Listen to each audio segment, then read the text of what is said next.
think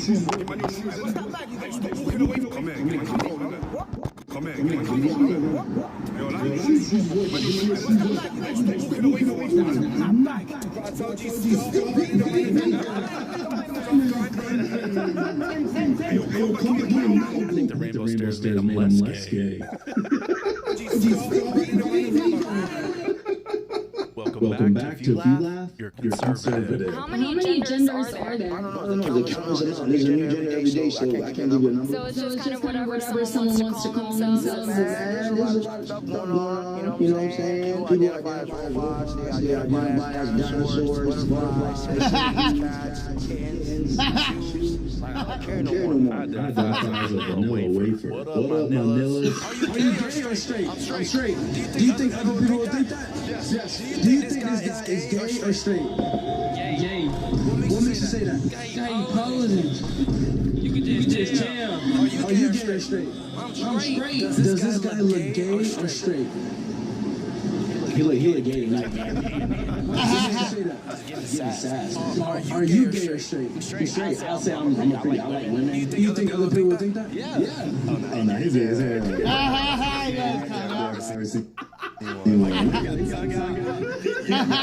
I'm about 7 videos deep on this gay or straight guy, and not one single guy has said another dude looks liberals training for war.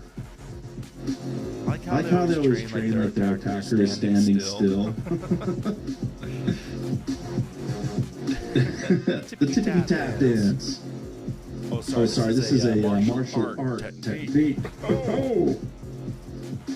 He just sniffed his fucking armpits. He was off. Ladies and gentlemen, America takes the Triple Crown, another gold against Canada. Look at this shit.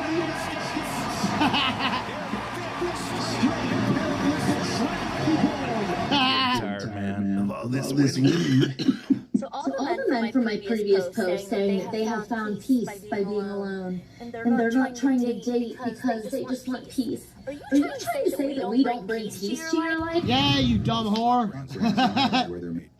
This one does it. Dumb Most fucking off-brand bitch. Made in the USA on their packaging, Bitches but the don't actual- ever bring you peace. Because they just want peace. Are you trying to say that we don't bring peace to your life? Yeah, cunt. Yep. cunt. Farina Zarutska. She is fucking gorgeous, dude. You gotta put it way up off the ground, though. There's some sick people out there that are gonna vandalize it. I would love it if someone could explain it why it is that when the party of love and acceptance and tolerance doesn't get their way, major cities literally brace themselves for riots. These are literally the 20 years later versions of the kids that you see the grocery store throwing a freaking temper tantrum and then the parents giving them their way. I'm not sure what I expected really, because these are also the same people who say that we're taking away women's rights by preventing them from killing off the next generation of women. So That's why you're Pulling a Dodge, pulling a Silverado, pulling a fuel truck. fuel truck. All of them are pulling all together after two get the fuck up there. Wow. That's crazy. That's what happens when you all identify as American. You found the perfect spot.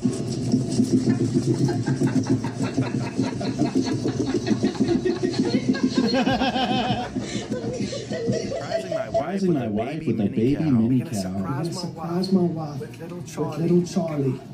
I got a surprise. Is that a cat rug on the floor? Look away, Charlie. Look away.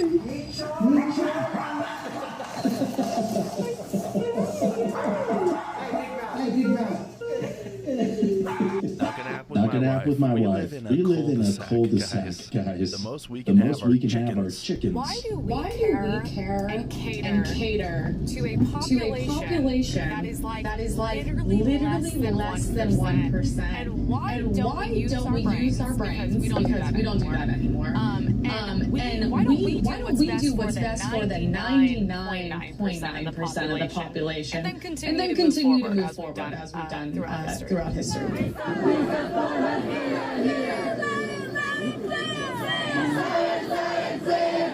Hezbollah is not welcome here. Grounds for deportation. All you Islamists aren't welcome here. Full of energy, ready to start the day. Say it loud, say it proud. Get the fuck out of my fucking city and my clouds. Yeah. You know, when you're a dog, you can wake up and get right to business. Taking a nap. How to lose your black card. Hey, what's going on here? You didn't run, Fuxton. All black people run from shit. No matter what it is. Black people start running. You start running. You don't look. Only white people look. No questions asked. Only Manila's look. People down the movies. Yep, pull that black card. Ooh, a new candidate. For the car that should be named White Privilege. I'm not spending $1 million. Holy Jesus! A metal detector. What the fuck is that? I would fucking cut his head off if I saw it. This is the world's most powerful Batmobile. And I don't care. At least it's gotta be it. They don't make wheels wheels look a little funny. In America, we flex our jacked up monster trucks. In Russia, it's the ATVs. No one makes a stretch F1 racer. It's not possible. The torque would tear it apart. F1 racers usually have like fucking like 2,000 to 3,000 torque. I mean, that's on the higher end. Oh yeah, look at this $1 million house. This is great. It's a gas motor. To code. Perfect. This house is new and ready for closing. Look up here at the upper wall. Go suck a dick, Bethany. Suck my cock. If I could bring my dick out and smack it in the face at you, I would. I'll pull up on your shit like a motherfucker. Like this type of shit. This makes me fucking. I will fucking shoot anybody. I don't shoot anybody. I don't even have a gun. Guys. Nothing says luxury like a $1.5 million building riddled with holes. They gonna stick to my I literally have shit to fucking cut your head off. Compared to these one builds, swipe, mine could probably survive the nuclear blast. I might do. Oh God! Oh fuck that! Yuck! I can't stand fucking faggot trans motherfuckers, dude. You guys want to know what Gorlock look like? Watch this shit. Watch this fucking faggot Gorlock bitch. This is what fucking Gorlock looks like. Look at this fucking fat piece of shit Mexican. Fat piece of shit fucking Mexican. This is what Gorlock is. A no-dick man. Fuck him. Never fuck him. Fucking gay faggot. That's adorable. All right, now we're talking. Why is she even trying to roll something? She's gonna get hurt. She's a woman rolling a tire. What do you think happens? Women that roll tires get hurt. Transport tires. That's adorable. All right, now we're talking.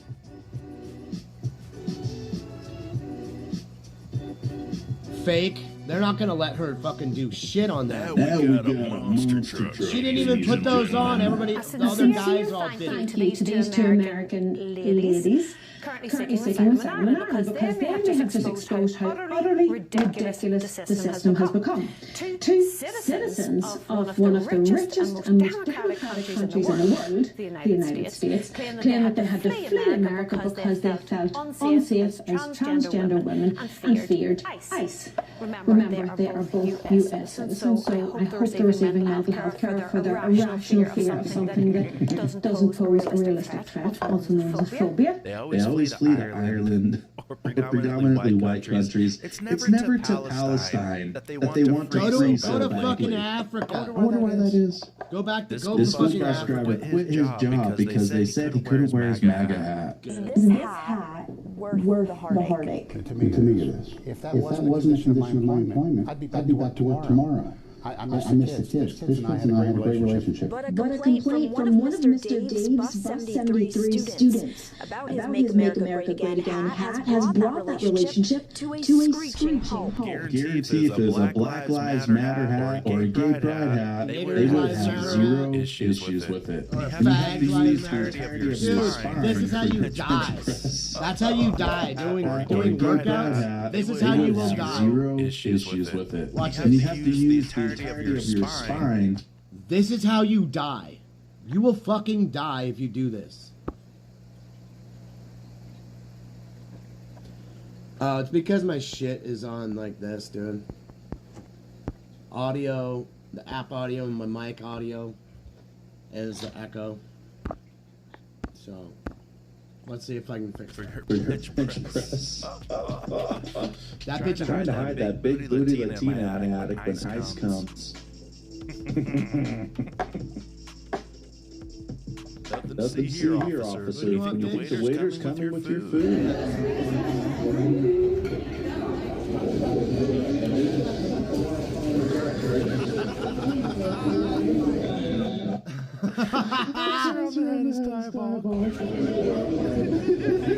Ladies, apparently your rights have been taken away because Donald Trump was elected as president.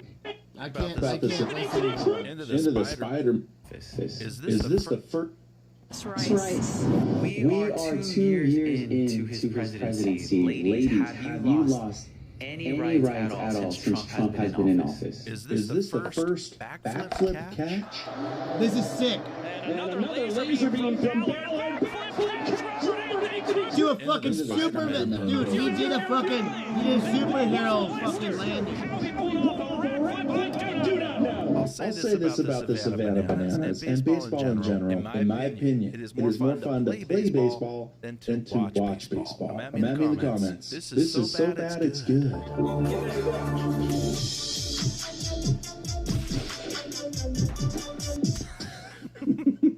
Hope he's got a beat. How's he seeing what he's shooting through the door? Hope he's got a peephole.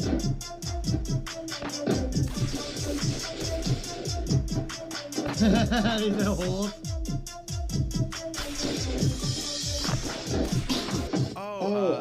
Those are bolt holes in the door.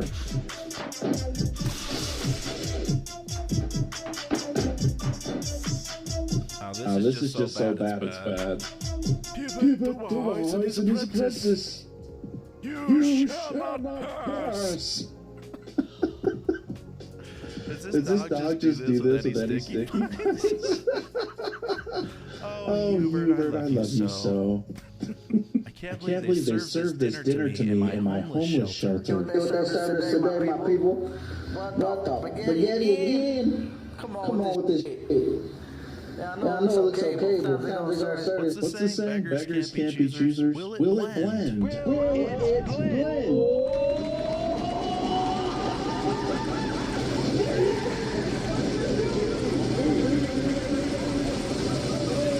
The mattress tornado. The giant blender video is pretty cool, admittedly. But it's one of these comments I wanted to show you. Alan Vegas here with a Ukraine flag said, I know of a few things I'd like to drop in there. And of course his profile is filled with Trump derangement syndrome. Such love, peace, and tolerance, and wanting to put people who disagree with your opinions. Send the fuckers with Ukraine flags to Ukraine. When your hotel dog has been waiting all day for his guests to arrive, but you don't have the heart to tell him there aren't any check-ins today. Hey, I'm booking a room. Dominion Hill Country Inn. Okay, No Canada. Go up there and No blab thanks. about the triple gold. No thanks. Canadian subscribers, okay? Fuck Let yeah. us have this. I don't care. Fuck Canada. $100,000 and 20,000 pounds later. Some nice tires. That's a wild front end, dude. That's like a fucking To make a planetary. mega Jeep Wrangler. You know, It's cool and all, but if it's sheet metal and supposed to be armored, why big old side openings? Yeah, it's gonna keep you real still. At least it's got 800 horsepower.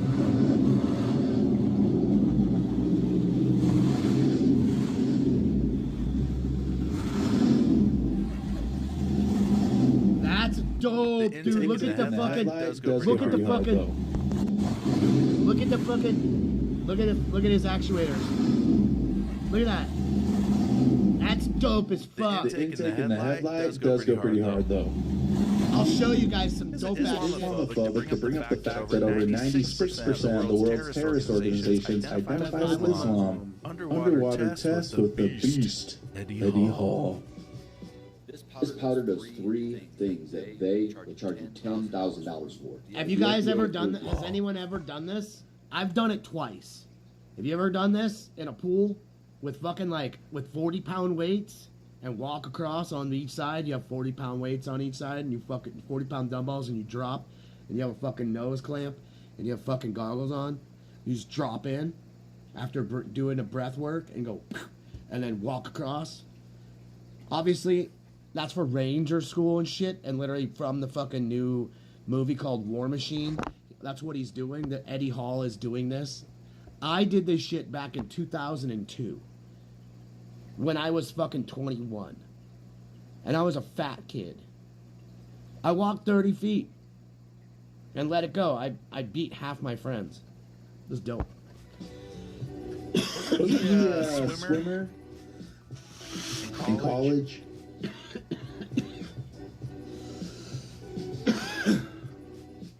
They're doing the War Machine.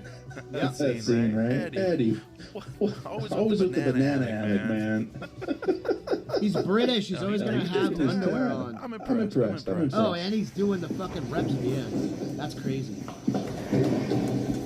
Hello. Hell no. Nope. Not today, bitch. Lock that updated Cybertruck. You know with tracks on it doesn't look as terrible. It's gay. It'll fucking die. You're cranking it out there. You're gonna get like 20 minutes around time. Done. Guess who's gay? All of them. All of them.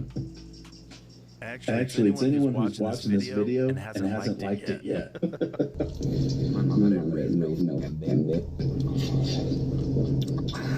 I take it back. I think it's this guy. This is the gay guy.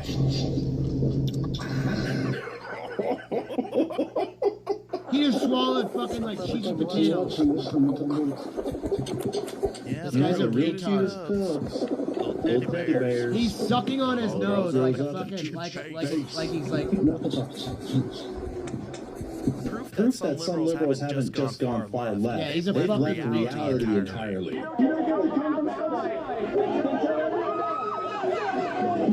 That's me in the video, getting a bomb thrown over my head. I'm just going to reiterate that I was not practicing safety that day. I could have been killed, and that weighs too bad.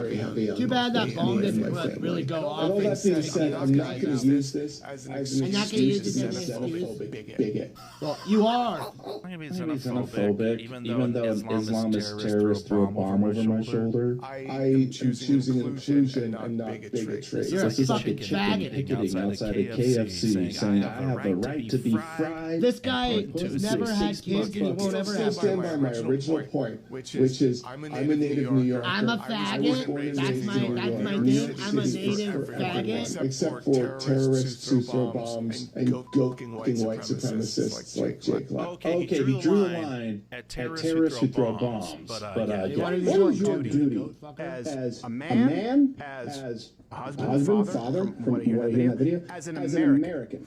Is your primary duty to let everybody know how inclusive you are? Or is your primary duty to keep you, your family, your community safe? In that moment, in the absence of complete information, I would say the picture is pretty much complete when it's Allahu Akbar, Allahu Akbar. That's just me. I'd make the inference. He chose virtue signaling. In other words, he chose the message of tolerance and inclusion. Virtue signal over basic human safety. Just a bald eagle casualty. Just say one thing to those people in New York. Y'all are fucking faggots. Roll the next clip. Perched on the porch. God What's up, buddy? You want some bird? You want some This chicken? Bronco's gotta be like 20 feet long. It's apparently 5 trucks all put into one. I Not want 5 I trucks. wish I was joking. It's not 5 trucks. They have an extra extended bed that you can get that goes with the extended cab on an F-150. You can get the bed that is 18 fucking feet long, but it has a topper. See the topper? This is the thing. They cut that door and that panel off and welded it on there. That's it. That's all they did, and took the fucking back window out. Watch. This is a very special and very My buddy unique had the 1996 super long. They're called the super long. I really wish the listing owner put the link to this thing. It's actually incredible. According to the description, it says it's a custom build. 5 trucks put into one with all proper paperwork. I think it's probably fair to call this the redneck limo. I mean, take a look at this interior. It is pretty incredible, I gotta say. It's not incredible. Look how fucking ghetto it is. 8 people with no problem at all. Seriously, this is one of those marketplace finds where you're kind of You just can like, fit 8 people in an for what excursion. reason, but at the same time, I will say, the It'll frame snap in half right there. This is what you could end up looking like if you eat some of the raw frozen shrimp being sent to the United States by other countries. a 65 mile per hour wheelchair. Look at this little motor right here. That little motor is what's pushing those big wheels. Those big wheels aren't like gripping and ripping. Doing this That's off-road back is a wheel bold is just choice. fucking. You know, Lisa Crashes is already in a wheelchair. It's just a tad windy here in Michigan. This dog is looking fabulous. A Norwegian woman in Norway was arrested for carrying the Norwegian flag because it would offend pro-Palestine protesters.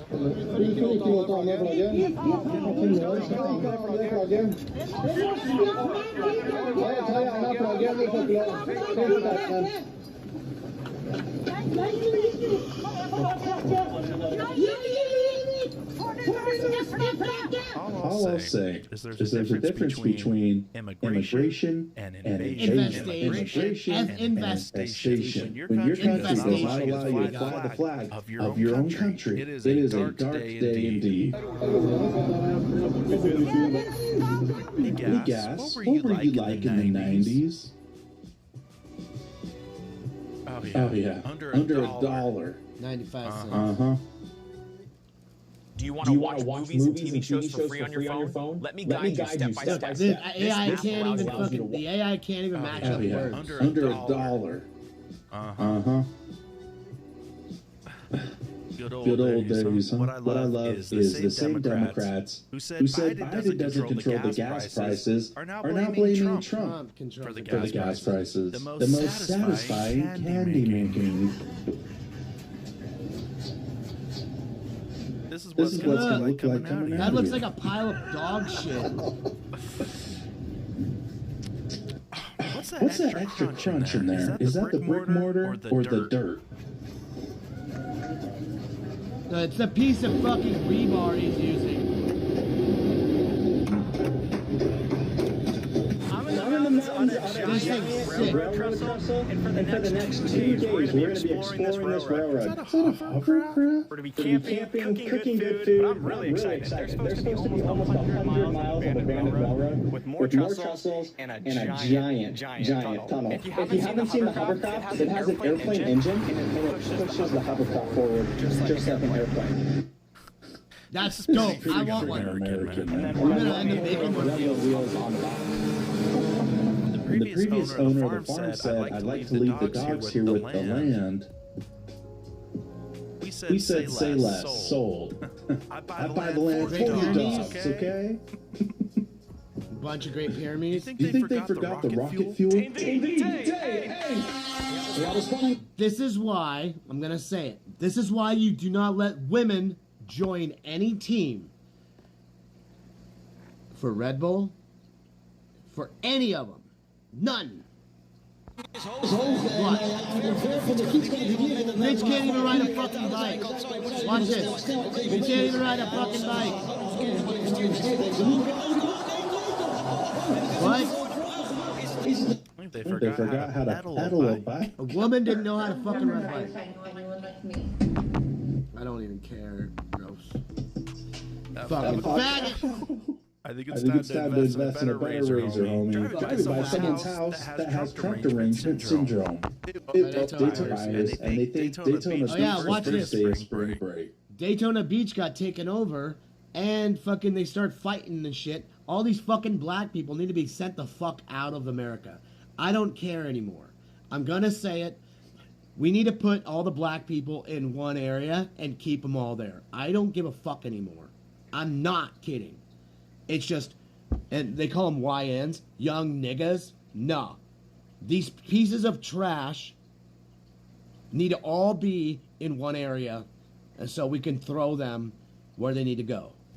In the fucking garbage. Watch. They ruined Daytona. Ruining spring break all over the fucking world right after a car backfires, and they think it was gunfire.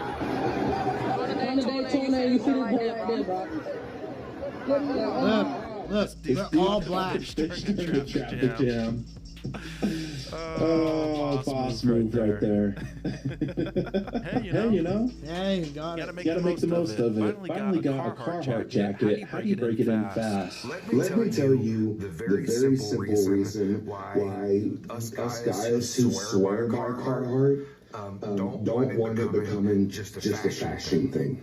Because as soon as that happens, and the company realizes that, you know what, our stuff does take years to break in. When people start buying Carhartt, they don't wear it for its durability, and they want it to be comfortable as soon as they buy it, then that means there's now a market to make it cheaper and to make it less durable. Black culture. No, don't throw the Dr. Pepper. Yeah. Fucking black. You've been Pepsi all day, Monquisha.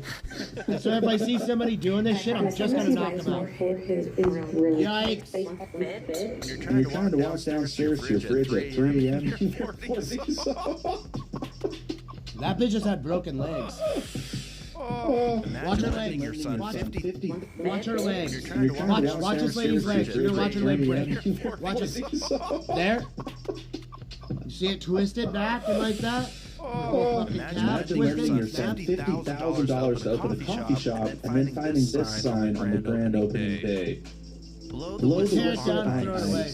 wall, I say just not welcome inside. The funniest thing here is lending your son $50,000 for a coffee shop and thinking he wouldn't do something like this. Liberals trying to find out which flag to fly this month. I found a friend for Duke.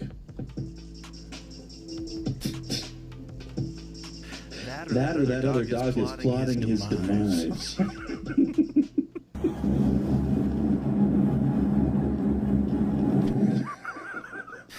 Pitbull's my spirit animal. You guys know how... Does anybody know how inbred these dogs are? So these dogs are so inbred that they die. Okay, bullies die after like 8 years. The human hydraulic press.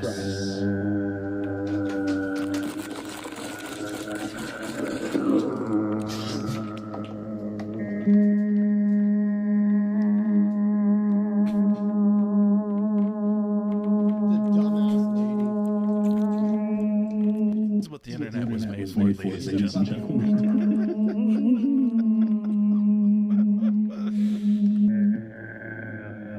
The red solo cup. Okay, all right. I thought his head would break before the cup. After the WNBA Players Association voted to opt out of their current collective bargaining agreement effective October 31st. WNBA on strike. The owners are actually going to turn a profit this year. What is 90 minus 45? 25.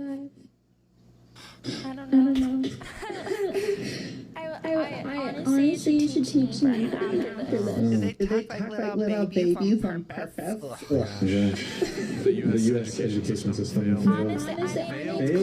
Not true. I was homeschooled, actually. That's why I'm stupid. Name one branch of the U.S. government. I have no idea. She has vampire teeth. House of Reps, that's me in the gym every day. I don't even know. How many stars are on the U.S. flag, Chloe? I'm sure, but, She's a 10, but she talks like this. No, she's not a 10. Oh, she's pretty cool. The bitch is smart enough to count the fucking flag She's smarter than she looks. She's actually got a flag hanging up behind him that she's got. Like it's a cheat code. Benching fail.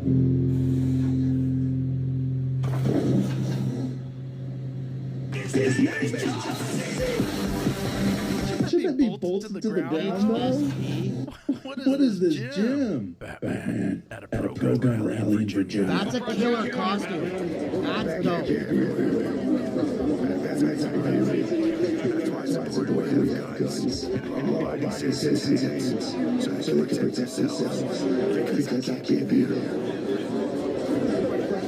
Hey, Batman said it, not me. The world's most inconvenient Yeah, I think so, but the tabloid deflected the bullet. Who wants to shoot me? The microwave. It says it's microwave safe. Level 3 still plates when I can just pad my vest with Tupperware. When you have a welder and free will.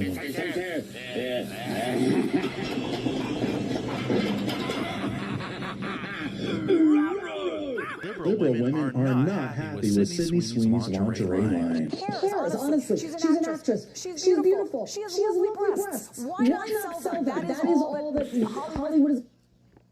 Hollywood made Kim Kardashian, who the fuck she is, from sucking Ray fucking whatever the fuck Ray J's fucking cock that's like this fucking long that she got fucking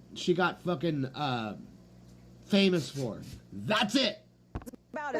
Sweeney hasn't sucked any cock on fucking Sorry, Kate and Alex, we're more interested in what's happening behind you. Yeah, the body language is That's the problem here because she's a conservative. Sorry, Kate and Alex, we're more interested in what's happening Watch the three balls at one time. Especially when you compare to his earlier visit to South Philadelphia. He seems disconnected. Now I'm very much involved. Yeah, let's take a look at some of his recent Samsung Decor, 72-inch luxury refrigerator. Wait, if only you could afford enough food. This is the world's most powerful sledgehammer. No, it's not. Not either. But now I use Head and Shoulders. I swing hammers harder than that shit. I don't even want to see it because it's stupid as a motherfucker. Watch it. That doesn't work. You don't put rockets on the end of a fucking Uncle, sledgehammer. what were you like in the 90s? Okay. This guy's funny. Wait for the reaction.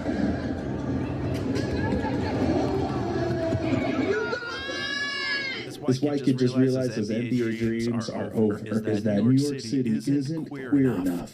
I want to thank the Brooklyn Community Pride Center for offering queer New Yorkers a place to learn. This is the story of Queer New York, our city's first office for LGBTQIA plus affair of queer people, queer New Yorkers, queer and trans community, queer New York, trans New Yorkers, for trans people. Taylor will be the first out trans woman to lead a city office in New York City's history. Thank you, Mr. Mayor, and thank you, Commissioner. The Halo Cybertruck. Check out one of the coolest Cybertrucks I've ever seen. It's a Halo Edition version. This thing is absolutely insane. They pollute. I'm sorry, guys. This lipstick on a pig. I'm not a fan of Cybertruck design. You can see that they have gone all out. This was done at SS Customs, but he's also a retired vet. But if you have some nostalgia from the 2000s, you will remember Halo It was you remember Halo. That's what he's. This is your daily reminder to avoid marriage. This is fucked up. I know him. I personally know Pierce Brosnan. My family catered for him. He's type 2 diabetic.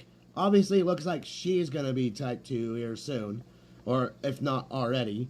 But Pierce Brosnan's one of the sweetest men in the entire fucking world. Besides my grandpa. That's no longer here anymore. This man is amazing. I don't know why people are talking shit about this guy at all. He can't be spoken negatively on because he's not a bad person. He's one of the nicest people you'll ever meet in your life. If you have the pleasure of ever meeting Pierce Brosnan, ever, I know this man. We catered Dante's Peak.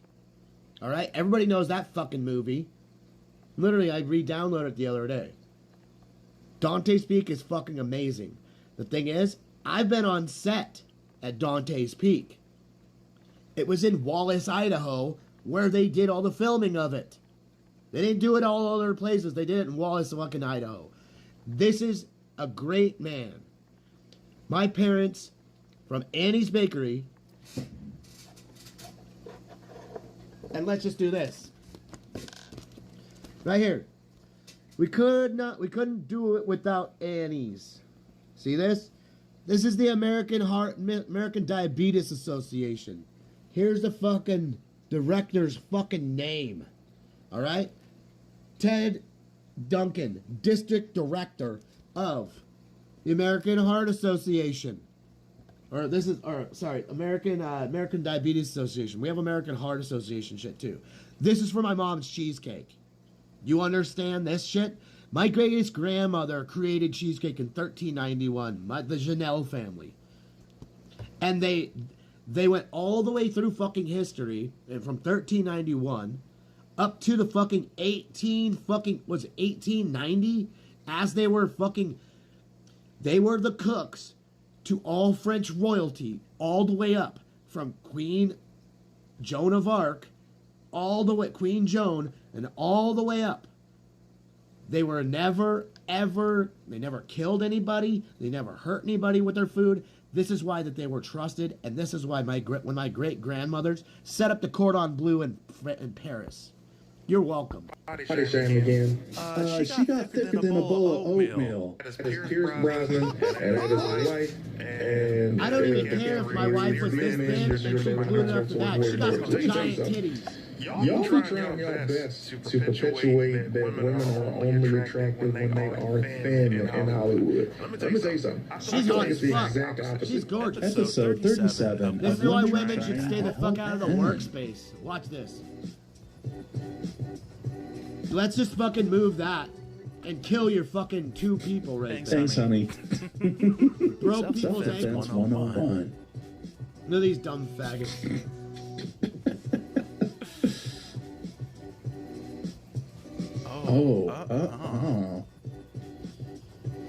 This is romance now. It's a love story.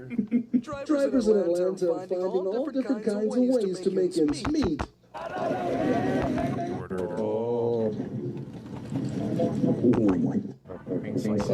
The FedEx guy wants a ride. My buddy had 10 of these.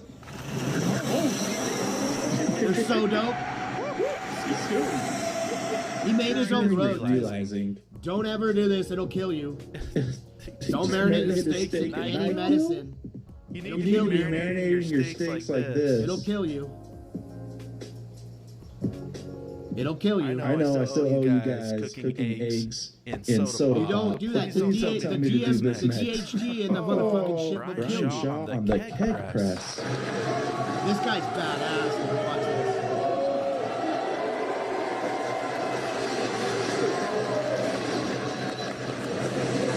Now this is a man. Look at the whole thing goes up and down. Remember when Strongman was like this? Lifting up cars, pulling airplanes, instead of running around with a bunch of sandbags? When your boss tells you to increase sales. One free kiss with every purchase. Him. I was expecting a Hershey's kiss, but still a chocolate kiss. Guess who's not in the Epstein files? Was there ever any doubt? Every time a politician tries to introduce a new gun law. Is that a gun mounted on a gun? I miss Charlie so fucking much. Why not? Dang, girl, you're gonna knock some fillings out with that. Mexican word date. Fuck us. Focus. No, it's fuck us. Yeah, I don't know about this gas prices. They go up and down. Seems like every week. They wanna fuck us. Focus. Pedro for president. You probably won't believe this. The cats kill more people every year than Shark Street. By a lot. I know, it's almost unbelievable. A reminder to eat more beef. Arab bomb prank.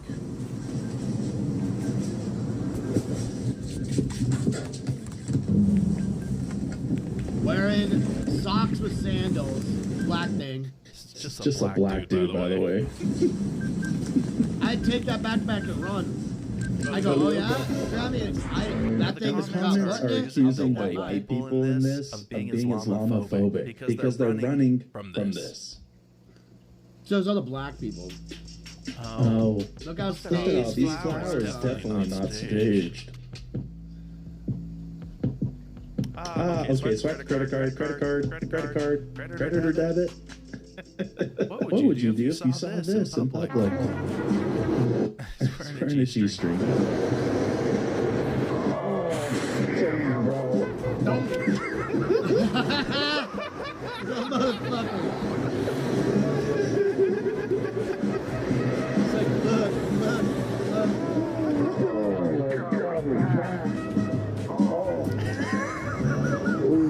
Look, she's got a third.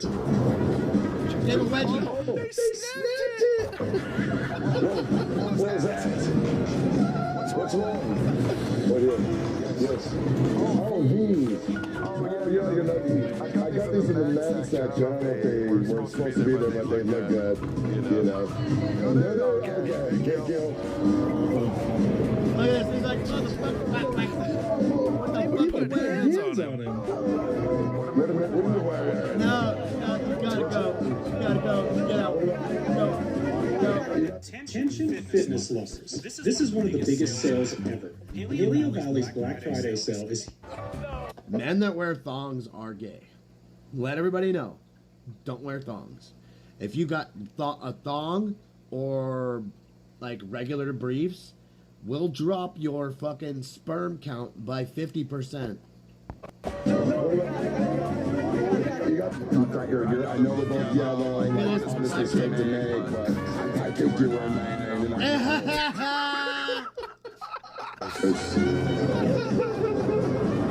I think. Why do people keep touching it? What's wrong?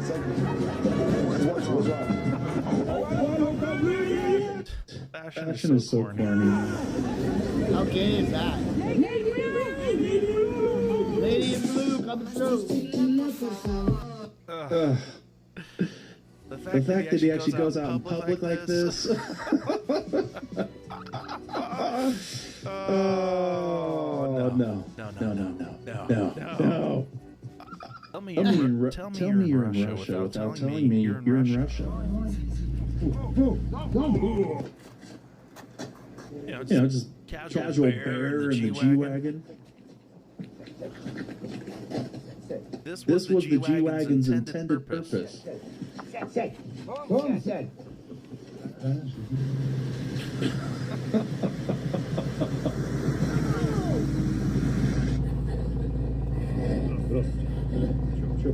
Look, he's got snacks for the road trip. 1, 2, 3 of them. Those are some buns, boy. Look at them buns. What the fuck, dude? That's like 2 pounds of fucking. No. Oh yeah. Garbage. This burger my life. Minus the pineapple. Yuck. How you doing? How you going?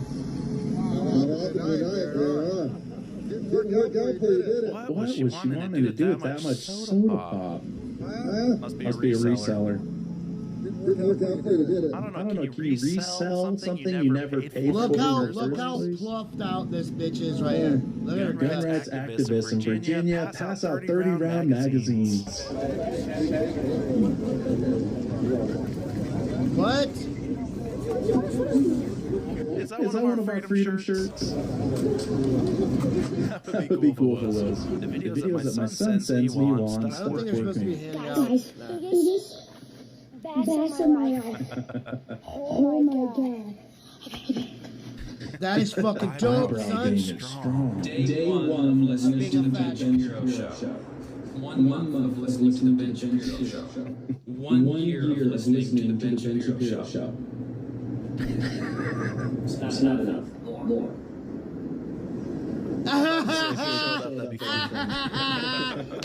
It's in the Yonka. Would you drive this RV around? Trump 2028. America first. That's a tour bus, not an RV. I'm just waiting for some blue-haired heads to explode. Tour bus. The pull-down bar is too hard to reach. And they say chivalry is dead. Thank you, bitch. Move.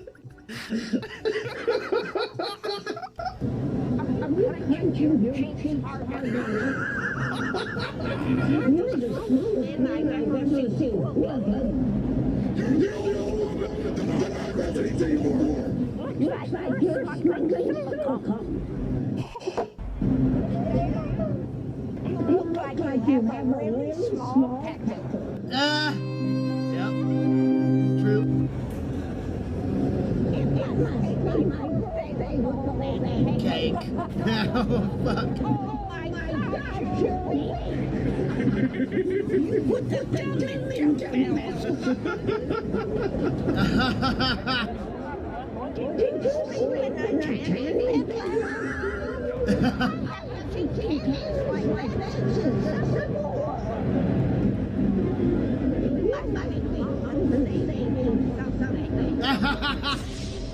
Never change, roasting granny, never change. What video made you laugh? Drop a comment down below. Don't forget to like and subscribe to Conservative. Yeah, we're gonna laugh. I'm C. Here we got here. If it He doesn't work, I'll refund you He dropped your 2 $9,000. bangers today. Because you only need to It's my spray buddy once. Cameron Vance. And for Go 8 subscribe. six, Go say what's up. No, they got candy.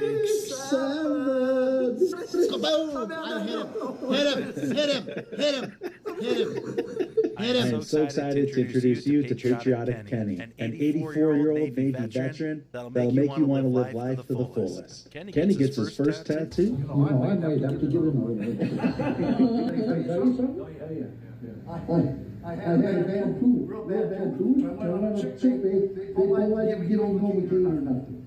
Yeah, right up. So I'm used to pain.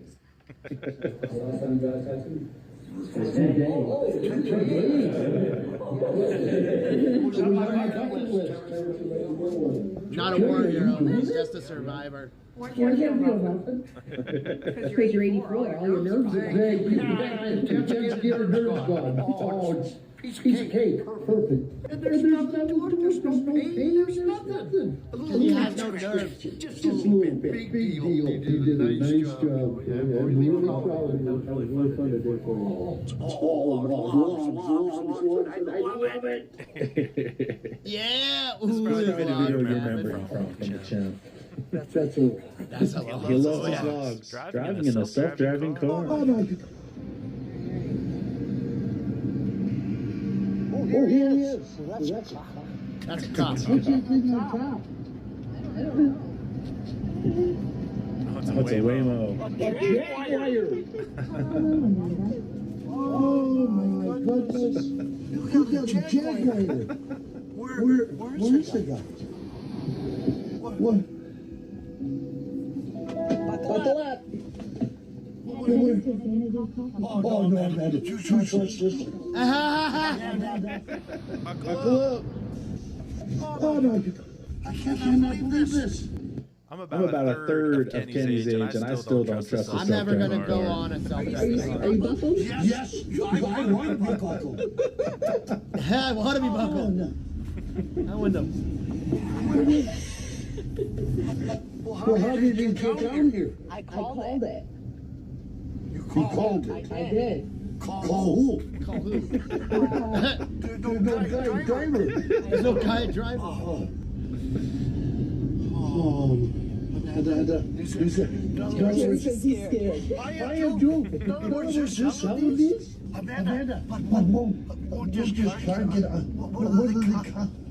what cops see this? Here we go. Intersection. I'll never forget this.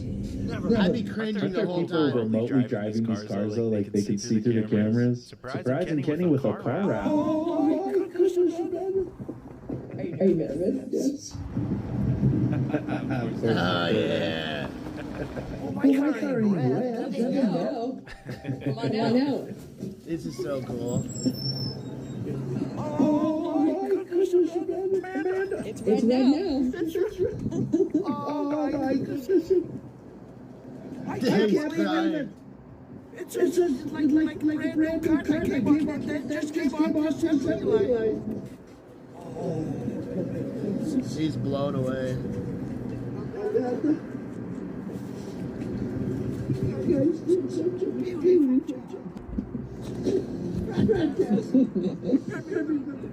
Give him a hug. He's giving himself a hug. It's gonna make him go fast. It's gonna make him go fast.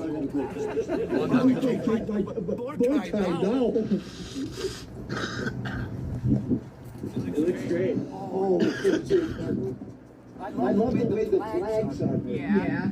To end isolation and restore independence for veterans through mobility scooters. Patriotic Kenny Foundation.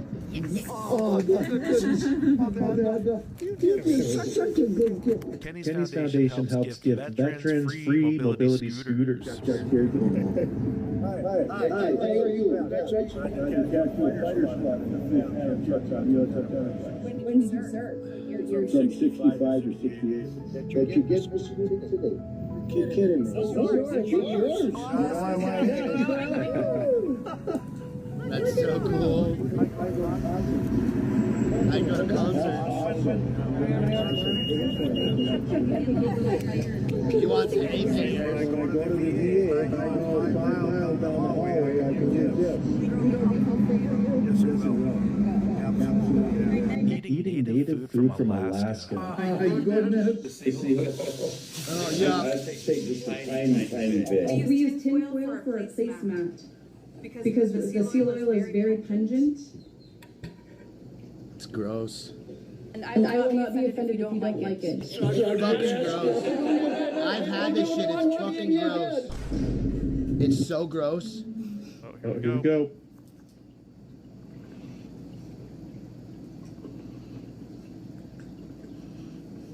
So gross. I love it. Weirdest pungent shit ever. Is there anything Kenny doesn't love though? I can't stand Alaskan food. My husband, when Can't stand Alaskan food. I've been to every single state and 17 different countries. I can't Doesn't love stand that shit. Alaskan salmon fishing. Ooh, that's a bucket list here. Yeah. No fucking shit. Ooh. Holy fuck. What is that? Oh, he's fly fishing it? Fly fishing a giant fucking fish? That'll snap the shit out of your hole, dude. You're supposed to fucking... I am so happy. After you guys get 20. After you guys get 20, I get 20. Oh, right. It's a little mangled, that one. What? Look at it. That figures I catch the one I catch. We're here. Look at this. Is this it? This is it. Look at that wraparound deck. I know I'm gonna sleep all night right on that deck. It's beautiful there. But Oh my goodness. the bugs are this fucking big. Mosquitoes are this big. They're not this big. Mosquitoes here are that big. They are that big in Alaska. Like, boom. Look at that tree. They're like a fucking cookie, yo. Like, I never expected this. so this is a cup. This is a cup for reference, okay? On how big my hands are. Okay? This is a cup. Everybody usually has these. You have these in every restaurant, okay? I don't have giant hands. Okay? See how there's a lot of fucking space? Just imagine if the mosquito that you were fucking going for is bigger than the fucking round of this cup. Got it? But they're that fucking round. Got me? You can't see, you can't like my eyes are, I can see on both sides of this fucking thing. This thing's like a fucking boom. Go Google, if you want to fucking test me, Google how big a fucking mosquito in Anchorage, Alaska is. And then the bush. You'll see ones go from this big to fucking like that. They're like birds. Fuck Alaska. Put your pine Amanda, what is this? That's the real one. This is. I love it. He likes the quality. I love this. Old people love quality. Oh, that's good. Easy use. Oh, it kind of massages them. What's this for? It's because hair here is What?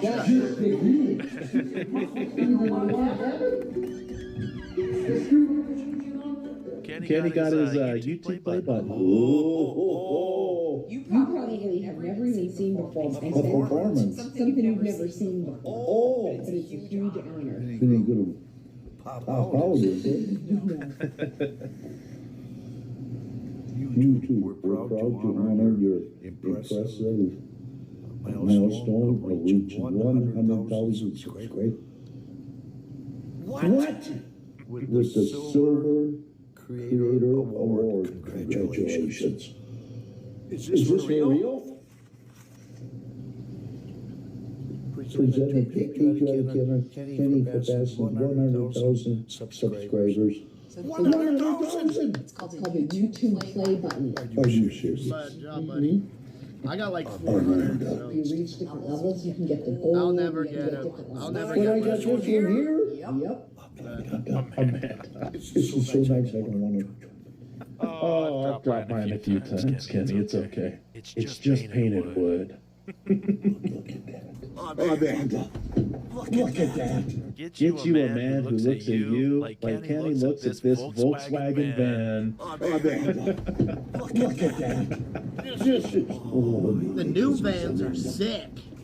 Amanda. Look at that. Did you look at it? Yeah, he's got a full glass. It's a full glass ceiling. The whole roof, isn't it? Yeah. Amanda, I love that dashboard. Amanda, this is nice. Smart glass. Now look up. Yeah, So it'll this dim. is not smart Dims glass. out. This is just the sun on you. And now smart glass. Dims it out. A big difference. Yeah. So, smart glass came out in 2000.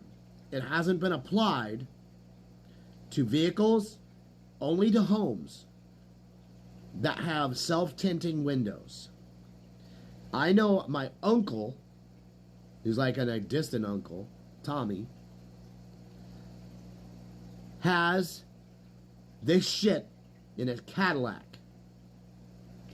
Just imagine how much money you spend to put this shit in a Cadillac back in the end of the 90s when it was first brand new and like state of the art. Crazy as shit. Like, I don't know if my brother's dad had something to do with it, because my brother's dad, we used to work, Chucky sorry if Charles sees this, I won't call you Chucky, All right, it was a bad fucking name for dude back in the fucking 80s or back in the 60s. So Charles worked at Bose. He also worked at MTX, and he worked at a couple other places, Inside Intel. The thing is, they were working on shit like this, and they sold it, and I believe Philips owns it all, and they have the patent on it. And literally, you'll only see this when a company invests $1 billion into their company. Big difference. Not smart? Where's the scooter? Oh, it's Bob. Kenny, I'd just like to say thank you very much. I really appreciate it. You're a gentleman, and I hope you keep doing your good work. Thank you again. I'm going to tell you things that you can learn from a veteran just in time actions. Number one, you can learn what life is about after your service. What has it been like after getting out of the military, building a new career? Number two, you can learn how veterans take care of themselves. What do you do to take care of yourself nowadays? Number three, you can learn how important the community is for them. Who helped you the most when you came home? Speaking of veterans and charity, next Saturday, March 21st, I will be at the Golden Spike Beer Bash at Ice House in Murray, Utah. It's a $10 cover to enter, $20 to compete in the beer competition. If you say CD sent you, at the door, you get in for free, and I'll also match the cover to donate to a nonprofit organization named Utah Villains from Bearded Villains that focuses primarily on suicide prevention and men's mental health. 6 p.m. next Saturday, Ice House, Murray, Utah. Hope to see you there. What'd you think about Kenny? You want to see more of him on the channel? Drop a comment down below. Don't forget to like and subscribe to Conservative Vibes. I'm TV, and I'll see you in the next video. That's those conservative vibes, country roots and American pride. If you missed this, it's gonna hit that subscribe. You'll be right. Tim Butterly and Steve-O.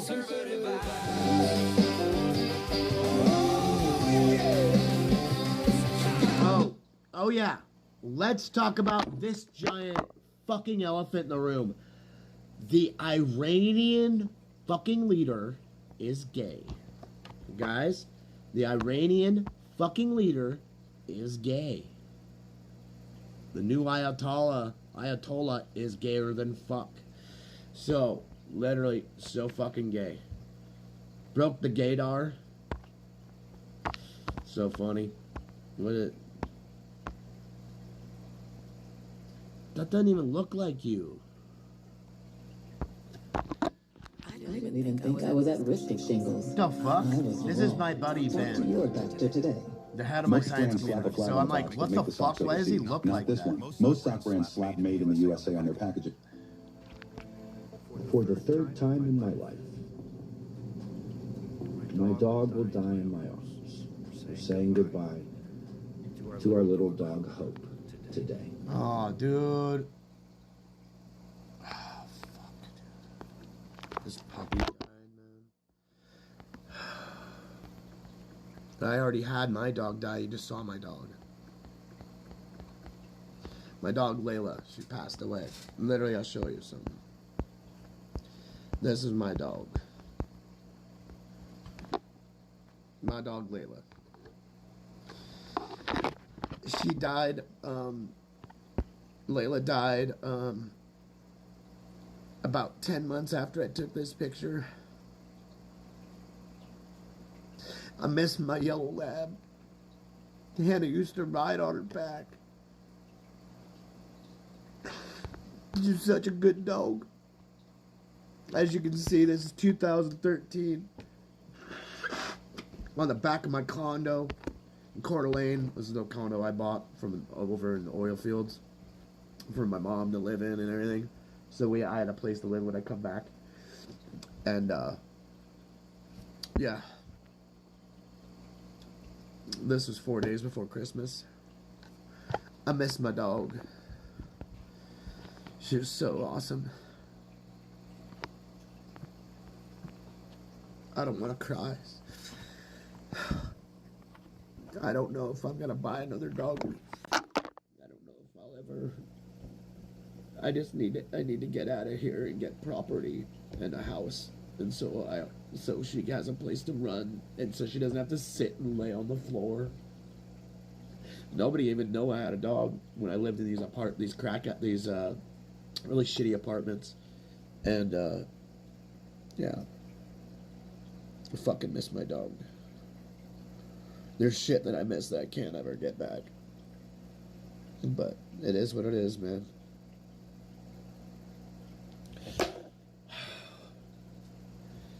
I'm fucking hot. I'm literally like burning up just sitting here.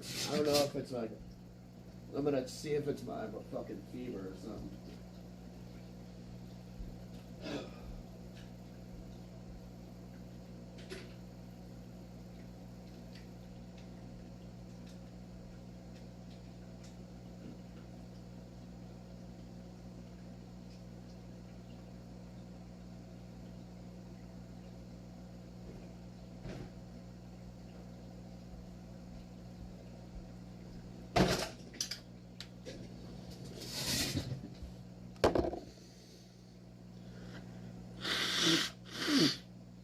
Not buying that bitch for $100, dude.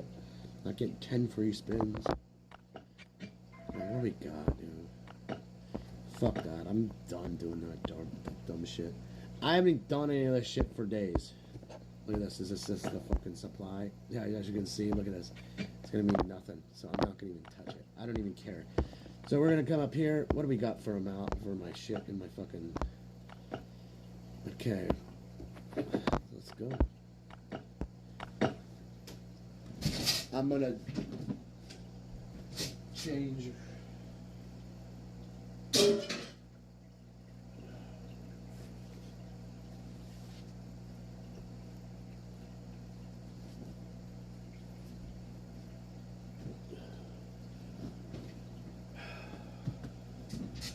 Yeah, I was walking in my pants. These things got some giant fucking, like, they're so wide, as you can see. Look how wide they are. Like, on my chest. This is the leg of the pant. It's almost as wide as my chest. I literally fucking split my fucking pant legs. Because fucking, yeah. They're like starting to split there on that side. I ripped the bottom piece off of here, this trim, all the way around. And because it kept fucking catching on my feet, this is Chinese linen. It's one of the most comfortable shit to wear, and it'll wick away all your moisture. That's why I'm actually throwing them on. This is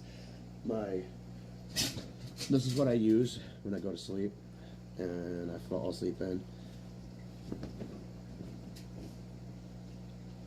So,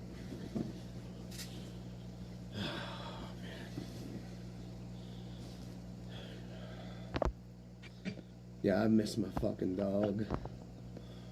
Miss my fucking princess.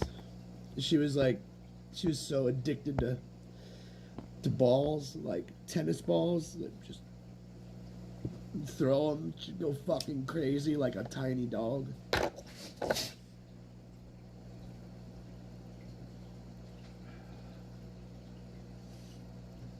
Alright, let's turn on TV and get some Kill Tony going. I need to laugh before I'm gonna fucking break some shit.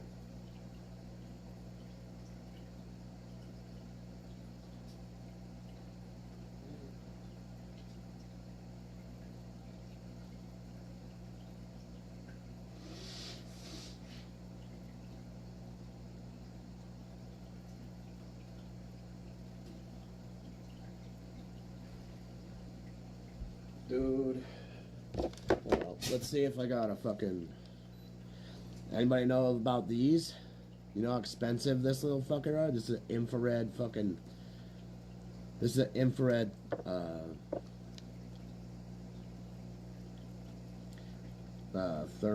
thermometer.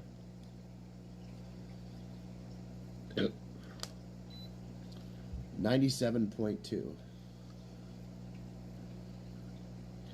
I don't know how you can see that. But yeah, 97.2. These things are like fucking $100. Actually, let me go fucking find out how much this thing is. Did I already go up there? Alright. I'm gonna see how much this thing is for me to fucking buy another one.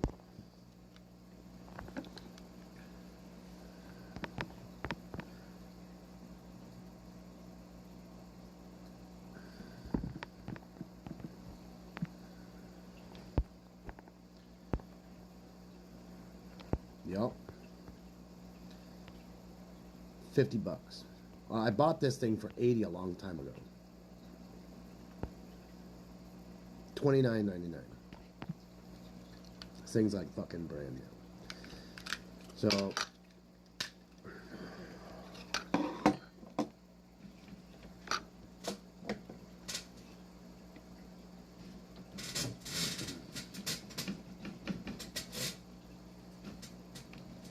fucker.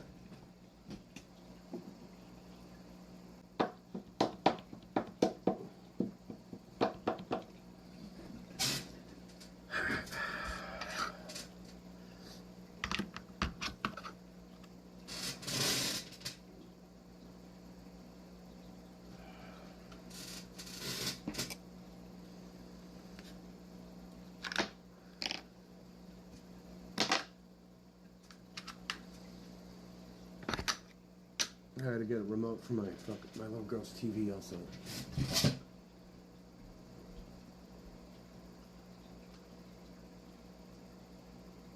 I might have to go to the bathroom here in a minute since I haven't been eating any food.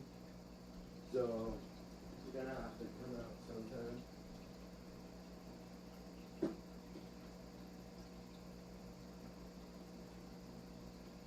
Fucker. Good stuff.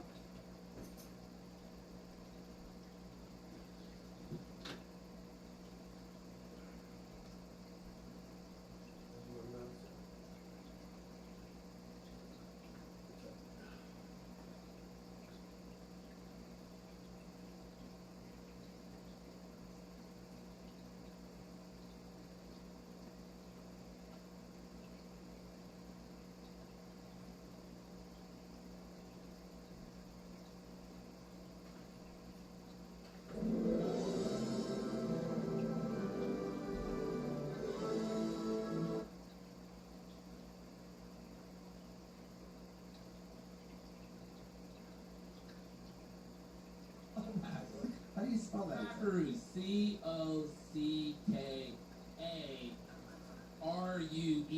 Cockaroo. You know, Supreme. My friend Jesse Jackson just the great Aaron Belial out there on the road with him. Fucking unbelievable. My man. I love Aaron Belial. Yeah. You do too. How to handle the great Tim Butterly, one of the breakout stars of the past year. A recent move to Austin, Texas has made him one of my favorite guests to book. And he's on tour. TimButterly.com. He's everywhere. Columbus State, Boston, Tacoma. Filming a special here on May 3rd at the Creek in the Cave. A new 30-minute special. So much fun. You guys have both been on this show numerous times before. We're so happy to have you back, Steve-O, fresh off of filming the newest, what some people are saying might be the final Jackass movie. It is the only Jackass they're going to be doing. Dude, it's the fifth last movie. I love it. Brilliant marketing. I'm going to watch it no matter what. I swear to God, the Jackass, I've always said Jackass and South Park are the only two things, other than Phil Tony, in the comedy world that you can always trust and fucking, it's always there. I can put them on any time and crack up. Even the one, what's the one where it's like the deleted scenes, kind of? The Fives? Yeah, that's the shit. Anyway, we're gonna have fun tonight.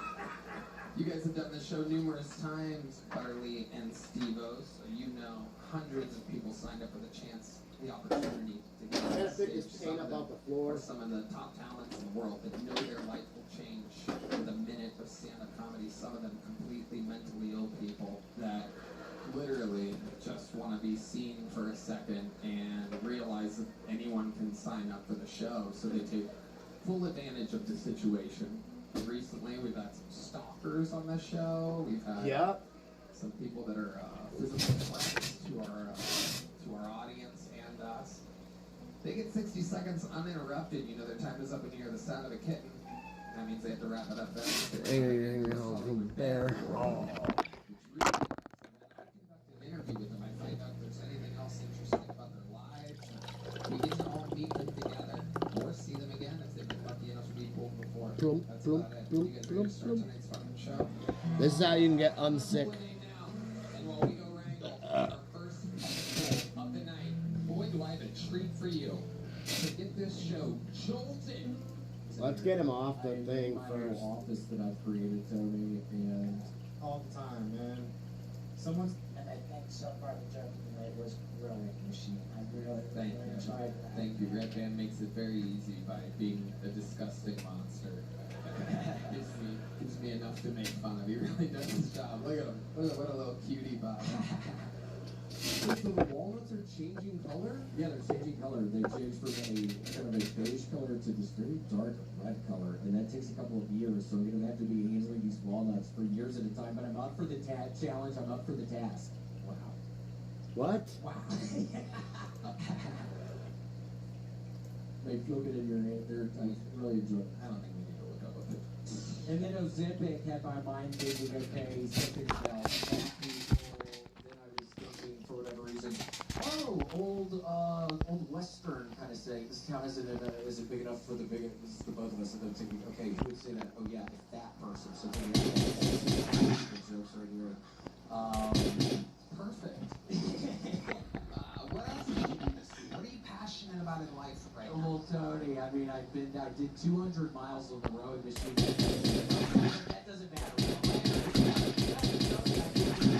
Doing these walnuts in my hand. This random subreddit game on my computer called Walnuts. And Tony, I've been doing it. My hand's already really sweaty, and I just sit in my little desk and I roll them in my hands, and then I brush them like they're little pets for, I don't know, an hour or two. You're a fucking weirdo. I'm slowly seeing this color change, and Tony, I've literally been doing that. You've been brushing walnuts? Hours at a time. Yeah, brushing walnuts. How much do you love brushing walnuts? And Tony, it's like one of the best things. Red Band does not look impressed. You're a fucking weirdo, dude. Like it. Did you look at the picture of? They're really wonderful. They feel good in your hand. I really enjoy them. I don't think we need to look up a picture. No, yeah. It's a walnut. It's just like a walnut. Wow. Guys, any parting words for William Montgomery? Steve-O, you've seen William a few times. I have. Shit. 70. Okay, 55, 72, 7. Yeah, that is true. I believe that you've been on the rowing machine every bit as much as you claim. And I think so far the joke tonight was rowing machine. I really enjoyed that. Thank you. Red Band makes it very easy by being a disgusting monster. He does his job. Look at him. What a little cutie bot.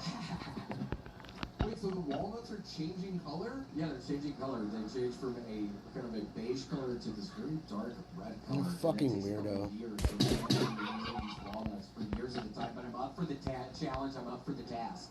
Wow. Wow. I do it. He's literally busy. It's good. I'm not looking at porn. I'm not doing anything. Can you get him off the fucking... I have to fast forward. I can't stand William Montgomery anymore. He's so fucking retarded and stupid that literally I can't. When you see stupid, retarded people and you're like, you're not funny anymore, dude. I think you're gonna stop. What? Thinking about stuff. I mean, again, I was thinking about Red Band's mom fucking losing weight. Chase Alexander, that's my time. Thank you so much. What? We're off and running. Bye. And on to the bucket we go. Okay. This is where the magic happens. This is where every single person that's ever been on this show comes from. It's very exciting. We're going to meet your first bucket. Fuck you, man. I'll take that instead. Goes by the name of Chase Alexander, everybody. Your first bucket full of the night is Chase. Mothership, how we doing? I'm not doing good, guys. This is what I've been drinking since Thursday. Someone said I look divorced. I'm 30, alright? Another person said I look like Will Smith is my favorite rapper. And then someone else said I look like a dude that just got out of prison. I'm like, alright, that's 3 insults. There's 2 people in this group chat. This is why I never asked my parents for shit anyways, you know? Like, I'm going on a date, I'm trying to send a selfie how I look in the show, this is what they fucking say to me. But I go on a date, and I'm getting fatter, I'm trying to articulate that in my profiles, right?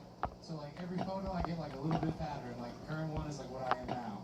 But I go on this date, chick's looking at the phone, looking at me, and she's like, you look like a Russian doll that ate all the other versions of yourself. You want to see what it is? I had to buy 2 giant jars of it today. Both are 2 kilos. I feel like a really get the best of both worlds with her because she's got a master's degree and a DUI. Guys, I've been Chase Alexander. That's my time. So, Thank you so much. I'll drink this. Look how big this fucker is. Look how big it is to my fucking head. It's huge. 3 years. All right. This right here. If you never want to get sick ever again, never sick again. All right. Follow what I have to say. Honey, citron, and ginger tea. Okay. This is from Balance Grow. You do not want to buy this off the internet. If you buy this off the internet, you buy 2 of them, okay? You buy 2 of these, this is gonna cost you $40 fucking dollars, if not 50. And as you can see, it says 2 kg right here. It has a circle K on it for the kikes. Oh. It makes it okay for the Jews to fucking have. I give a fuck. This is from Korea. You can see, I'm gonna grab the other one out of the fridge and I'm gonna show you something. So this is it. These are what they use when you create. 5'8.5". Emphasize the half, buddy. So you know how they make this shit? Literally, I just had some weed fall. This oil, this is THC oil, right? This is what they put the THC oil in. Is these jars. My neighbor gave me one. He's got a bunch, but he keeps them and uses them for different stuff. So this is the thing. These are lab. So I drink 1,000 milliliters of this fucking shit every day, no matter what. This makes it so I never get sick. And I got a fucking sinus infection, all because I was outside on Thursday, okay? So you guys haven't seen me for a minute, right? Like on YouTube. I got banned from going and checking the UFC highlights. Literally, at the end of the stream, they fucking cut my shit off. And they were like, yeah, fuck you. Fucking Dana White and Paramount. They can suck dicks. That's because I'm not sucking Taylor Sheridan's cock. That's why I'm not getting fucking, you know? Because I literally told him to go fucking fuck himself. So this is the rind, and this has the ginger in it. You can strain it out. I drink it. I drink it solid. I don't chew on it. I swallow it. Okay? I'm gonna swallow all this, and it's gonna sit in my stomach, and it's gonna digest. But that is how you get rid of every fucking ailment that you're gonna have. These at Costco are now $10.49. When I first started buying this shit was $6.49. Okay? I used to buy 10 of these at one time. People go, "Whoa, what is that?" And I went, this is what I drink, and sometimes it's not here, so I'm grabbing 10 right now. This right here will make it so you'll never get sick. Okay? Drink this, never drink any, and also no sugar. Don't drink any sugar at all. No sugary anything. This right here will save your ass, and also your kids will love it if you got kids. And if you want, you can strain it out. You can put a little strainer on top of the thing. It's literally why there's nothing in the bottom of this. Maybe a little bit of a ginger tincture in the bottom, but this is the greatest shit to drink. I bought 2 of them today, and these are huge. My other one is in the fridge. So when you open this, you put it in the fridge. So as you can see, it's sealed. So these things will cost you $50 for 2 of them online. If you go looking for the 2 kg, look for the 2 kilogram. All right, go look for that, and you'll see the pair of them for $49.99, which is fucking retarded. Don't drink anything that is that expensive. And if you are going to buy that shit, go to Costco, buy the membership for $50, then go buy this shit, and you'll save all your money. And literally, if you get the black card, like. D-Madness is laughing, D's is laughing, we're good. Wallet, right?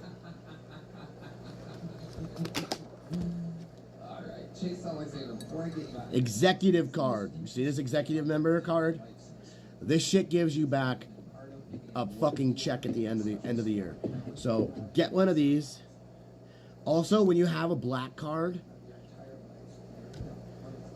this is a straight up dating thing. So this is one of the things. Mostly men watch my shit. If you want to find fucking a gorgeous woman or whatever, go to fucking Costco. These people actually know what you're doing, and if you go and buy good food, I buy good food all the time. I just hate spending tons on it. So if you go and spend tons of money on good food, go to Costco, buy the really good shit. You might spend about $200-300. So what? It'll take care of you. Don't eat tons of food. Eat as much as you're hungry and let it go. Don't eat anything else, and just be. You don't need to be a Costco family like those faggots like that are all pop around. And look, see how there's some on the bottom? After you straighten it out, you can also put it back in.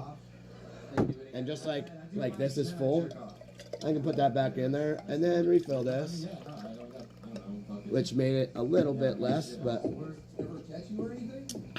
it's amazing. This shit will save your ass. This shit made it so I did not catch COVID. I did not get COVID one time, and everybody was shitting bricks. All right? Shit. Right here. My sister asked me. My sister's a nurse. She's like, "Hey, I'm working on a hospice patient, and this and that. And they're having bad breathing." I was like, "Can you go to Costco? Run to Costco, grab one of these or two of these." She's like, "Do you have any?" I have a half of one I can't give you because that's open. I was like, "If I gave you one, it needs to be sealed." I was like, "You work in the medical field, so everything has to be hermetically sealed or perfect, like from like the product being sealed." So I was like, "You need." Whoa! I almost dropped it. You need to have this sealed, no matter what. If it's not on there, don't use it. So, because you could have somebody else's shit, but this shit will last forever. So, I mean, in your fridge. So, I'm gonna crack my slider door because I literally am fucking burning up. And the weirdest thing is, I have 1 degree under, like 98.6. I had 96.7 earlier. I was 2 fucking degrees cooler inner core. I'm like, why am I sweating? Your team is still operating like a group chat with commitment issues. That's a problem. Eventually, you look at the chaos side and you think, that's fucking Quo. That's why today's episode is brought to you by Quo, spelled Q-U-O, the smarter way to run your business. I didn't lock my car. Where's my fucking key at? With over 3,000 reviews built on how modern teams work. That's why more than 90,000 businesses from solo operators to growing teams rely on Quo to stay connected, professional, and consistently reachable. Tell me I love Quo. It's the best business phone system out there. Quo works wherever you are, right from an app on your phone or a computer, and lets you keep your existing number. Add new numbers or so also, yeah, this is the drink that gets rid of all your boogers, and if you have a sinus cold or anything, you'll be gone. I have a sinus infection to where I was bleeding on the inside of my sinuses back here. So literally I was bleeding all right here from my sinuses, because literally your sinuses drain right here into your throat. Not kidding. And now I have no crazy boogers. There's a little bit of runniness, but other than that, I'm like perfect now. So, yeah. Okay, what kind of food we got going on this bitch today? Armor increased. Okay, I haven't spent any money on this bitch, so we gotta spin. Oh, I gotta be careful when I fart. That's one only thing that sucks about fasting. You gotta be careful when you fart, because you can shit all over the place. I'm not kidding. It's real. It's real. So I didn't eat anything till like Saturday night, and I had all right, let's see if this is still on. Ooh, Red Band. All right, we're gonna get a doggy right now. And I'm gonna turn off these right here, so we're not gonna have any noise on this bitch. In the U.S. from household names like So let's go. to brands just getting started. That's right. That's right. Nice. Yeah, like I smoke tobacco, right? Online store that matches your brand style. Accelerate your efficiency, whether you're up. So I smoke tobacco, but the thing is, the tobacco that I smoke isn't RJ Reynolds. It isn't full of all that shit. It's not even. It's Turkish tobacco from Turkey. So I don't buy crazy shit. But if I do not have this tobacco, I'll get Old Sailor or this Old Navy shit that is literally like this gold stuff. It tastes like pipe tobacco, and it is so fucking rich, and you're like, just take a couple puffs off it and you're straight. I inhale it. Like, I inhale cigars. You're not supposed to inhale cigars. I inhale cigars. I've inhaled cigars since I was fucking 21. And like blunts and whatever, that's not exactly inhaling cigars. Somebody coming back there, his shirt was racist. What's racist is elephants. What's racist? Elephants. You never hear any white people getting killed by elephants. How much do you got to be not paying attention to get killed by an elephant? I'd be like, hey, look, y'all. Here comes the elephants. Olé! Olé! Anyways. As you're laying there in I had to turn my heat. I cracked my door just so I'm not like it's just the weirdest thing. I'm like sweating. But I cracked my front door or my slider door, and then I turned my fucking fan that I have that cools off my computer and shit. Turned that fucker and slid it sideways, so now it's like kind of circulating some air now. I actually thought about opening up all the windows and grabbing my front door and going. Yeah, cigar smoke is way different because it's all fucking it's all tobacco leaf. You reached your time limit. One more time for Timmy D, everybody. Or as I call him, Scary the Cable Guy. I'll take that. Scary the Cable Guy? Timmy, welcome. I was surreal, Tommy. I love it. Look at you. You are just a dream bucket full. I cannot wait to find out all about you. The last guy was giving me nothing. That pussy lived with his grandma. Pussy lived with his grandma. You know what I'm saying? Anybody that steps foot in your yard, There's carcasses in the back. There's carcasses in the backyard. Really good, Timmy. How long have you been doing stand-up? Off and on for about 10 years. I love it. All of it here in Texas? No, I went to LA. You went to LA? I never did it. I got up at the ice house in Pasadena. How many gay men Pasadena. got slaughtered in LA when you I got the fuck out of there. I got the fuck out of there. You slaughter a gay guy? I'm learning a lot about myself tonight. You're learning a lot that a mirror could have taught you. You're learning a lot that a mirror could have taught you. This is just, I decided this is what I'm doing. You know, you just make a decision. Well, we got a dog. Maybe it's gonna be a female. I really fucking hope it's a female. Just so I can make them fuck. And then get another female to make level 4s. Level 4 St. Bernard with the fucking... I want a St. Bernard that I can take with me. 63. So. Really? Damn, you look great for 63, buddy. Just had a little boy at 60. Oh, shit. You had a little boy? I have a little boy that's 3 years old, turned 3 years old. James. Holy shit, a 6-year-old man had fucking a 3-year-old? Is he healthy? Yeah. Hey, maybe I might start kicking out kids at 60 and 70. All plow, plow, plow. Here you go. I'm still viable. Guitar player, songwriter, engineer, producer. Wow, look at you. Guitar player. How long have you been playing guitar? Yeah, I'm this close to finishing my second book right now. So, and I've been working on my third book for like a couple years now, but I put it on the back burner. So, my first book is called The Path of a Seeker. It's a way to become a Buddhist monk in America without all the crazy distractions. The God of I just sold BSS. that house and I'm moving back to Nashville. And so my other one is the mind mind. You said you had one when you were in Nashville. I'm actually waiting to see if I need to revamp my.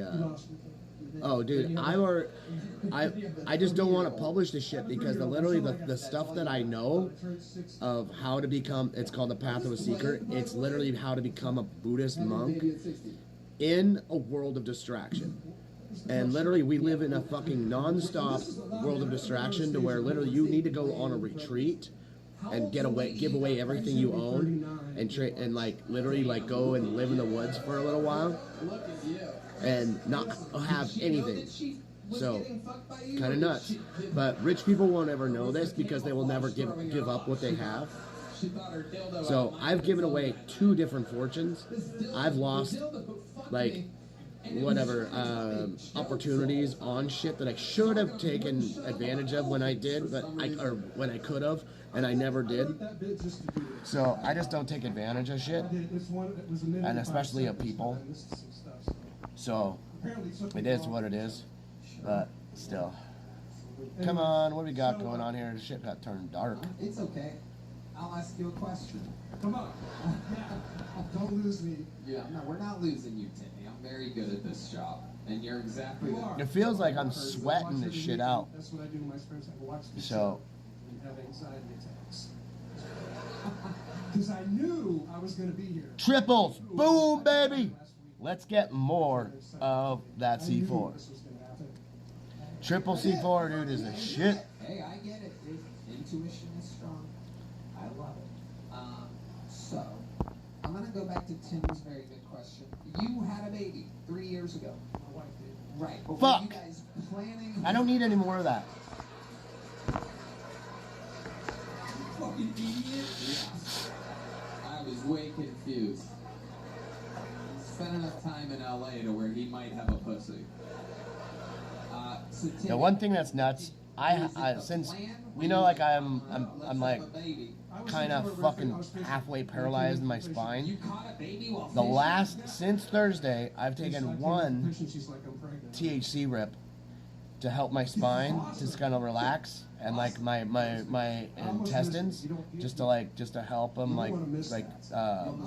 unclench, like my insides unclench, and my back's been fine and my legs have been okay. I haven't been walking all fucked up or nothing, and literally it's strange because I don't have any pain meds and I have like my spine pain is like a level, I want to say on a level like, like 1 to 10, my spine level shit was around like a 2, and even though it's always been a 5, which is crazy shit. Do some engineering, some session work. Tony, so you better get good at making fucking peanut butter and jelly sandwiches or something. That bitch's gonna leave you. That bitch's gonna leave you. Tony, will you do me a favor? Yeah. You asked me about the low point in my musical career. Sure. There you go. What's the low point in your musical career? When I was playing guitar for Blake Shelton for about 10 years. Blake Shelton? Okay. Is that it? You're just taking a shot at a guy that... It was not good, Tony. Why was it not good? I mean, just throwing my life away. Would you like to expand on that at all? Well, the low point, when we did Good Morning America, there was like 6.2 million people watched that show. Yeah, that's what they said. And I was standing there No way that's on some beach, and I was thinking to myself, there's 6.2 million people just watching me throw my fucking life away. Listen, can you guys play any Blake Shelton songs? No, we can't. No, you can't play any, no. Well, that's a YouTube copyright. You're just taking shots of Blake Shelton, the guy that paid you for 10 years? The whole Okay, well, that's... No. We don't like I thought it would be interesting. But I will let you play guitar. Heidi, are you back there? You have the house guitar. Is that thing tuned? We keep it tuned? Okay, we keep it tuned. Heidi, there she is, everybody. The lovely Heidi. We got a chord for that? You know what we're doing here? Is there anything to drink? What the fuck do you think this is, dude? Michael, hand him that. Fucking Dream Writer, you. Crack it open for him. They took all my shit and made me put it in that bucket. There you go. Take a sip of that. Here's the Take a fucking sip of the water. Jesus Christ almighty. Take a sip of the fucking water. This is taking way too long. I see why Blake Shelton fired your ass. I see why Blake Shelton fired your ass. Great mouth noise that we needed. Awesome. You need a pick? What else do you need? Some lyrics and talent? Some lyrics and talent? Let's go, dudes. Let's go. Come on. Alright, so we need to go and do our shit. I've been fucking all this off.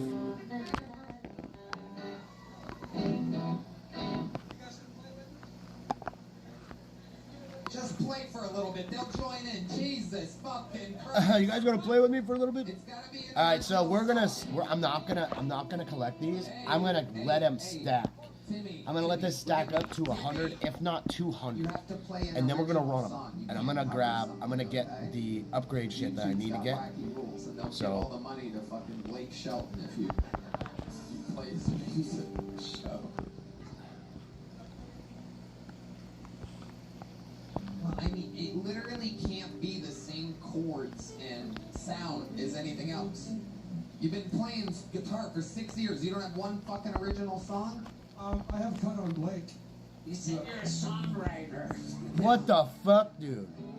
I do. He cut one of my songs. I played guitar on that fucking record. Do you have anything that isn't a famous song or a published song at all? Well, it was supposed to be the next single off the Pure BS record, and I got fired, and then I didn't get my song singled, and it cost me. Can you do a solo?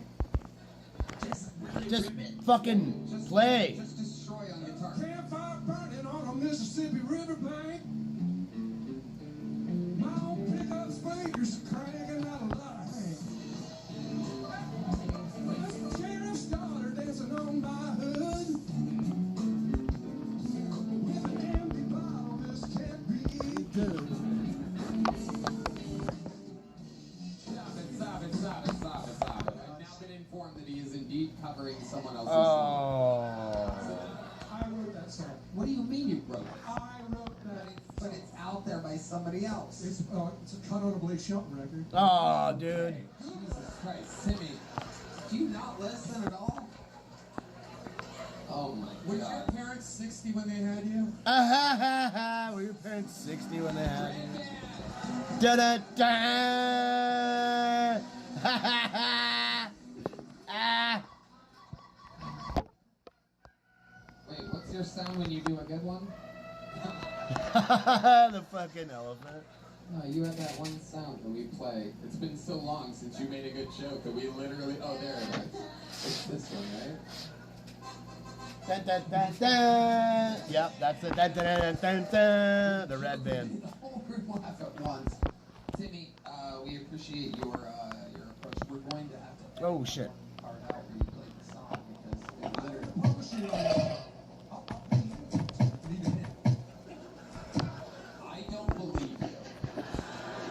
I don't believe Google this can't be good by Blake on the writer. It says to me.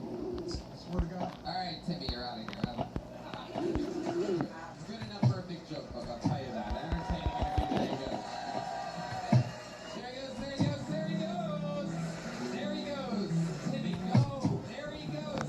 Okay, fucking go. Okay, fucking go. Oh yeah, check this out, guys. Hey, want to see something cool? So from that other thing, look what I got. I got the crypt. Okay? Watch this.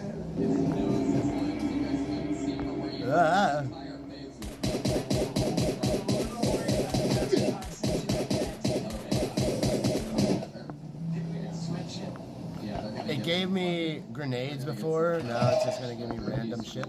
That works. Your next comedian, ladies and gentlemen. She's been on this show before. Funny young lady goes by the name of Emily Wade. Everybody, here we go.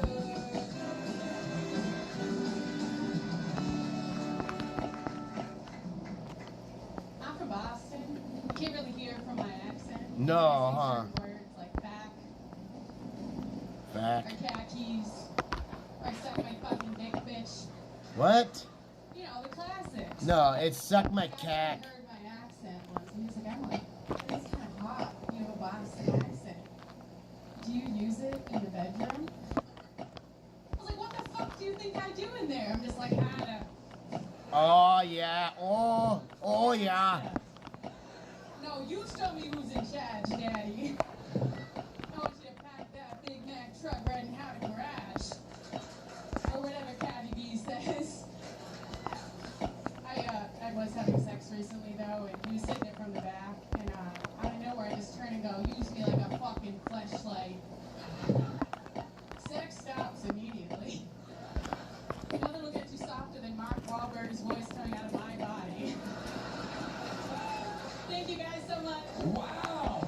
Emily, wait! Not bad. Wow! Unbelievable! That was fantastic. You've been on this show before, but that was your best set yet, for sure. Thank you. Welcome, welcome. Remind everybody, how long you been on stand-up? Coming up on 3 years now. 3 years. You're originally from Boston. Before this, you were in Miami? Yes, I was. Is there anything you miss about Miami? Besides the hookers? Yes. I really miss the weather. It's fucking cold in Austin, even though it only gets to like 60 degrees out here. Fucking pussy.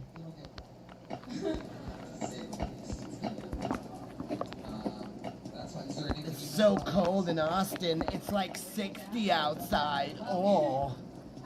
What in the fuck, yo? If somebody says it's cold and it's 60 outside, go punch him in the face.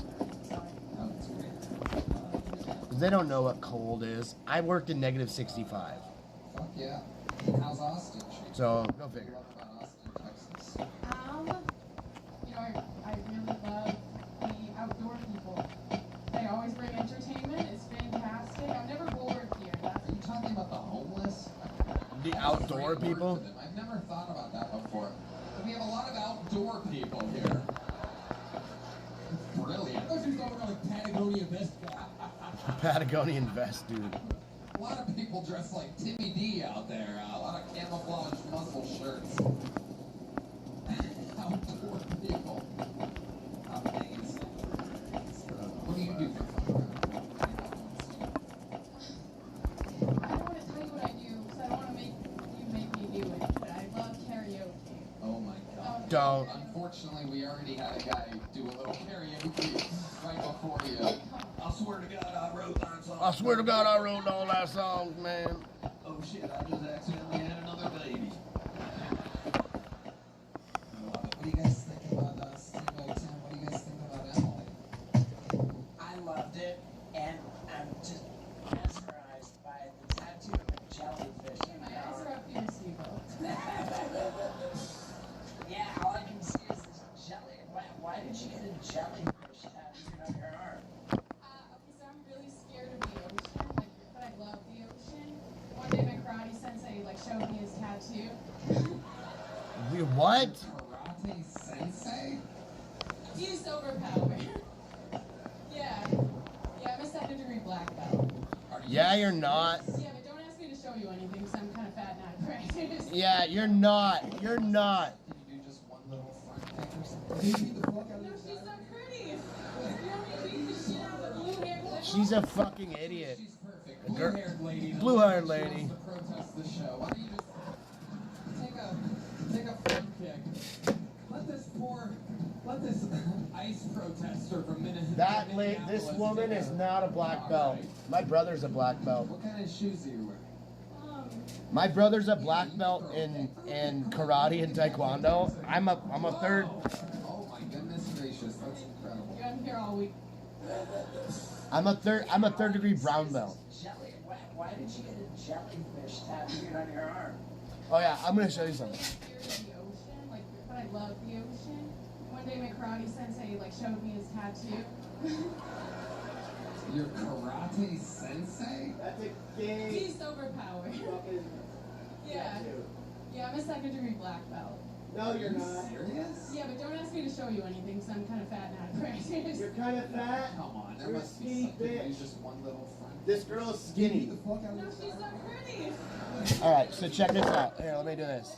Yeah, actually, she's perfect. Blue-haired lady that looks like she wants to protest the show. Why don't you just take a front kick? Let this ice protester from Minneapolis take a. What are you gonna do? Roundhouse kick? What kind of shoes do you wear? Nikes? Yeah, you can throw a kick. Throw a kick. Come on, Michael, give me that kick music. Whoa! Oh my goodness gracious. So what? She had a front kick. So this one is from 1988. The fucking back of the thing came off. 1988, I was 7. All right.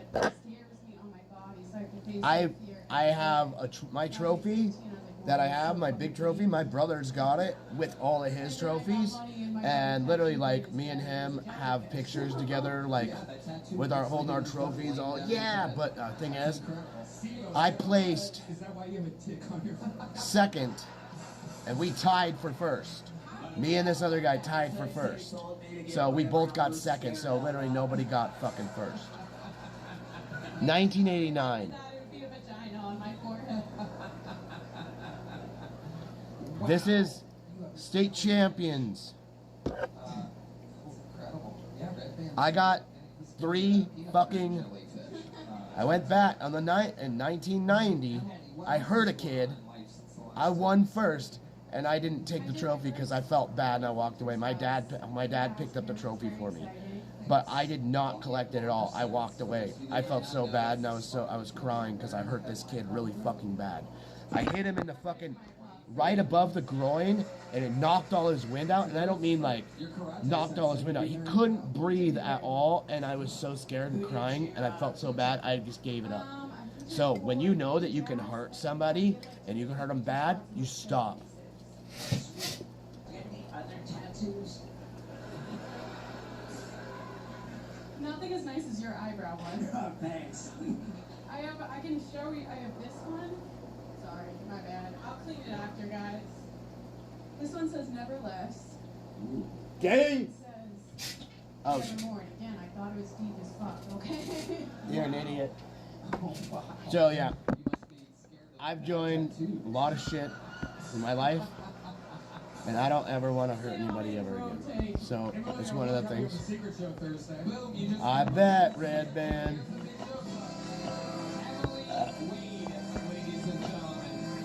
It's weird, Red Band's married, but he always tries to get laid. By the guests and all the people that he fucking puts on the fucking secret show. 1 minute that they did the one time, their best minute. Retarded. Alright, so I don't know why I got those bottles.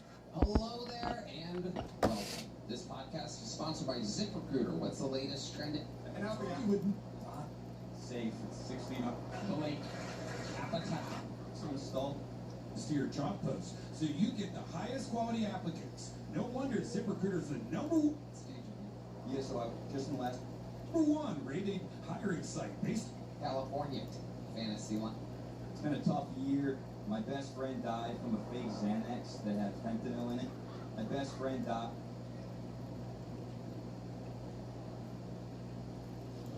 Xanax to help him chill out. Now he's about as chill as you can possibly get. Lineups when you play your first $5 lineup. Prize Can't stand their ad readings. By the name of Blake Apatow, everybody. Here we go. Great to be here. What's up, folks? Yeah, my shit tastes amazing. That drink. Like, I think we should build a wall.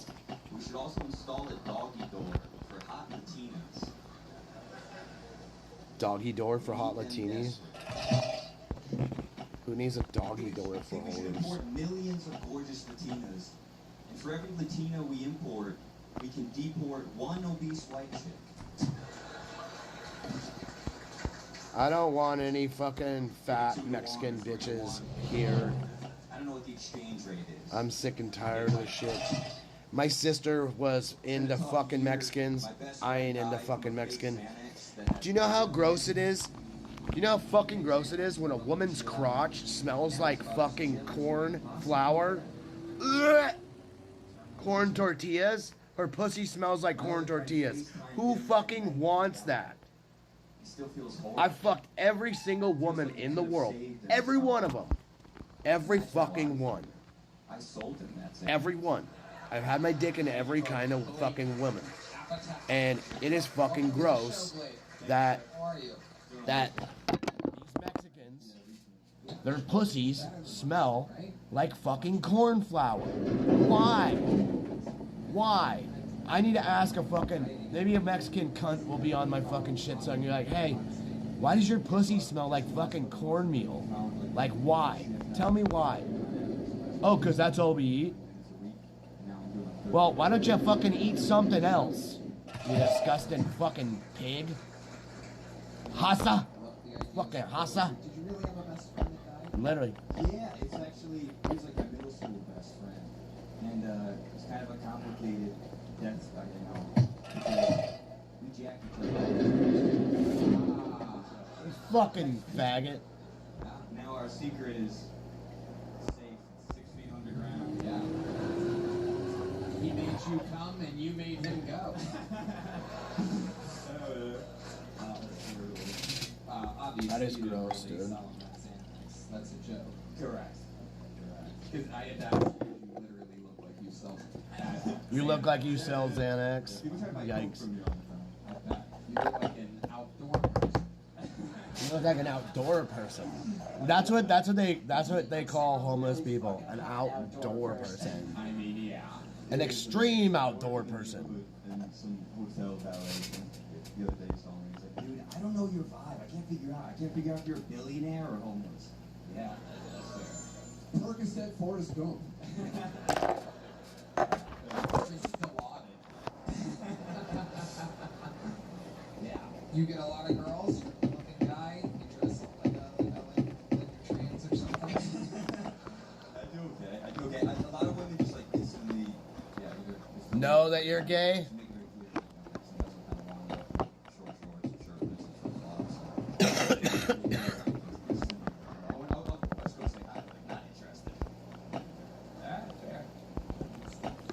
Yo, shit's mutual, bitch. Oh yeah, absolutely. Any of them with alive dads? Oh, so we have this left. I don't know about that. Can you give us an example of a time that went extremely well? Ooh. You ever just bang a chick against a tree there? Ladies Oh yeah, I forgot to grab these. One time I went on a Tinder date by the Lady Bird Lake, and she was a mom, and we kind of strolled for an hour. It got dark, and then we sat at a bench. She ended up blowing me twice. I didn't even want the second. Oh my God! I'm like, That's amazing. D Madness is going to meet this girl right now. enjoy, man. Enjoy. Where the fuck is Lady Bird Lake at? Hey, fucking Lady Bird Lake. This fucking motherfucker. It's amazing. She made you come twice, so I guess when you're used to getting jerked off by middle school boys, it's pretty exciting to get your dick sucked off park bench. And I you would know. So what do I need on this? So explain to us twice, how much time is in the middle there? 250. I need 100 and something. Sounds like a good idea. Maybe Right. in the future. But no, so we were kind of just hanging out, and people were coming, slowly, sporadically, and then we started kind of hooking up, started going for it, and then it was very hot because people were coming, like, we had to stop. So like kind of pretend like we were doing nothing and cover it up, and very hot for her to resume that. What did you cover? Oh, I threw the pants on quickly, and then I kind of like got that go over. I was curious if you maybe have like a newspaper. A cup? A fucking big gold cup? And so one of the times she makes you climax. Oh yeah. And then how much time goes in between? I need a calculator real quick. An uncomfortable amount. Come on, you fucks. It was clear that she 20 or 30 minutes? no Longer than that. 2 or 3 minutes. Where's my Yeah, fucking it was so apps hot. at? Like I'm not even an exhibitionist, but I guess then I discovered I kind of was. And I don't know, yeah, and it's like it's beautiful. I mean, obviously, blowjobs are amazing anywhere, but in nature, yeah, with the sounds of the little evening squalls, and yeah, and that Evening squalls? What? Yeah, absolutely. Yeah. Amazing. Do you know how many kids this mother had? She had one. How old's that kid? I think 7. Wow. Yeah. Think about that. You were all 7 at one point. Your mom could have been sucking outdoor people cock at the park. Think about that. And no one wants to believe that your mom. Alright, so I need 165 She points. did. Your mom's also. right? You get that 3,000. Tony, what kind of car do you think he drives? This is easy. I'm gonna go with the Airlift scooter. He drives a Subaru. Now, you are a Mitsubishi Eclipse? Oh, the 06 Mustang GT. Okay. But currently, Yeah. you're on the money. Scooter. Right. Yeah. So I am right. Yeah. It really is a scooter. But I prefer the line bike. That's like classic. That's like the millionaire kind of version of the scooter. Hell yeah. What do you mean currently? What happened to the car? Well, I got a yeah, no, 100% a year ago. Really? Yeah. I'm spot on. Just almost wrapped it up now. Take us through that. Oh God. What exactly happened that night? Okay, a couple of Yeah, drinks. might as well not fuck around. With my coworker, and a couple comments that came back to kind of haunt me. Wow, I'm so proud of you drinking lately, and being so responsible. And then after like My 2 or 3 fucking drinks, pen's I not went and not stopped in to disconnected, get you a drink cunts. at my friend's bar, and I genuinely remember that first drink. Nothing at all for the next 4 hours. Complete blackout. Came out of the blackout with multiple cops with firearms. Yeah. Yep. Let me ask you this. How many drinks did you have at that second Demolish them. So that's the thing is. Got them plays back. All right, so let's hit this. We're gonna run home, grab our drone because I totally fucking forgot our drone. I was gonna come and do this shit, and we're gonna do this guy. We're gonna do the farm. It was a hand job. We'll go knock this out quick. We'll go and run a couple of floors there. Then we'll go and finish up this guy right here. We did actually blow each other. Oh yeah. So that's why 13-year-old boys give terrible head. Dude, shut up. Fucking faggot. Talking about fucking little boys sucking his dick. I'm on my XP shit. I love that my aura changes the UV light. I'm looking for my Ghislaine. Look at this. It turns blue. If I'm near it, it turns blue. Do you know at the time it was terrible? I had the craziest shit happen to me earlier. I was like, my little girl turned on this flashlight, and I had the highest pitched scream in my ear, and I went, oh! I'm like, whoa, what was that? What was that? And the visitation person was like, because I'm dealing with CPS still, the visitation person was, what was that? Now, I don't know. I was like, something just like blew up in my ear. I was like, it sounded like something was just blowing up my ear, like I had the super high pitch frequency. I don't know what it is. I was like, you know, like when you hear like that, I was like, I heard so bad. And I was like, you saw me duck? She went, yeah. I went, I don't know what it is. I was like, I don't know if I'm pretty sure it's my senses that are heightened to fucking 11. Always. When you would self-suck, would you go on your back and What? He sucks his own dick? punch over the old master Yoda? Gross. So I tried everything. I'm an experimental guy. I will say I'm kind of at the skill level though. I'm just standing up. Can you show us exactly? Can I get a drum roll and you show us exactly? Steve-O's very interested. He's getting ready for Jackass 6 over here. Whoa! Very good. Okay, you said you could self-suck until you were 13. Yeah. So at what age did the goo come out, and how did you handle that?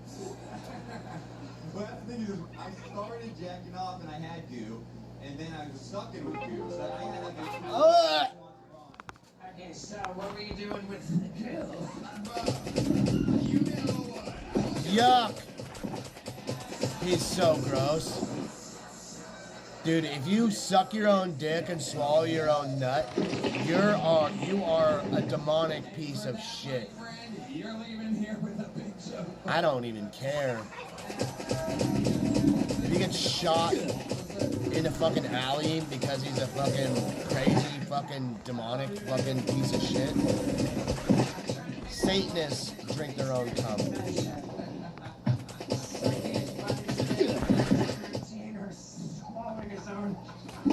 Fuck that, dude. So gross.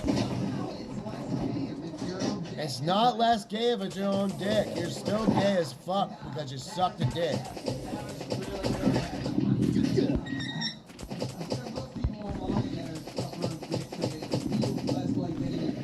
And more like you're sucking a dick. Yeah. It's like an elbow. It's like an elbow? Oh, jeez, dude. His head was about 3 feet away from us. Yeah, this is Kill Tony. I used to only be able to do the tickle day. Yeah, right, fat ass Red Band. Red Band has a 4-foot long penis. Yeah, he's got a 4-foot long dick. Wow.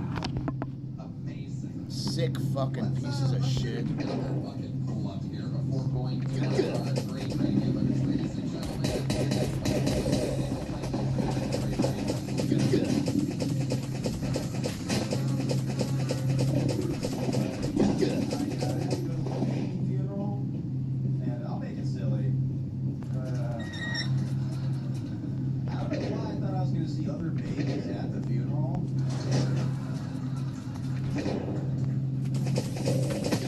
Baby funeral? What the fuck?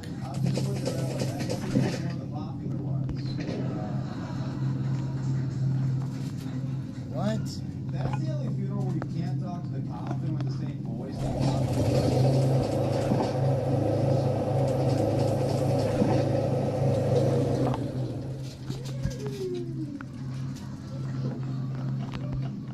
Hey, a lady got mad at me recently for saying the word retarded. Someone's like, "You're saying the R word? What year is it?" This retard doesn't even know what year it is. This retard don't know what year it is. Bless her heart.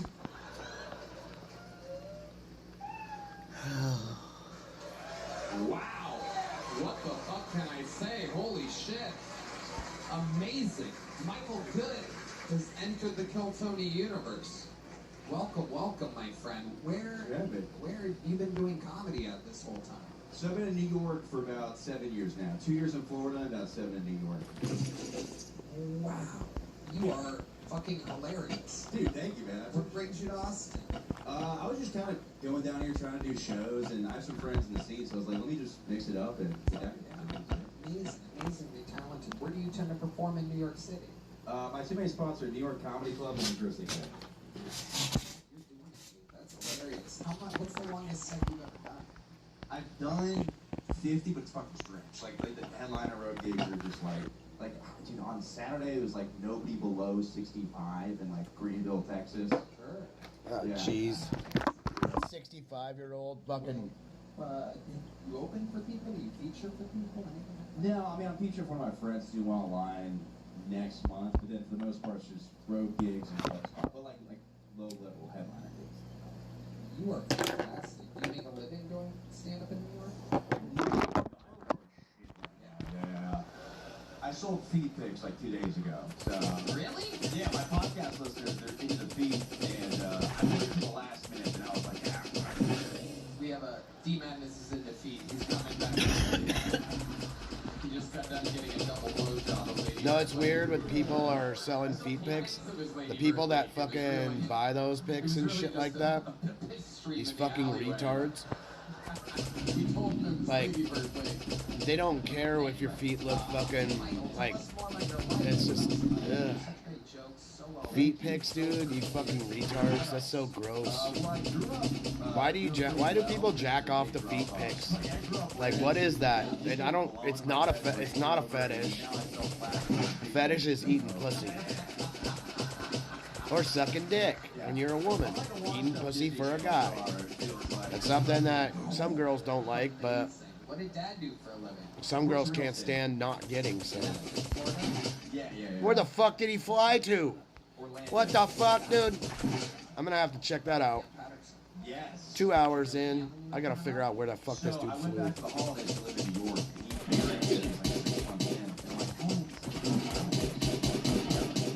Die, bitch. He's a special freak. That is great. I love it. And so you still live in New York? Yes, I leave tomorrow night. What's your situation in square footage? You live by yourself? No, 2 other comics under a train, basically. Okay. Allowed. Is it a 2-bedroom? No, it's 3 bedrooms and 1 toilet, though. Okay, your bedroom. What part of town? Brooklyn, Williamsburg. 2 dudes, yeah. Wow, what's that like? It's pretty brutal. I could break into my laundry's bathroom to record like lockstep, but I'll just go in there and break it if I really think it does. That's crazy. He has 1 toilet, 3 dudes. I live by myself and have 3 toilets. We're like the 3 toilets, 1 dude. We're like opposites. It's incredible. Granted, I bet Tony doesn't clean one of his toilets. Just to let you know, when you think about me, just remember. I love it. What else about your life? Tell us more. You're so funny. Dude, thank you. I'm bad with money, so I put money towards becoming a UFO field investigator. What the fuck? Let's not waste our fucking money. To have like a little badge with my face on it seems like I could do a lot of fun with that. So a lot of plans that don't actually move my career forward. I spent $300 on that. Wow, what else? Like you cut code or anything like that? Like you just have Yeah, I'm trying to think ways to make money or how to. How much money do you have? How much money do you have saved up right now? This is the only show in the world that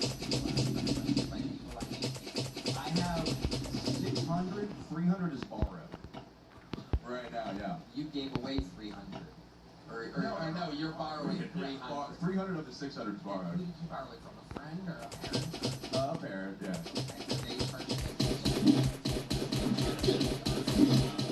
No. It was a secret one that my mom said. Oh, we love those secret mom borrowings. I never got one in my life. That's why I ended up wildly successful. But, I mean, you can't have people helping you, you know what I mean? You gotta fucking struggle. So what is that extra 300 doing for you exactly? What are you doing? What are you doing with that extra 300 that you wouldn't have done? Just getting rent covered, so she doesn't know where I got it.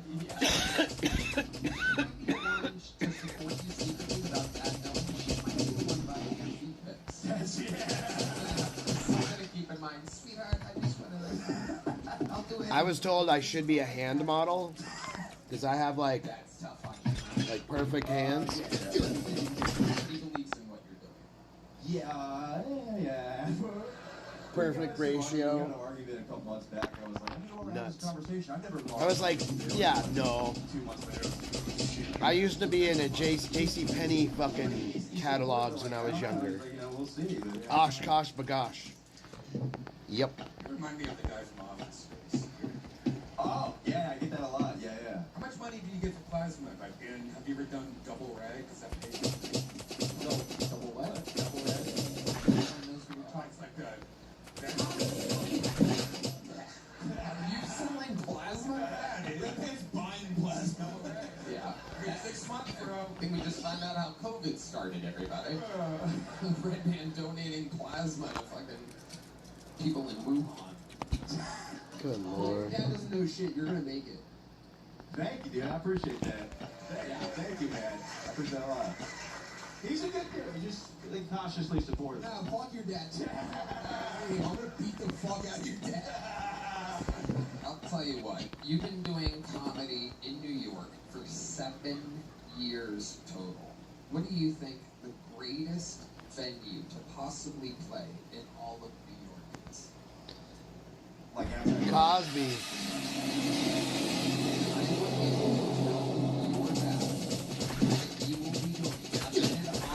No, never mind. That's here. Madison Square Garden. He got a spot on Madison Square Garden. Nice.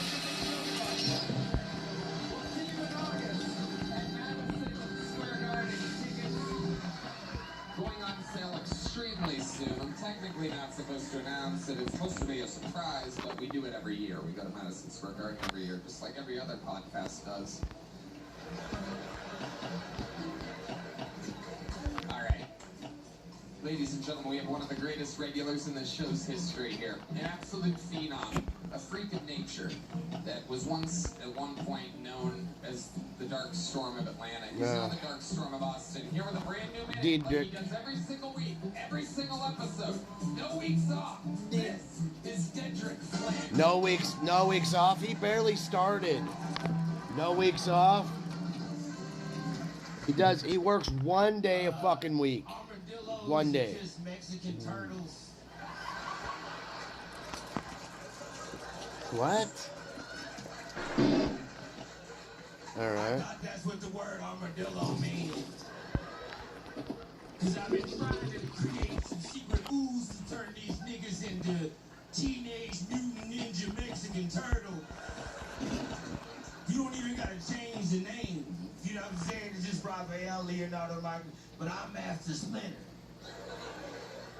Now that I got y'all and the silly thing, I gotta get to some beef that I got. Fuck the nigga who made the low battery noise and smoke detectors. How the fuck? I got so many white friends that move next door to me. They smoke detector don't never go off. But when my black ass family move in, that shit be on for 15 years. Nigga, either kill yourself or not. I hate a battery that don't actually want to die.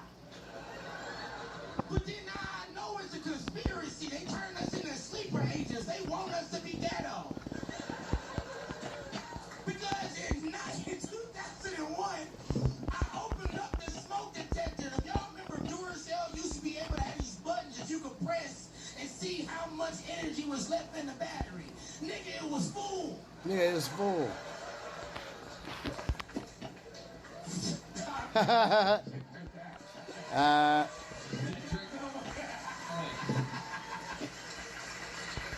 Fucking unbelievable.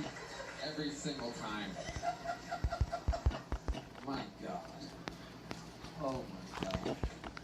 So many great references. The armadillo really is a Mexican turtle. Your take on the battery is incredible. I forgot about Duracell's amazing technology back then. Yeah, it was an interesting thing. I mean, you would almost nice. Things out just to check. You would like take the batteries out. Now it's still there. Super cool technology. It was. Yeah. You know why it chirped though, even though the battery is full? Say something mean. No, it's because that means the sensor It's going. It wasn't the battery. It was the sensor. Dual mode battery, huh? Then how come my white friends didn't have no sensors, right? Well, please tell me more about your fucking technology. Your people did to my black people to make us poorer than we thought. Because we can't have a full conversation without somebody going, yeah. Well, we have the same thing. The white people have the same thing, but when we hear it, we do whatever it takes to stop it. that shit be over there, Tony. We ain't got time. I gotta knock down cobwebs and shit. And I gotta go outside and be black in the 90s. It was a lot. Steve-O. I did what it took to stop mine. I got a fucking broom and I fucking javelin that thing. Javelin that bitch. No more smoke detector. Have you ever thought about taking a gun, holding it sideways, and shooting the smoke detector? Yeah, the other day I got a fucking gun and I fucking went up there and I fucking I robbed that nigga's boys. No, that's my impression of you. I'm so sorry. It's not me being mean. I love you. All the black people love you. Thank you so much, man. I love you. I love you too, man. And it get That's my black Steve-O impression. That's my black Steve-O. This is Steve-O saying nigga. I've always wondered what it would sound like coming from that place. Hey, check out my wild boys. Black Steve-O gonna be in there.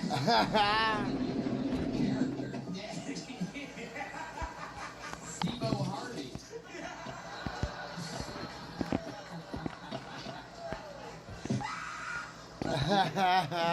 Welcome to the feud. Welcome to the feud.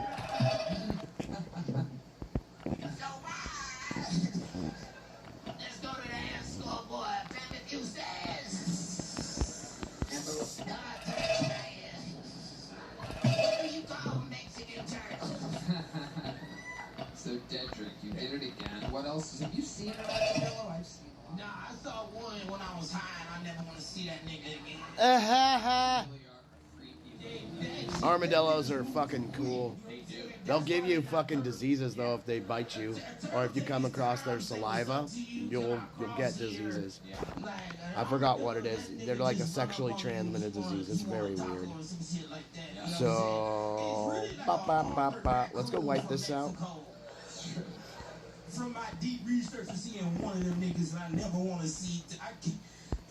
Actually, 2 more. I'm moving back to Atlanta.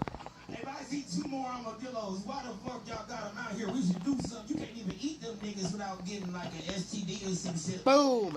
STD. Right there. Boom. I know too much about all things in this world.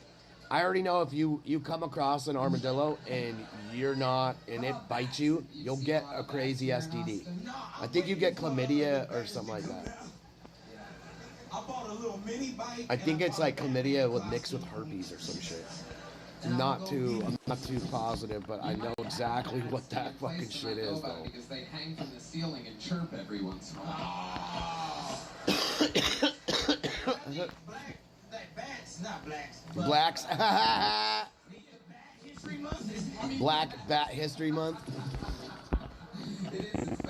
It's Bat History Month. March is Bat History Month. Is that your joke? You put the mic down immediately. Don't do this to me. Bats are just black birds. Bats are just black birds. They be hanging all the time. That's why they hanging all the time.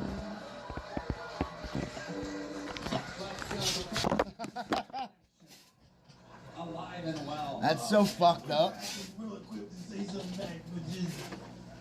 You wish there was an N-word for white people? I wish there was an N-word for white people. They have white words. They have like N-words for white people. Yeah, crows are different. That's a whole different. They're out there working the fields and everything. That's a whole different world. You guys would never. You guys would never. The insects, because I Googled it, because I was dating a white witch one time, and that bitch had a bat box in the backyard, so she got bat boxes are dope. Take care of the mosquitoes down south. Our mosquitoes are bigger than me, and like they gotta eat all that. That's why we got lightning bugs. I don't know. Y'all like lightning bugs? Y'all call Lightning bugs are gone. That's dumb as fuck, nigga. Them shits is called lightning bugs in the real south. You know what I remember lightning bugs very well. Awesome. I don't really see it. They're gone. They all died. They got those ones that Wait, Red Band, ladies and gentlemen, bring up the sound effect. I don't know if you guys heard it. It happened quick. He's not one that's known for 55-72-7. But he did just crank another home run. He said Batman also didn't have a father. Oh fuck! His own sound effect. 13 years. That's from William Montgomery. He told me to tell you, fucking dumbass. Wow. Red Band with 2 jokes. Dun, dun, dun, dun, dun, dun. If you have that on your bingo card, if you bet $1 on Poly Market, you just won $5 billion. That is the first time. You know what? We should look at Call Sheet and see if there's any bets for Batman be Robin also. bets on Kill Tony. What happens? What'd he say? I don't know. Y'all like lightning bugs? Y'all call what, fireflies out here? That's dumb as fuck, nigga. Them shits is called lightning bugs in the real south. You know what I remember lightning bugs very well. Awesome. I don't really see it. No, they don't have them out here. They don't have them out. You know Batman didn't have them out there either. They got those ones that With Red Band, bring up the sound effect. I don't know if you guys heard it. It happened quick. He's not one that. He said Batman didn't have a father either. But he did just crank another home run. He did. He said Batman also didn't have a father. He's about to bang 3 in a row. Just for that, my friend. You can't find it. 13 years. That's from William Montgomery. He told me to tell you, fuck you, dumbass. Wow. Red Band with 2 jokes in 1 episode. If you have that on your bingo card, if you bet $1 on Poly Market, you just won $5 billion. That is the first time Red Band. So Batman funny. be robbing also. Batman be robbing also. Ah ha ha! Ah ha ha ha!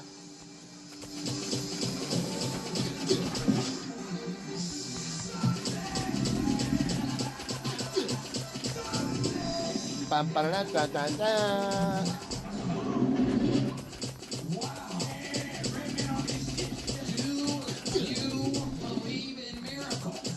Do you believe in miracles?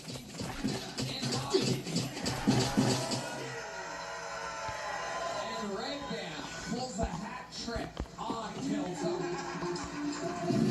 Unbelievable. Someone's gonna drink himself to death tonight. I can already tell. He's gonna be holding court in this seat. So gather around, kids. Let me tell you how I got to this point in my life. Let me teach you all something. Shout out White Daddy. That's what I call Red Band. White Daddy. Fucking man, you did it again. Ladies and gentlemen, live in the flesh, the one and only Dark Storm of Austin, Dedrick Flynn. What an episode. You guys having fun out there? I know we are out there. Alright, your next bucket pool goes by the name of Gus Swanda. Gus Swanda. Here we go. Thank you. I recently moved back to the United States after living in South Korea for 30 years. So I experienced a bit of a culture shock. The biggest difference is the things you can't say now in America. You can't say, apparently you can't say homeless, you have to say unhoused. I tested this theory out. I saw a homeless guy the other day and I said, do you prefer the term homeless or unhoused? And I will never forget what he said. So poignant. He said to me, stop stealing my car. He just asked me repeatedly. I'll put that down as an unhoused after I get back from the hospital. You know, you can't say the word retard anymore. Yeah, you can. That's the new one. You have to say Democrat.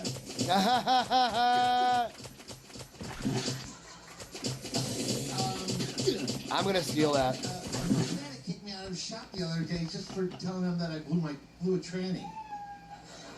I blew my tranny. That's homophobic. I'm like, no, I drive too hard. You can't say. You can't say faggot anymore. Go ahead, finish it. No, I mean, you have to say a bundle of sticks with which to start a fire with, you know. I mean, but that's so wrong. I mean, I love The faggots. Fag's a good word. I love faggots. Okay. How long have you been doing stand-up, Gus? I started in 2007. I started. Did you? Yeah. That's the same level of success I could see. You went on to make all those great Mythbusters episodes. Focused mostly on the comedy. Comedy. Yeah. Why didn't I think of that? What have you been doing the whole time? Where were you in 2007 when you I was in Busan, South Korea. Busan? Pussy. Busan. Yeah, and we had a. Let's just throw those all in. You know, a pretty big community there. It's like the second largest city. Seoul had a comedy group, and we tour around. I was lucky enough. Remind me again, where's Busan? It's on the very southern tip. It's on the coast, beaches. It's known for its beaches. South Korea. Oh, sorry. Yeah, sorry. Okay, go ahead. You were saying. Well, you know, I was fortunate to meet and open up for some really big name comedians like Kyle Kinane, Danny Cho. I'm good friends with Tom Rhodes. Yeah, so I came back here. I was a university professor, and where at? In Busan. Oh, you were at Busan University. You taught English?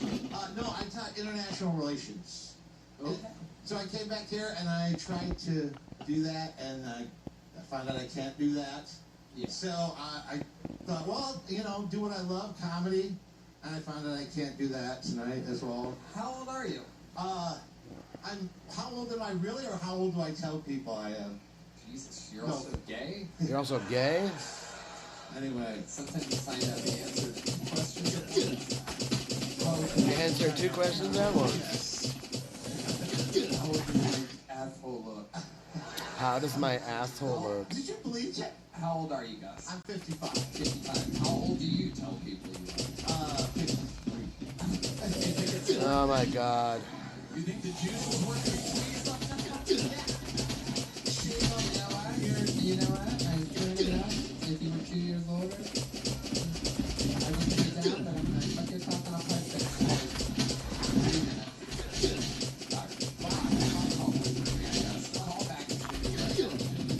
You referenced something from before. I think it's so funny. Well, call me back later and we'll work on it. Oh my God.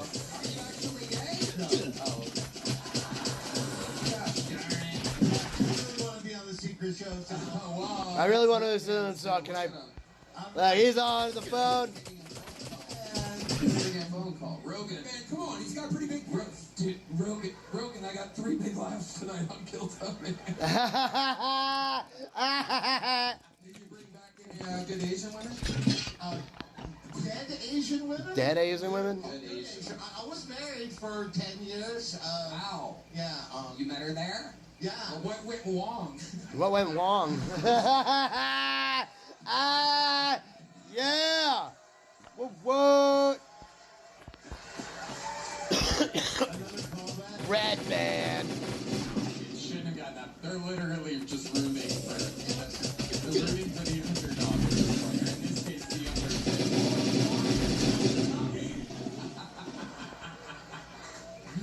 the problem was communication problem. For example, like one time she came home all excited and she's like, honey, the man on the first floor is a therapist, and he just moved in, and I was like, oh well.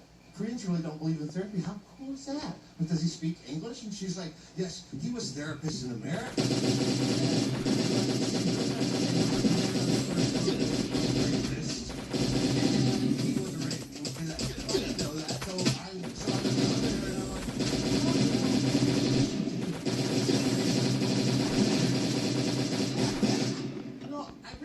Sometimes I would just like to come over and just unload. We swap stories. I would like that very much. What did your wife do for work? Me love you long time. What did she do? She was an artist, so nothing really. I mean, like, she didn't really make money. Yeah? And did it last for 10 years? Why did you do so long? I wanted to come back to America, and she really didn't. And, you know, it ended amicably. I mean, I only got 3 minutes of material out of it, so. She only got 3 minutes of material out of it. She did. Give us one more crazy fun fact about your life. I just want to say that a guy named Jace, I met this weekend. He's supposed to be some really lucky guy. He put his hand on me and he's like, you're going to get uncle from me. It wasn't him. The odds of this happening are literally like 1 in 250. Yeah. And you just got lucky. It was my hand. Oh, okay. It was my hand. I just want to say thank you to Tony's hand. Well, you don't have to thank anything. You have to thank me for creating this format. Okay. I just don't want some fucking guy that thinks he's a psychic getting credit for you. I just like to thank Jace, who, he's a homeless guy who weighs 6 foot 10 straight. He put his hand on my shoulder and he's like, you're gonna do it. Well, all makes ads. I seen it on Kill Tony. This episode, okay?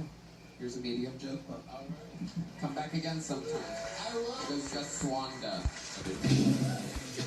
Alright, we're flying through it. Your next bucket will goes by Jarrell Beeman, everyone. Jarrell Beeman, ladies and gentlemen. What's up, man? I'm happy to be here in Texas, man. I actually live in a spot called Dayton, Ohio.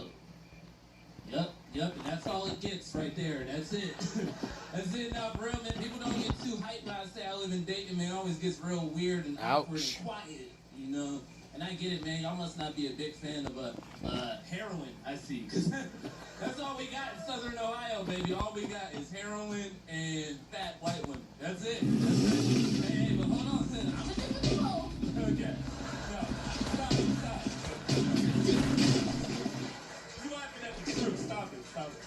People are like, like, Jarrell, why don't you move out of Dayton? You're so talented, man. You should move. But I won't because the rent's too low, man. It's so cheap. Rent in my crib right now is $217 per month. Now, the week before I got it, I found out that a triple homicide happened right around the corner, which explained a lot. But when I found that out, that shit had me thinking about killing 4 people just to get that rent down to $150. There's a joke. Absolutely hilarious. There we go. Demon has arrived. A lot of new names and faces tonight. It's a fun show. Welcome, Jarrell. What's up? Hell yeah. What's it? I'm good, man. I'm feeling good and gravy, man. Thanks for having me. I love it. I love it. What a great set. You look fantastic. You look like you took a convertible rocket here from... A convertible rocket here. His hair's like blown back, like he has no head. You look more blasted.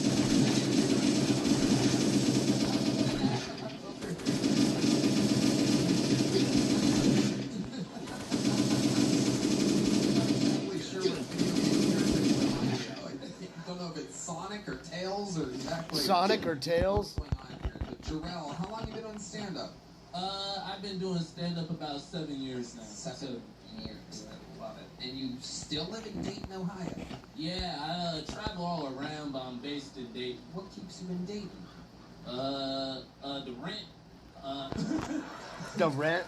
And nigga, that rent's fantastic. I can't even imagine. Can you tell the people here exactly what your situation is? Well, at first I was living in the ghetto. That was helping me out. That sounds like he's still living in the ghetto. But then I started living on campus with my girlfriend. And that was real cheap. I've been with her for 5 years. Clap it up for young black blood. Clap it up. It's a black woman? Black woman. I know. Yeah, it's not a fat white woman. I know. We all died. No.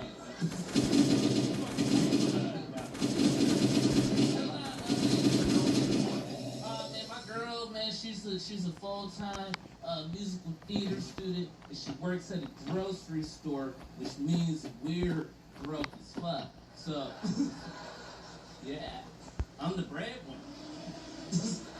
Breadwinner of what? Oh, yeah. What grocery store? Is it Kroger? No, it's Myers. Okay. That's we know Myers. We know It's Myers Fred very Myers. well. Red Band and I are both from the great state of Ohio. Oh, yeah. Originally. So is Thompson.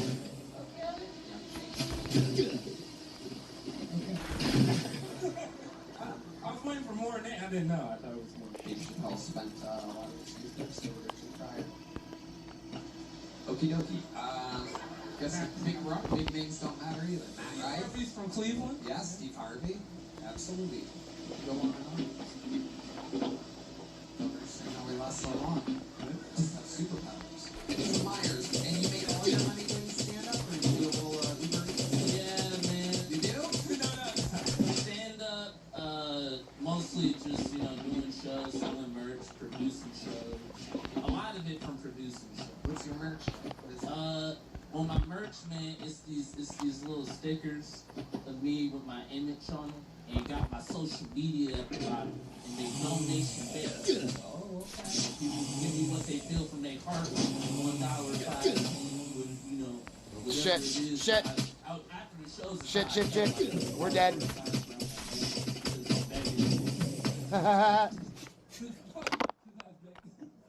And the sign says, I wish I could have brought it out, but the sign says, I need to grab armor. Being a broke comedian ain't no joke. Please donate, nigga. That's what it says. Please donate, nigga. I added in the nigga right now. There's no nigga on the sign.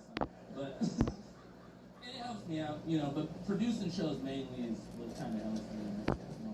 You're staying in Dayton, where the rent is cheap, but it's also tough to make. Yeah. Have you ever thought about moving with your talents? 7 years experience. Have you thought about moving to a city that might have a better economy and more opportunities for you? One that's not garbage? Man, I'm starting to really build up a lot of shit in the scene out there, where I'm kind of like on top of this mountain a little bit, kind of big fish in a small pond. That's great. You're going to die in Dayton. You're gonna die in Dayton. You keep building that mountain. Yeah. Exactly what is your rent? Just be honest with us. I gotta know exactly what the rent that keeps you in Dayton is. Well, my rent now is different. Yeah. I live in Huber Heights now. Huber Heights? Huber Heights, oh my god. I'm not the only one with 3 toilets.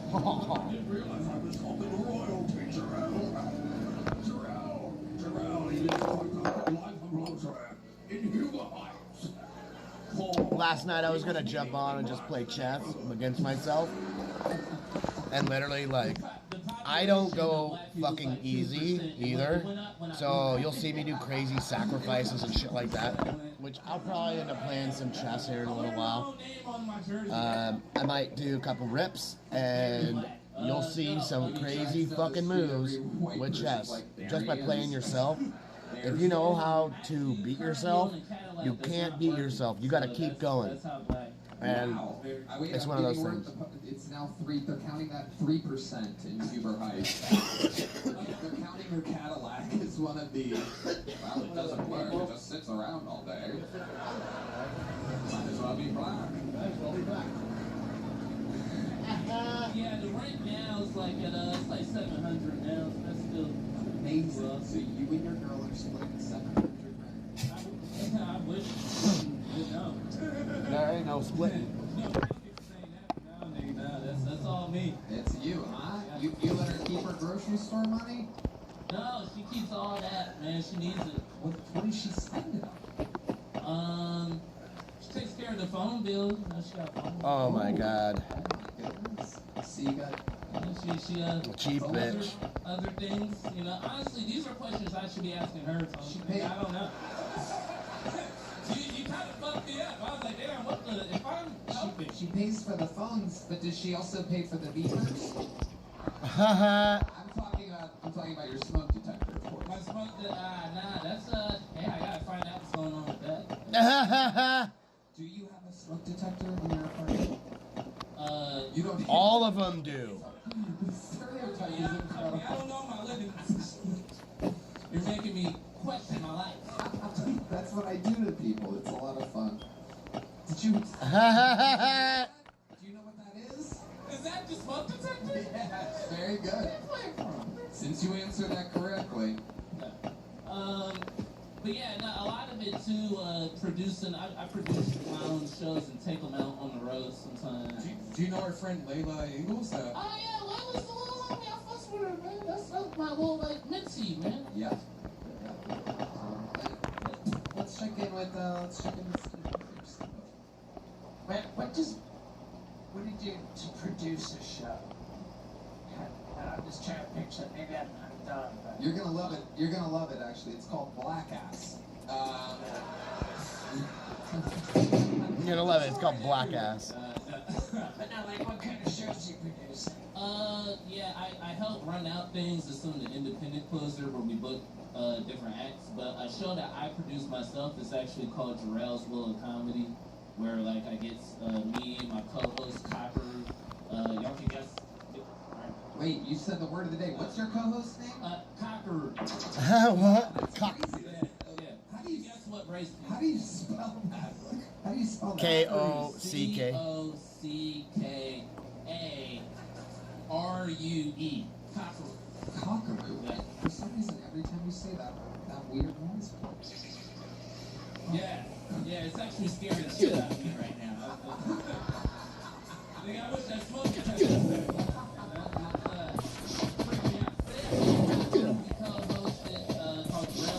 We invited guests, you know, comment on the panel with us, and what we'll do is we'll bring different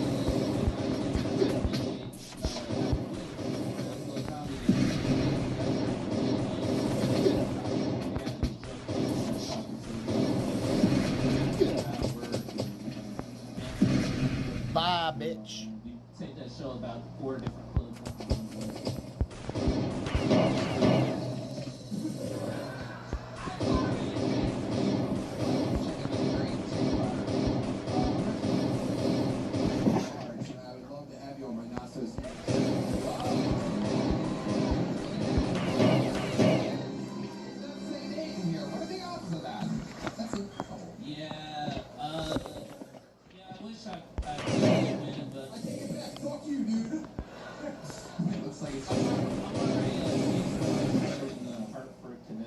Wow, you know what, Tim? I have a suggestion. I'm going to take the medium.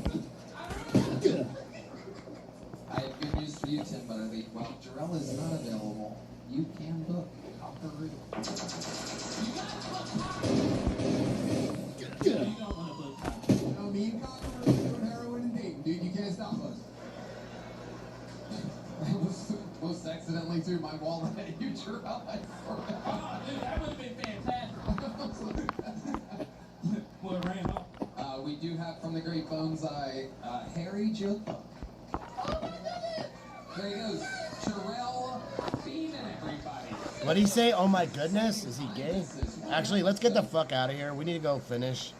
Let's just go and finish some shit in the How about a hand for thing over here. Heidi and Val? Their hit podcast, Love on the Line, is available at HeidiRegina.com.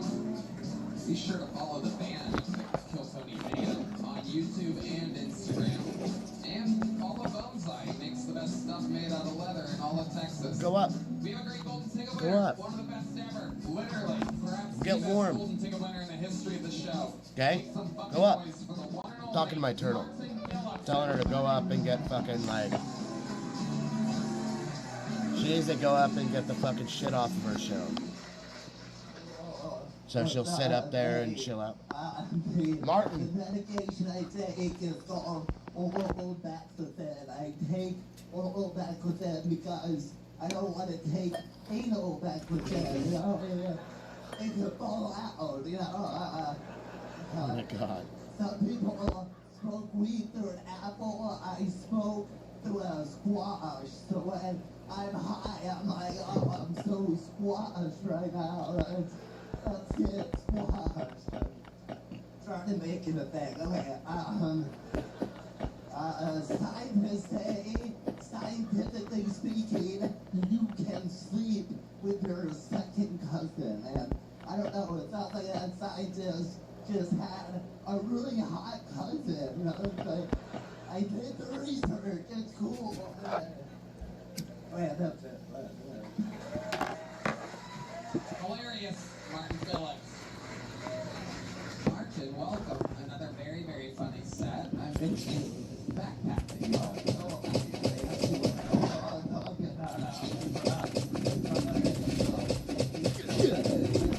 Said to help you stand up straight? What exactly is that? It's a parachute in case I fall. The parachute? Okay. Child's backpack. Yeah. Yeah. More like a pedophile. Okay, so the most favorite is nobody wants to hear my voice, so Steve will get it. Ain't nobody got time for that.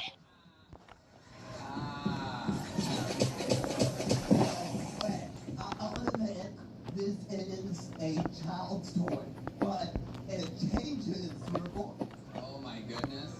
Oh, he's got a. So we had the option of robot, ghost, alien, or monster. Ooh. Monster! What are you gonna say into it? Do you have a pre-planned thing that you're gonna say? Maybe we can redo the joke and see if it's better. Which one do you What are you doing first? Robot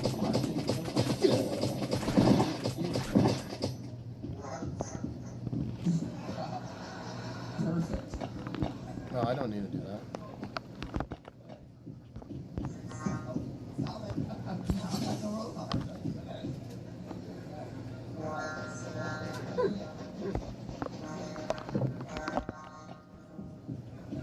I really only hear you.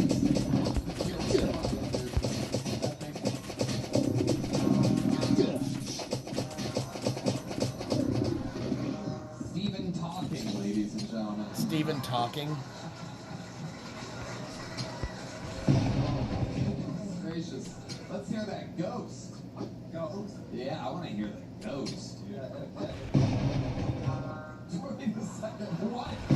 This is crazy. It's a ghost of a robot?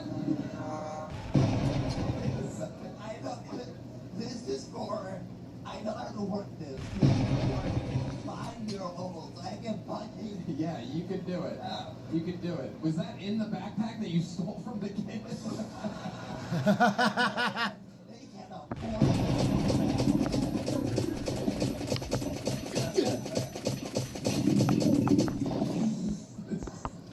Let's go have some fucking fun now, blasting bitches with our grenade launcher.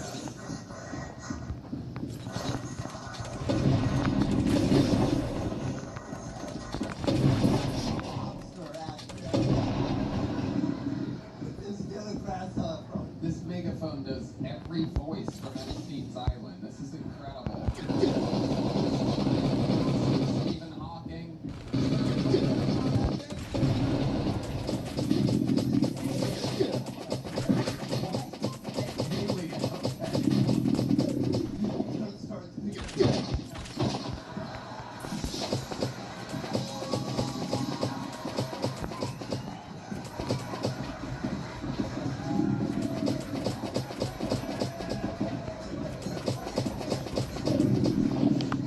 Fuck.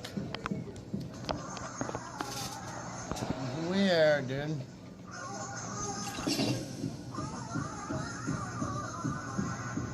What the fuck? Is there anything left? What's left?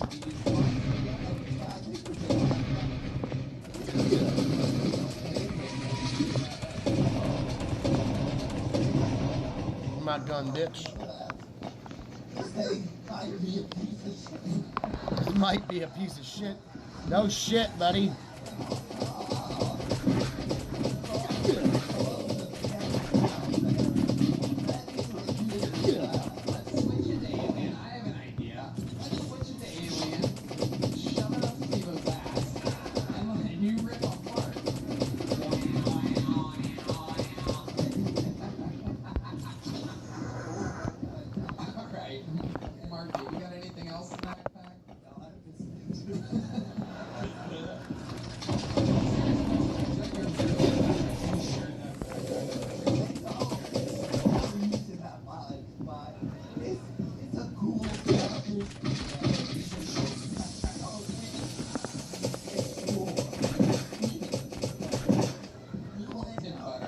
Imagine how disappointed the guy that robs him on stage is.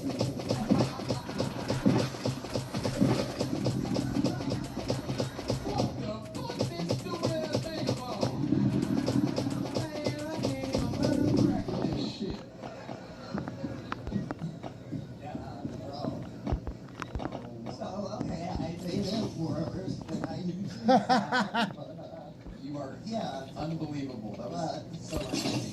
Yeah, fuck the haters. Goddamn right. Fuck the haters. Fuck the haters. One more time for the undeniable Martin Phillips, ladies and gentlemen. Wow, what an episode. We're coming around the mountain here. We're coming around the corner. 2 more bucket pulls. Let's get through it. Your next one goes by the name of Freddie Dolesi, everybody. Freddie Dolesi. Here comes Freddie. Big Freddie, everybody.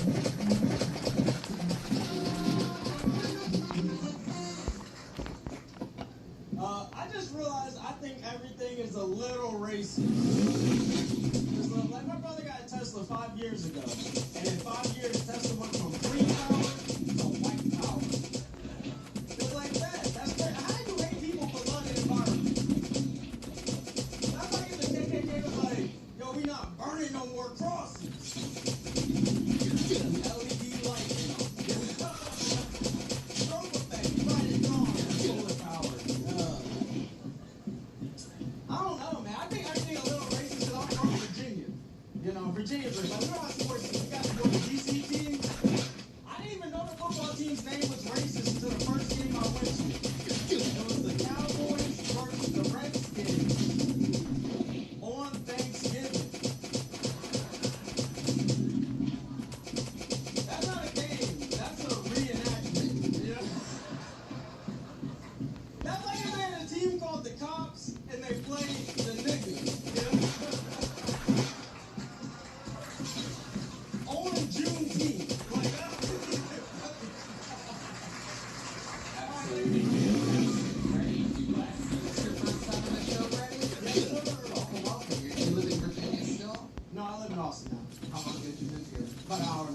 year and a half. About an hour and a half ago. Wild success for an hour and a half. Yeah, you know, I'm trying my best. I love it. What do you do for work? I'm a sign language interpreter. Are you a real one, or are you like those fake ones that get caught and get in trouble? I'm a real one. Yeah, do something kind of do that. Steve, tell me what he's signing in. Oh, wait. Oh, I think I got it back. A little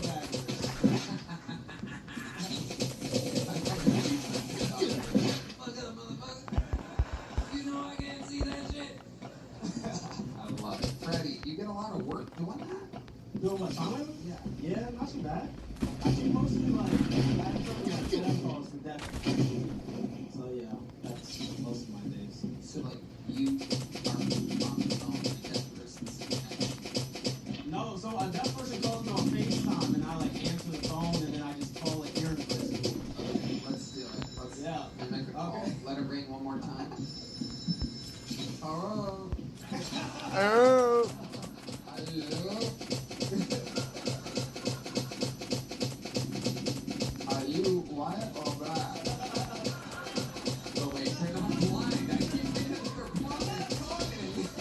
What is wrong with my brain? If that was the case, they would have called themselves, yeah? What the fuck is wrong with me?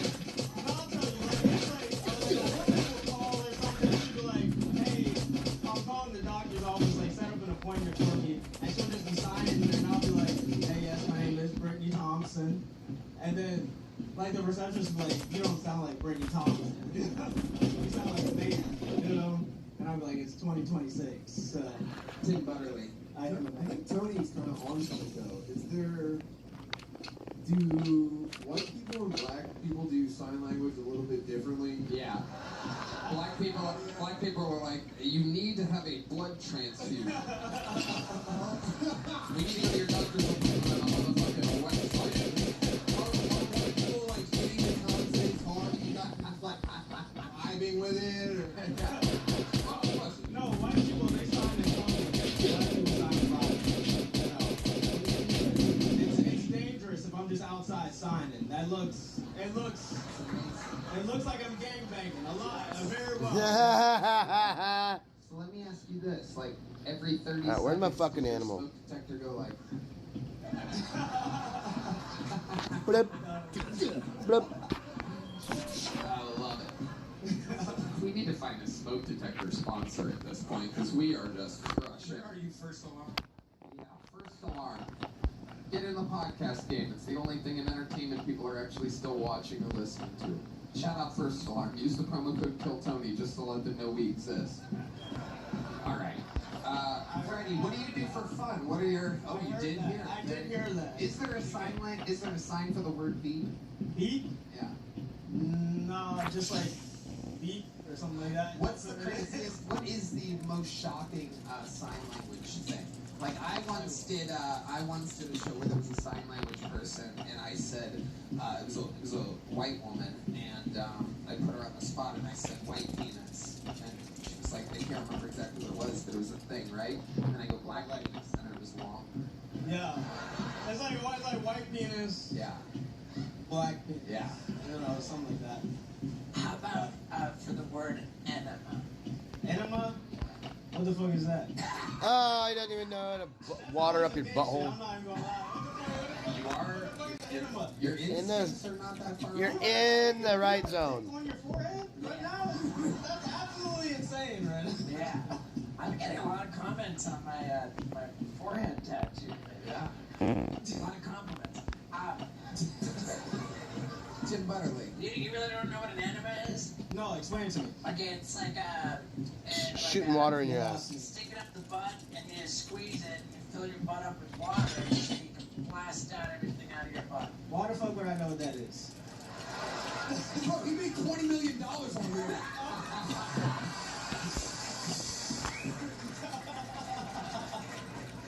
Oh, Lord. Show some respect. You sign this. Okay, what you want? You stick it up your butt. Nope, not doing that. Nope, not doing that. I can't do it. You're making doctor's appointments. You might have to know this stuff. Yeah, but mostly for like STDs and shit like that. Really? So that's worse.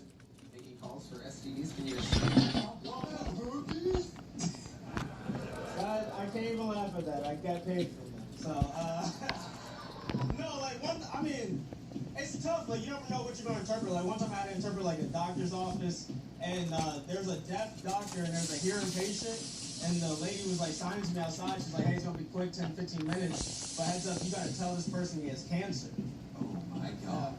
And I'm looking at it like, we ain't telling him shit. You know what I mean? Like, you went to school to learn how to tell someone they have cancer. I went to school for like 2 years. You know, like, best I could do is chlamydia. You know, that's the best I could do. So you didn't tell the guy that he has cancer? No, I just let him die. You know, Oh, fuck. I didn't give him cancer, man. That was his plan, you know, his destiny. You didn't even give him like a... I was just like... No good. Well, I don't want to ask this one a lot, but does sign language have the N-word? Oh.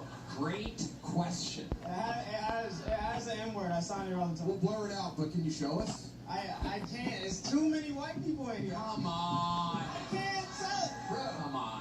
You ever been beat up by deaf people? They got a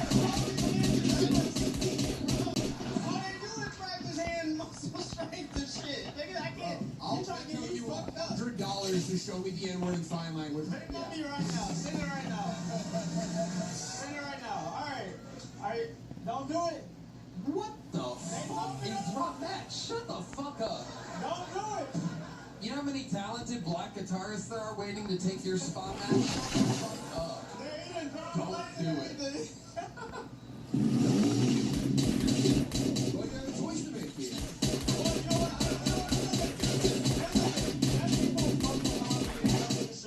So they got even a sign for Tony and shit like that. They got a sign for. Oh, I know what that is.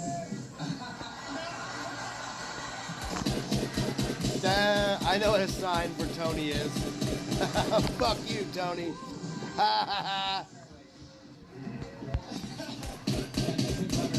Is the new guitar player on Kill Tony starting next week. I'll be in Dayton, Ohio.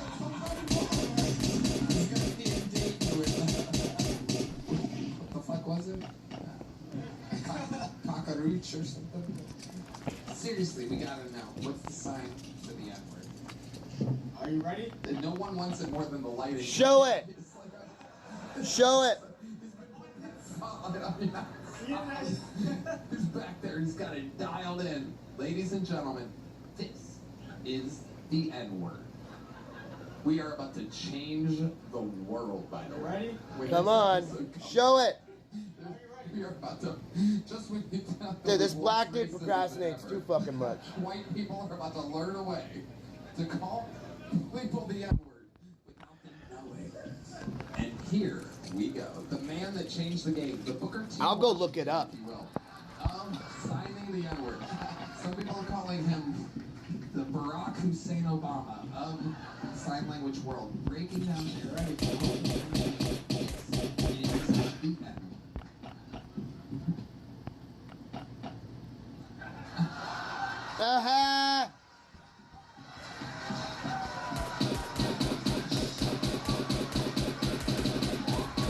He lifted up his shirt to show his gun.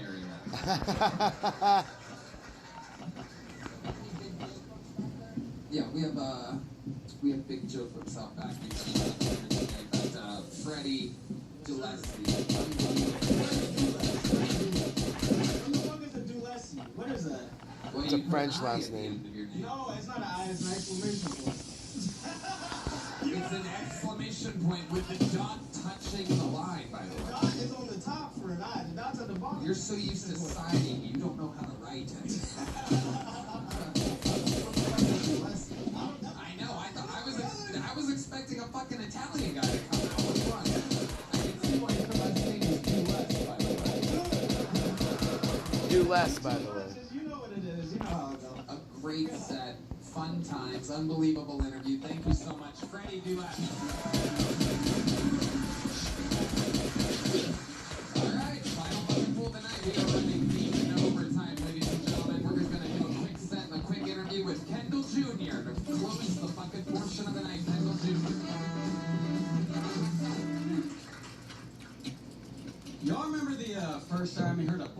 British guy talk? It's like, you're not supposed to sound like that. Unrelated, did you ever see a girl get too close with her dog? Thank God, I hope they ain't fucking. That's all I gotta say. Medication, though, you know? I've been thinking they probably got the best pull-out game because of all that copper wiring. But when a meth head has found the one, and she's got one of those copper IUDs, Oh, she pulls it out. Oh no. they cannot help themselves. And someone wants to be a father. No, I did know a girl once. She had so many abortions. She didn't even have a landing strip. It was just a Gaza strip.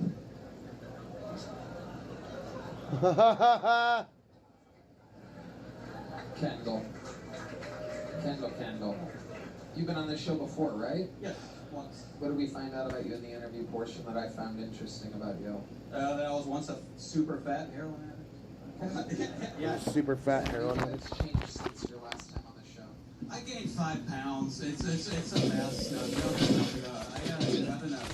Like my car got like rammed into. It was crazy outside my house. I had to get a new one. Who rammed into you? It was a drunk guy outside of my house. Just rammed into it.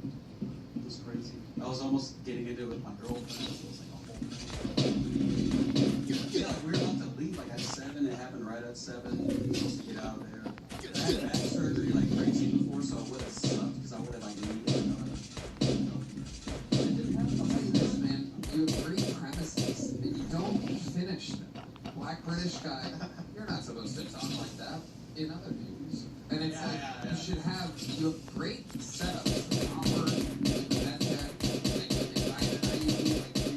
have this thing where you have great ideas and you're not finishing them. You're taking what would be the note in the book that you write, like a set list, and you're just saying the thing, and then you're moving on.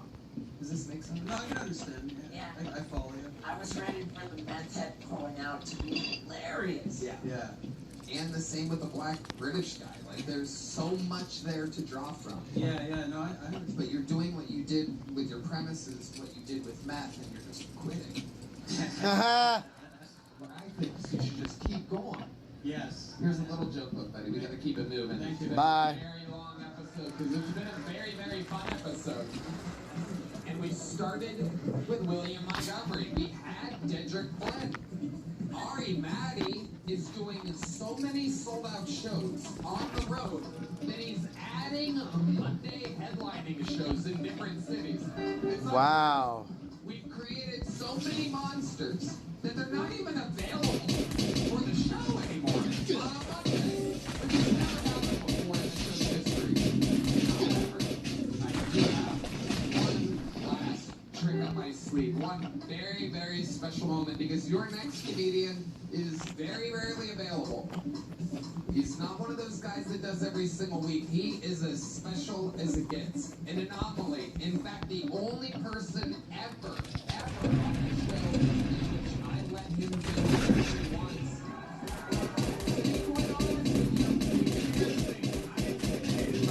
Timmy No Breaks. He lets me open up for him in the arenas that I already do. Ladies and gentlemen, I present to you a force of nature unlike anything Timmy No before in Breaks. the show's 13-year history. Ladies and gentlemen, dare I say, this Is Timmy No Breaks. How do I know what they're gonna say before they say it? I didn't watch this before. This one's like, this is running. What's up? My name is Timmy No Breaks, and welcome to Timmy Ass. Okay. Jesus fucking Christ. Say the N-word or play the fucking guitar. This is insane.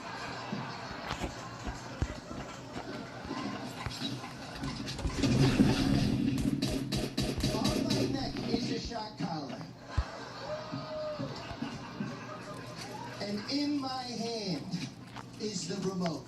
If you press this it will shock me. Now, if I bomb, one of you guys will get to shock me. I won't bomb because I don't bomb. But this is the bomb shock collar. This is fucking terrible. Now, because this is a dog collar, I will give it to this lesbian bitch. Jesus Christ.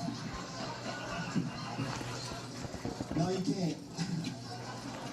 Start the timer, Red Band. Did you guys see during the Olympics how that girl did survive? Okay, what the fuck are you doing, you dumb whore? With the setup. Hold it up, lady. Hold it up a little bit so we can see. There you go. And keep not that. Tone, this is an uninterrupted minute. I know. Shut the fuck up. Keep it there so we can see when you feel it. This is showbiz. Take it from the top. Here we go. And Did you guys shut the fuck up, man? I'm trying to do a minute. It doesn't even sound like the fuck you did. I'm about to say the N-word. If you do it again, I'm gonna fucking freak out.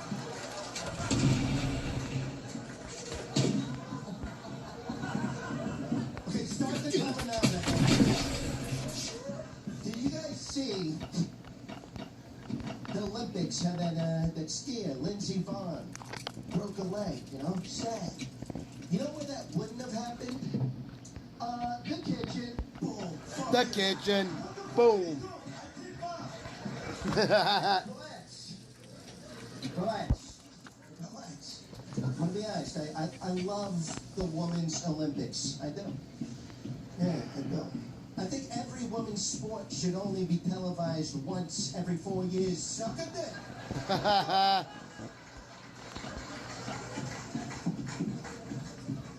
What the fuck, you fucking bitch?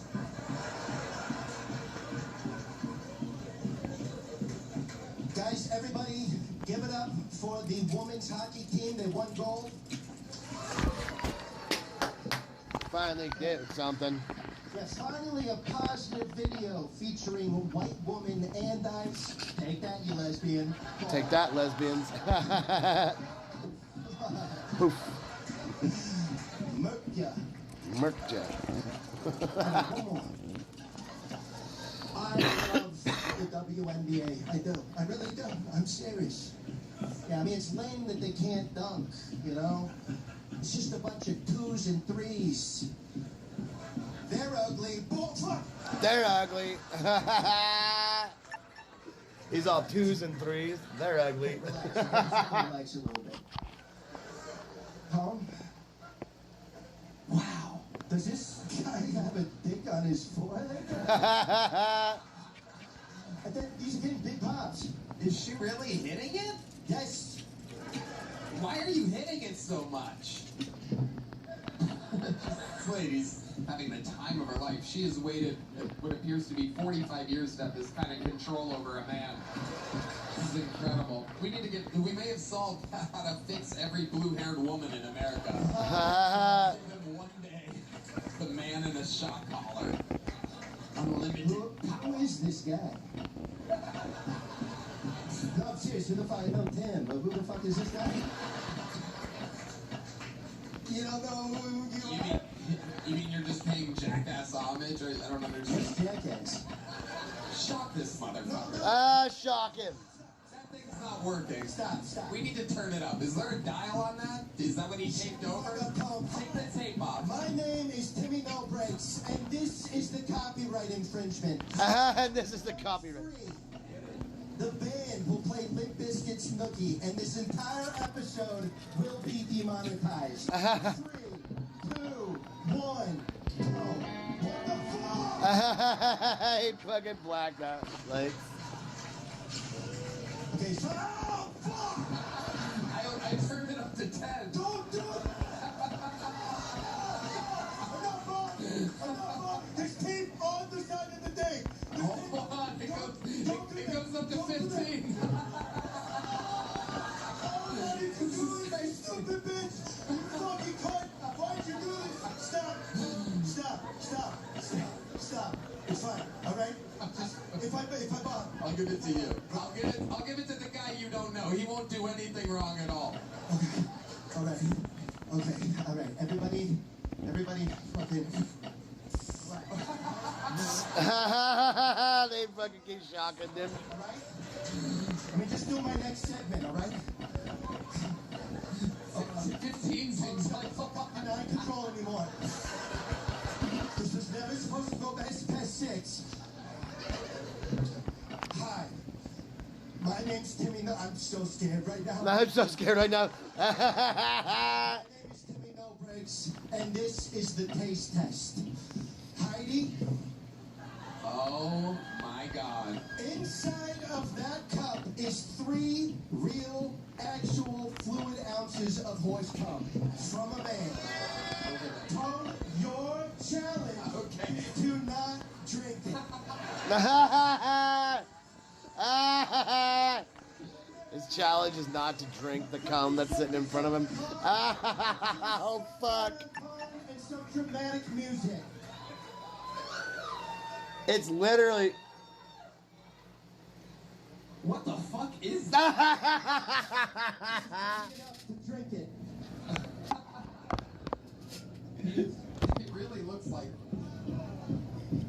It's very thick. It's very thick. Oh, don't act like you don't know exactly what that is.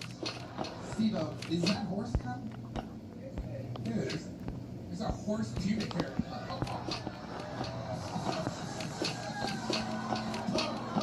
gonna fucking blow up, dude.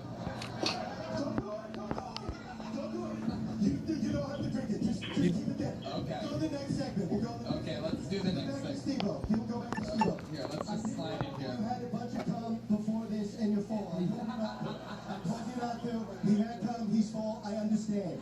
I did it! Son of a bitch. I did it! Okay, I got one backup. I got one more. Okay. 15 hurts. Stop. I'm gonna fucking kill you. I'm going after this show. I'm going to go to Mitzi's bar and I'm gonna punch you in the dick so hard that it falls off and none of the gay guys are gonna be able to say it anymore. It's fine. Hi. My name is Timmy No Breaks, and this is Trivia for Retards. If you get the question wrong, and these are 5th grade level questions, you have to take a sip of Tone's tap water. Tone's tap water? Continue to not drink the horse cum if you get it wrong. Okay. But we're gonna up the stakes. Heidi. Give it up for Heidi, everybody. That's... Alright. There's no way Tone is going to be able to resist that horse cum now. I'm Wait not a just gonna reach over and do it. Wait a second. First, shut the fuck up, Tone. I'm moving on to the questions, okay? Alright. Steve-O, let's start with you. Tone's tap water was created by A. Tone Hinchcliffe, B. Tone the Tiger, or C. Liquid Death. Looks like liquid death to me. I'm gonna go with A. You do not have to drink that water. Next question is for you, Tim. In a 2025 double-blind peer-reviewed study conducted by independent researchers, what was found in Tone's tap water? Was it A, mercury, B, lead, C, arsenic, D, Teflon, E, Cyclone B, F, Zyrtec, G, MSG, H, Blue Chew, I, horse cum, or J, all the above? All the above. It's supposed to be funny. All the above. Nailed it. Nailed it. Ah, bam! I got that shit.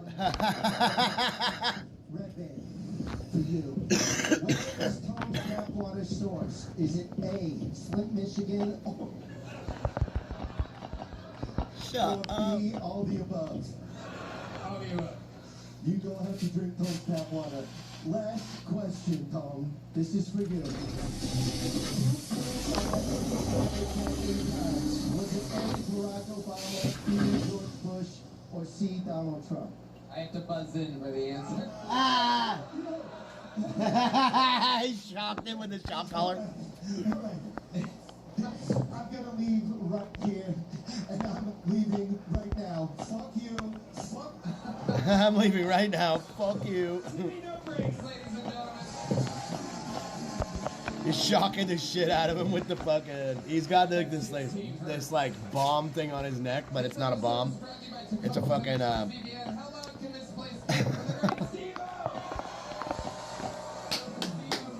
That's a good show. He's the fucking man. Alright, so dog got our fucking shit, right? So stick this shit in the bike. Thank you very much, Tony. Hell yeah.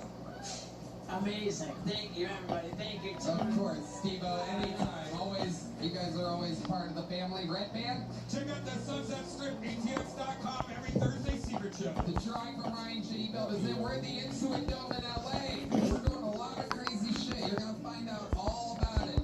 New York, Vegas, a bunch of crazy announcements coming up that I'm accidentally leaking right now. Let's see what Chris Rogers drew over there. Whoa, Steve-O! I guess he didn't have the hair yet. Unbelievable. Where's the dick on my forehead? Where's the dick on my forehead? What the hell was I gonna say? Drink the cum. Drink the cum. Drink the cum. Drink the cum. Fuck.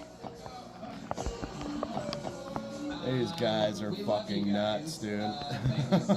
Drink the cum. Follow Bonsai. Go to killmerch.com. A lot of brand new merch. State-of-the-art stuff. You're absolutely gonna love it. We love you guys. Thank you so much. Good night, everybody.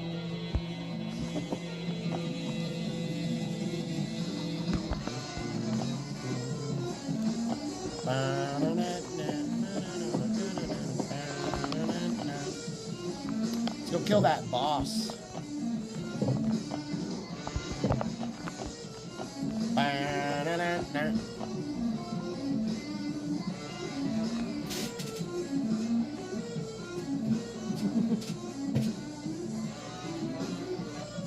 The cutie came home. I have a super cute neighbor that's just like, she's adorable.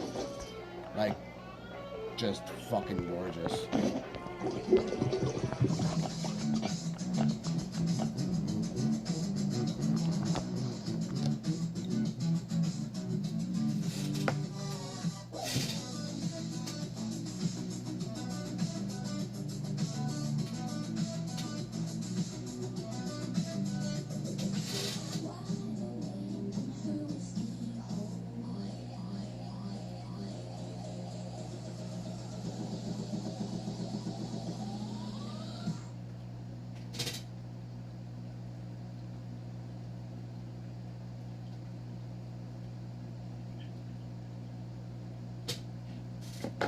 No. Alright, so let's go and rumble. So okay, so Brian Callen's on here. Fucking Jew. I can't stand Brian Callen, but it's Tim Pool. That works better than $400 Alzheimer's drugs. My dad is 71 years old. I literally can't stand Brian Callen, not because he's a Jew, it's because he's a piece of fucking garbage that over-pronunciates everything and tries to make everything all about him.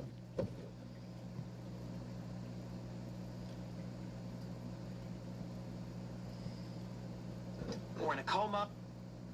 When Trump. So, but yeah, the new Ayatollah is gay as fuck. Like, gay as fuck. He was talking about like his dick and he wanted fucking this and that and then other shit. They found some fucking emails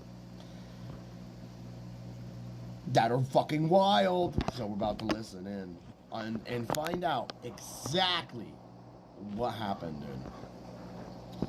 So Iran's new supreme leader is gay. And apparently when Trump found out, he and the administration started busting out laughing. Apparently, one senior administration official has been laughing about it for days. And I'll tell you what I really think. This is a psyop meant to destroy cause harm to the reputation of the new supreme leader of Iran before he actually starts running this country. Because, you know, takes power. You can't be gay in Iran. Yeah, you can't be gay the at truth all. is, the guy might be dead.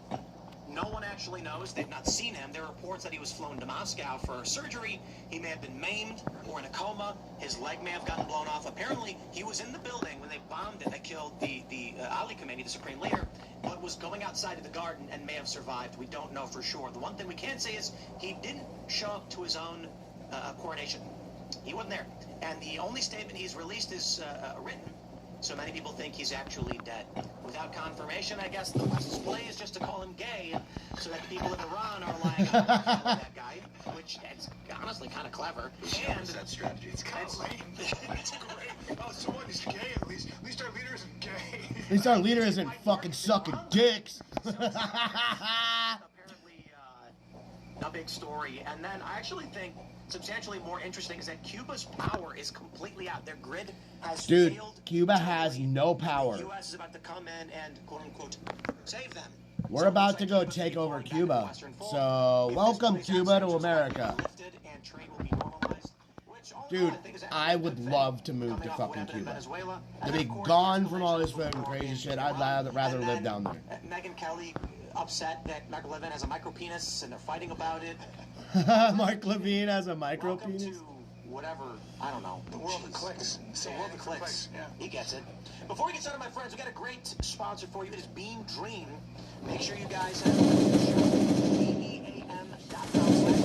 That's what you do, and then wait. Watch out for all this shit. Absolutely love Beam Dream. I drink every single night.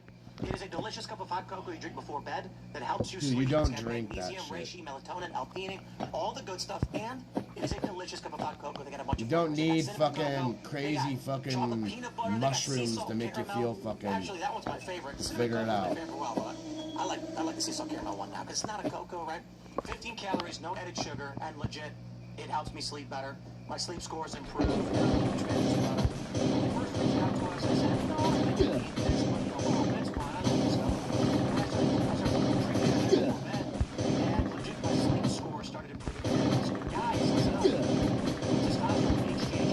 Stop thinking about the sleep score, dipshit. I don't think you want to be like that. So check out shopbea.com/40% off. Don't forget to also go to timcast.com, join the Discord, make this possible. There's tons of us coming out every single day. They are building new projects. There's pre-shows, after shows, but more importantly, community is our strength. You guys want to help change the world? You've got to connect with other people to build those projects. And at the same time, smash that like button right now and share the show with everyone you know if you want to support the work that we do. You already noticed we have a great guest here. It's Brian Callen. It's not great. Thank you, ladies and gentlemen. Good to see you, buddy. Shit. Absolutely. Who are you? Yeah, what's that? Who are you?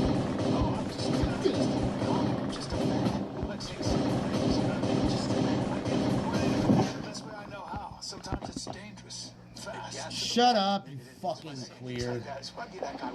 Brian Callen is so fucking gay, it's not even funny. Literally, she's such a pussy that anything that if you go and go and search to see like Brian Callen, say Brian Callen walks away from a fight or is a pussy, look, Google, put into YouTube Brian Callen is a pussy, and it'll show up all these videos of him like scared as fuck, being like, I'm out of here, I'm out of here, like a fucking vagina fucking toting I used cunt. to be a pro poker player for a long time, which is how we met. Pro poker player. And now I can't stand British fucking. do research and make content around the intersection of game theory, risk, and technology. So we talk a lot about AI and how to make us not be in these race to the bottom spirals. So whatever job title that is, I don't know. I feel like you could rob a bank. You could rob a bank with that accent. Podcaster, there we go. I know. Podcaster. Somebody with that accent. You first of all, you sound very smart, and I would put all the money. Oh in the my bank. God. Just a British accent. Yeah, I know. You could rob a bank, and I'd be like, of course. Just say this to me. Just go ahead. Just go. Put all the money. We gotta open source the AI. Put all the money in the bank. Is that your solution? She's gonna rob a bank. Watch this. Do you think we should open source the AI? Yes. Sorry, Brian. He's trying to make me do a thing. I don't know if this is like a sex Did thing. you know that for a long time all of the villains in our cartoons were British? Of course. Like in Disney? There's something about them being British. There is. No, It's they- a British accent. You're either extremely intelligent or extremely stupid. Yeah. Right? Like And a British. posh accent, people are gonna think you must be smart. If you're like a Cockney, they're gonna be like, this guy's an idiot. Well, you can say things, you can say horrible things, and somehow it feels like they're being polite. You can say something like, I'm going to have to fillet you now. And it Defenestrate. And it won't be painless. Well, put all the money in the bag, innit? That's more other like The internet thing. I wanna punch somebody in the face. The internet. No, it's not. All right, we got to talk about this news, which is probably the stupidest story I've ever seen. It's from the New York Post. Trump briefed that Iran's new Supreme Leader Mujtaba Khomeini is probably gay, and President has priceless reaction. Indeed, he busted a gut. Others in the room also found it hilarious and joined the president's reaction, while one senior intelligence official has not stopped laughing about it. One person familiar with the briefing. So here's what's interesting, actually. So There's funny. been intelligence going back for quite some time that this dude might be gay. Apparently, in the late 80s, early 90s, he had to fly to the UK for impotence treatment because when he got married, he couldn't get it going, you know what I'm saying? And so they were like, what's wrong with this young man who for some reason can't get it going? And Cause he's a insinuate he's gay. faggot. And I just want to stress the juvenile South Park-esque Yes. political strategy of we need to find a way to discredit To destroy these fuckers, and this is how we do it. He's a faggot. Even it's true, they should bring it up. At least our leader doesn't suck dicks. may be effective. Well, I have to be honest, because I'm 12 years old. I'm looking at his face, he looks gay. I know, he looks like David Cross from, I swear to God, now I'm like, hey, it looks kind of gay, which is so unfair, but he has a soft look. You're saying he has gay face. Yeah, he's got a case of gay He face. looks like an intellectual. The show Arrested Development, I mean, he looks like David Cross. He's very borderline. I think he's bisexual. He does look a little bit like an Iranian He's got that round kind of, you know. And look at his shirt, he blew himself. Maybe he's just another nude. Yeah. I hope he's gay. I bet That's why he couldn't get it up. I bet the staffer that keeps laughing, he's been laughing for days, he is gay. Trump staffer. It's like, he's like, guys. No one's laughing about it. It's like 7 intel guys in a room with Trump, deadpan serious. We have to call him gay. We gotta call him It's the only gay. way to discredit him. And Trump's like, He's a fucking faggot. Let's get him. They're just very serious about it. Yeah, but I always wonder about what they say before that. It's like, who wants to tell him? Hey, let me tell him. Let me tell him. You know what I mean? It's so dumb. This president started to interrupt your incredibly busy day. I know you're dealing with a war and everything else, but I imagine someone just bust in. Khomeini's I can imagine someone bust into the Oval Office and be like, you're not gonna believe. You're not gonna believe this, I dude. imagine it's much more serious. Like Trump is going, listen, this war is not going good for me. The polls are not so good. We need to get something. We need to get the new government in very quickly. And they're like, I think the only move we have now is to call him gay. And Trump's fucking- like suggestions like, we call him gay, and he's like, okay, make it so. And that's their plan. Yeah. He was watching South Park and he was like, I got a great idea. Yeah. This is how we win the war, guys. That's right. When he got the Supreme Leader. You know, He's not actually in a hospital then. I think he's dead. He could be Yeah, he's dead. He's out meeting boys. Wait, this guy. Yeah. Yeah, I think he's dead. He hasn't shown his face. He's dead. They killed him because he's gay. He's like, he has to go out and sow his wild oats in Russia to make sure that he has a good time before he goes and actually he's just shot again. Yeah, maybe he's just I think he's dead. Which one is it? Is it this one? For a while now, is that he was killed. He was killed because he's a The reason faggot. why the Iranians are still pretending like he's actually in charge. They would have to say the supreme leader.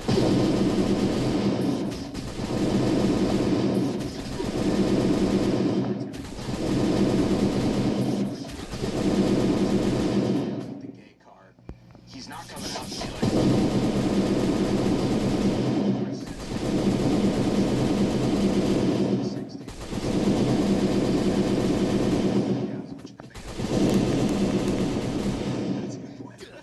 Yeah. I can't imagine realizing that the entire trying to kill you. He's mad now. It's over. They're gonna find you. You know, every time we see like F-35s and F-15s, imagine we have the receiving end of that. that stuff. I mean, good luck. I'm surprised they haven't seen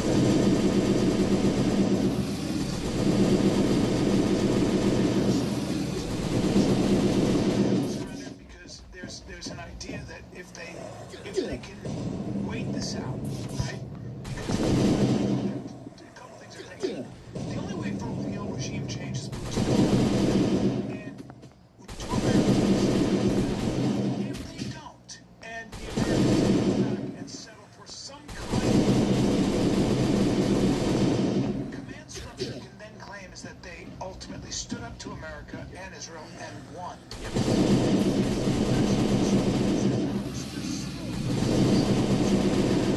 It's resistance. This was a big mistake. I mean, I understand.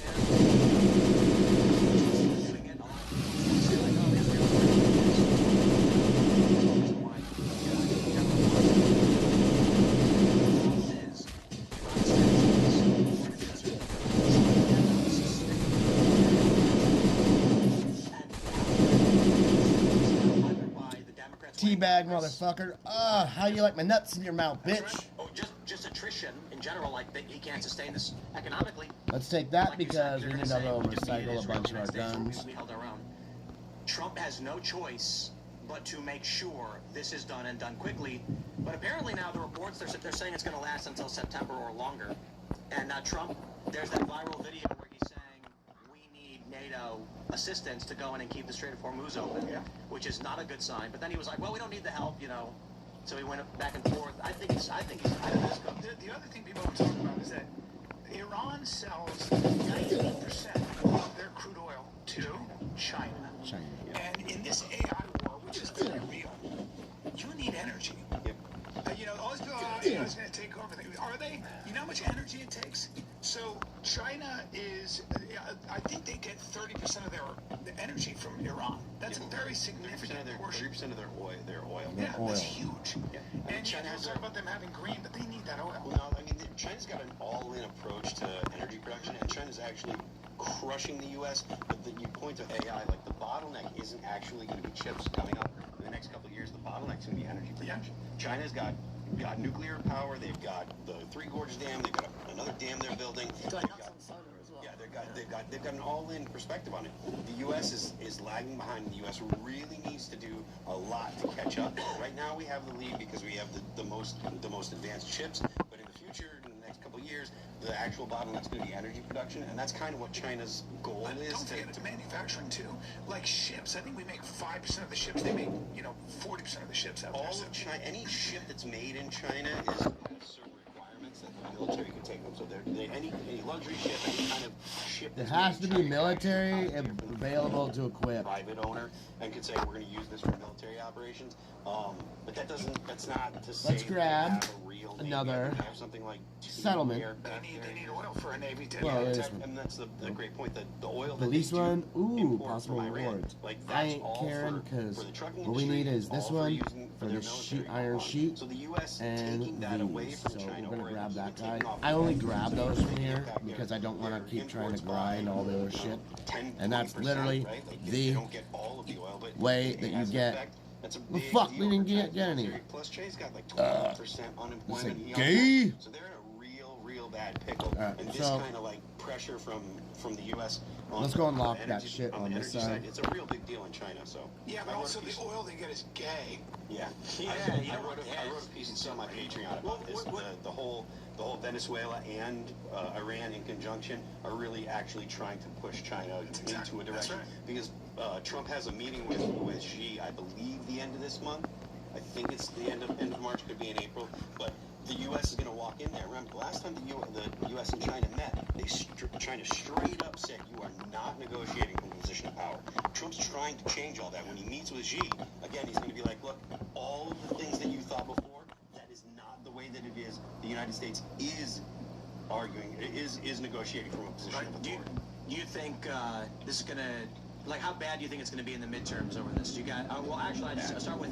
Are you guys in favor of this these strikes on Iran? I don't know. I find myself saying I don't know more and more. Yeah. I initially was. Yeah. I don't know how to predict the ripple effect. I don't know. Yeah. My feeling is that every time we go into a country all gung ho, we tend to make this big mistake, which is maybe not be as informed about the culture and the ramifications. Nobody thought that these two wars in Iraq and Afghanistan would last 23 years, but they did. And I don't know. I think the obvious reason for the invasion of Iraq and Afghanistan was the invasion of Iran. When you look at where we set up all these military bases along the border on the east and west of To surround Iran so they feel fucking helpless. Well, the Israelis, a lot of people don't know this, the Israelis were telling the Americans to invade Iran, not Iraq. Right, yeah. In 2003. But the issue is, Iran is mountainous, defensible, they've got surface-to-air missiles. The U.S. could not just go in, so they needed to establish effectively a land beachhead, essentially, along the western, along Iran's They're western also border. a very homogenous group. They're all Shia. They're all Iranian. They're Persian. Yeah. It's not like Iraq, which had Shia and Sunni, and that was a very significant divide. Same thing in Afghanistan. Yeah, that's right. Well, Here's there's some more Afghanistan, food. the Hazara, they've got the Tajik, they've got the Pashtun, the different tribes. Afghanistan's always been a series of tribes that were always fighting with each other. So it was always easy to divide and conquer. Don't you just really want that cheap petrodollar oil? You know, where you as an American can be fat not to think about it, and Hillary Clinton comes back from, she comes back The dead? in office, she's withered in decay, she's like, I'm gonna go to war with everybody. Comes back. Hillary Clinton comes back from the dead. This energy generation argument might be a red herring. They keep saying whoever creates the most electricity is going to win, but they're developing chips with this company Iron Lattice where they put the memory in the processor, so there's no more busing agent. It's 10 million times less electricity to run programming. So it could be like what they're doing with the oil is they're trying to control the energy and prevent others from doing it. If we go like fusion power, everyone's got infinite. If these machines all start requiring 10 million times less, everyone goes infinite. But it's like whoever does it first, kind of, it doesn't matter who's got electricity at that point. It's just who has the dominating force and intelligence first. And then they stomp and clear the rest. Right, they swallow everything up. I think the U.S. is looking at even, like, not taking your point for granted, but I think the U.S. still is planning for the modern architecture to be what is used more moving forward. Because even if you're right about the chips, it's going to take some time to get those chips into production and get them out in the quantities that they need. I gave you some food. AI takes, Eat. Entire, Go eat. warehouse full Go eat. of Okay? GPUs. Your food is floating all over. Eat something. So I If don't you're hungry, I don't eat. disbelieve what you're saying about the chips, but Please? it's time to actually make them in enough quantities to have the kind of data processing centers that AI needs. Liv, I wanted to get your response to the question earlier too about Iran. Like, what's your take on this? And I mean, I was largely informed by just all my Persian friends who were desperate for Trump to step in because they're just seeing like thousands and thousands of their people being slaughtered, right, by a regime that they fundamentally hate. But of course, this is me speaking to people in the diaspora who aren't necessarily representative of the people who live within Iran, and who knows the amount of propaganda coming out on both sides. But from what my experience was like all the I spoke out a little bit about some of the slaughter of the protesters that happened in sort of January and February, and I've never received more messages of thanks from what seemed like legitimate Persian people, like anonymous, well, not anonymous, but people I didn't know, being like, thank you so much for speaking out about this. Everyone thinks that we're happy under this thumb of Islam, and that we are so desperate for them to go. And then you look at all the people celebrating, like those aren't fake videos. People celebrating in the streets when the strikes happened, and the initial Khamenei died. People were over the moon. So I mean, I ultimately am being sort of guided by what the people who live there or the people who have family living there are saying, and they were ecstatic about this. But what's the long-term consequences? Of course, you have to. Nature abhors a vacuum. So what are we going to put in place so that it doesn't turn into another Iraq or another Afghanistan? But on the point about the protests and celebrations, consider an Iranian watching BLM protests, and what do you think they're telling? What do you think their influencers are telling? Saying on their podcasts, they're saying that when I called out the Trump government and highlighted the protests, I was getting messages. People were saying, "Thank you so much for highlighting this." The people of America deeply hate their government and want it overthrown. Somewhat, but no one can stop them. So the issue that the people of America, Yeah. the leftists who are marching for BLM and throwing Molotov cocktails. Oh, yeah, okay. Indeed. And those are the people that are going to message the Iranians saying, "We need your help." So the messages you get are going to be the activists and the establishment. Yeah, it's only something. I'm not saying they're. I'm not saying it's one for one. I'm just saying consider the psyop, the propaganda, the manipulation attempts. Yeah, no, of course. I'm not. Yeah, but at the same time, it's just like we she's have to eating. go off the evidence that is available. And like This shit's I don't know, cool. every single person I spoke Watch to, this. They were sad because they were like, this is going to cause a lot of bloodshed. But they're just like, in the long run, we are not an Islamic country. We never were. We were colonized by this ideology. They I have watch her. She's like hiding now because she can kind of see me like messing around. basically, and they have to go. And they're Oh, yeah, that's my little girl right there with her little funny face. She made a funny face in her school pictures. This is so cute. It's not even funny. Let's see what it is. Right here. So that's my daughter. She's so cute. Look, she's got that Fire Marshal Bill fucking smile. It's so funny.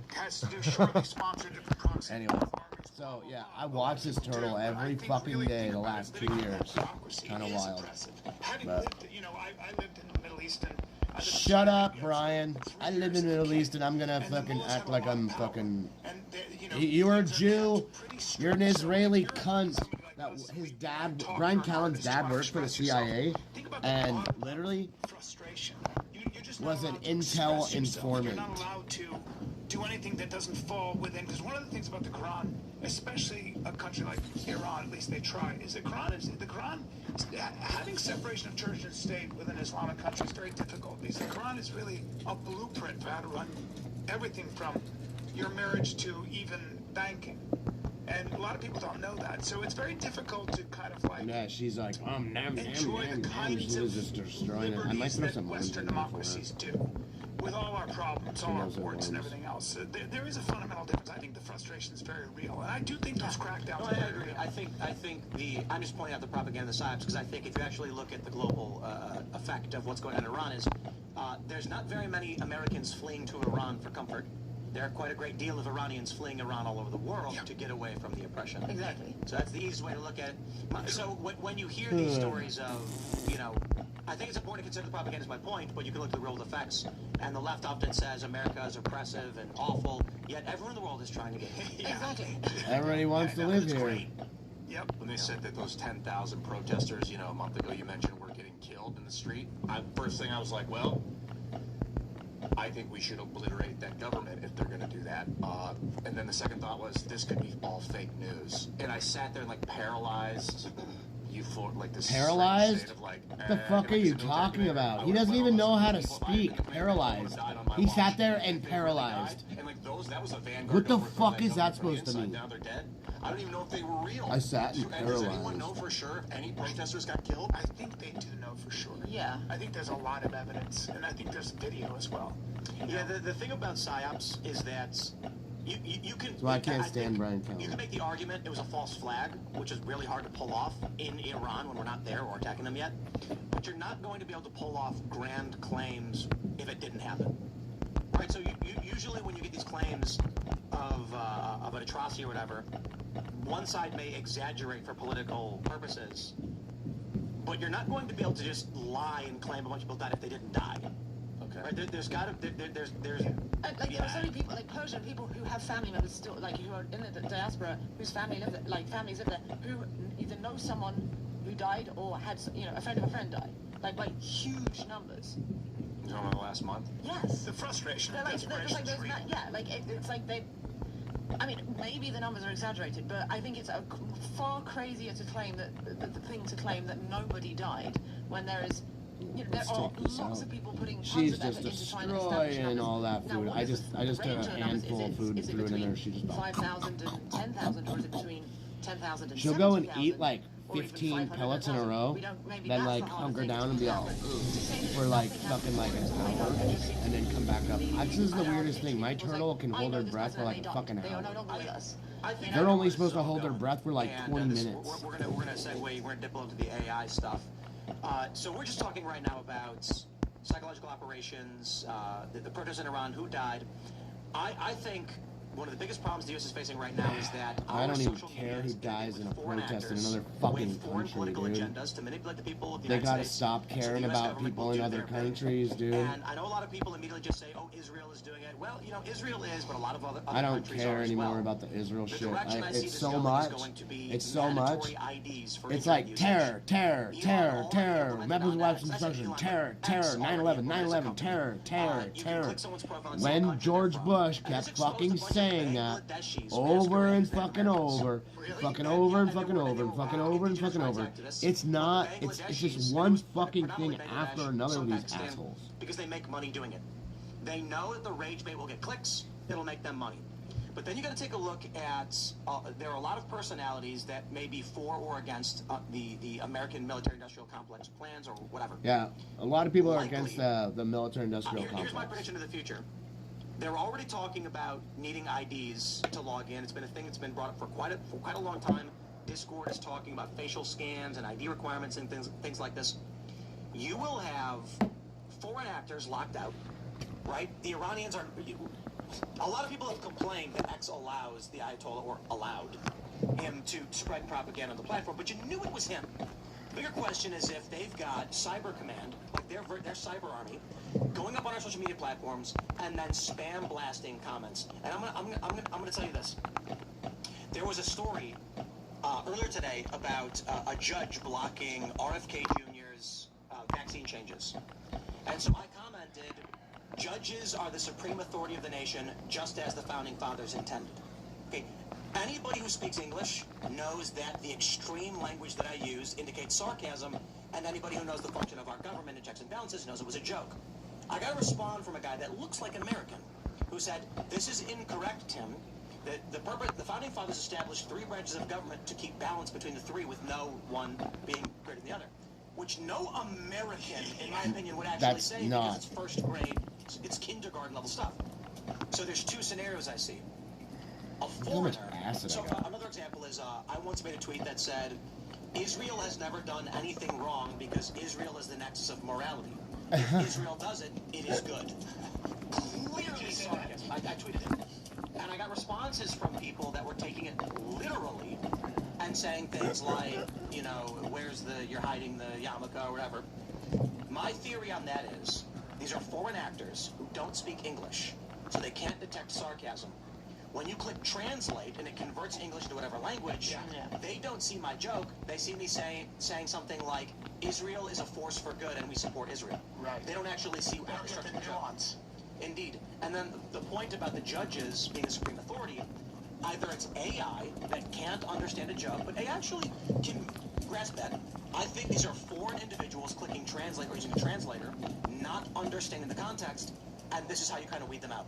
This means, and I think it's fair to say, many people, and you pick which side, left, right, or otherwise, are being heavily influenced by foreign financing. And guys, we've heard the reports about Israel paying $7,000. The truth is, it's not $7,000. That was just an average based on how much they'd spent throughout the year. But there were individuals who all of a sudden on a dime were just pro-Israel. So I think it's probably truth to that. Yeah. But I also think it's fair to say that we have foreign cyber armies that train people explicitly to run 50 accounts at once and blast you. I think in the future they are going to mandate that you have an ID. And we already see this somewhat with X Premium, right? Yeah. You've got to prove who you are, and if you don't have Premium, you're getting a second tier thing. This is phase 1. Sounds good. Do you like that? Sounds like a good idea, I guess, on the surface. Pros and cons. There's 2 arguments for this world. One is that dissent can only be allowed if people are allowed to have anonymity. Like the founding fathers used pseudonyms. They knew that if they spoke out against the crown or British Parliament, they could be hanged for treason. So they had to lie about who they were and then disperse these messages.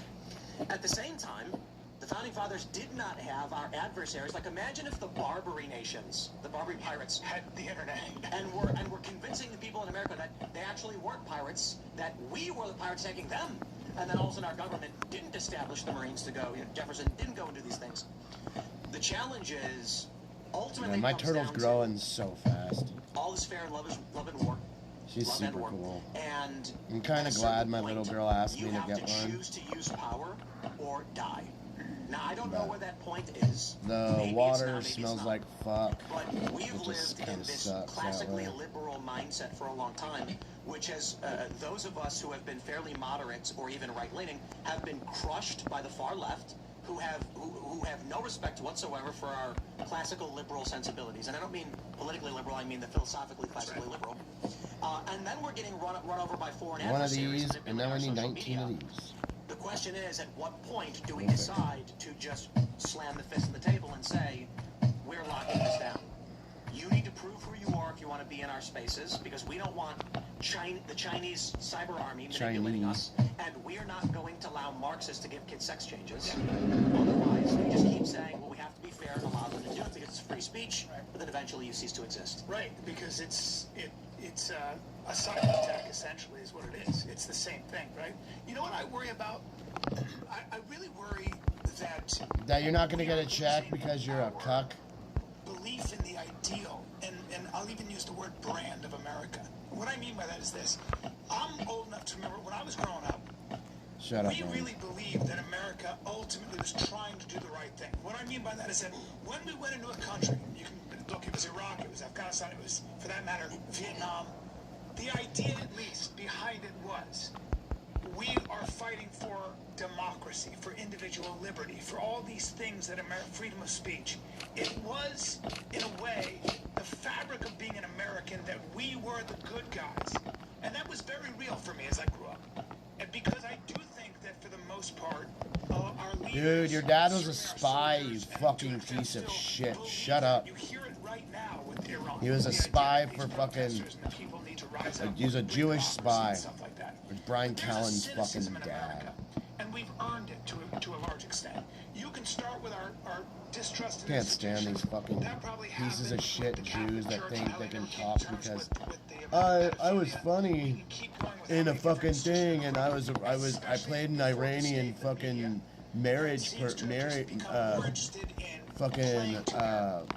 wannabe fucking priest that married people in Vegas on fucking Brian Callen made his fucking thing in what was it, The Hangover, as a retard, as a inbred fucking retard that beat his wife.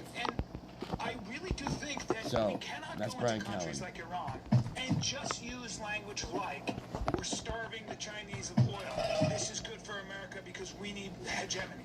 That's not American ultimately, because it's hard to get, because then there's no difference between America and Russia, America and China. We have to fight for an ideal, even if we're embracing it in a fake way.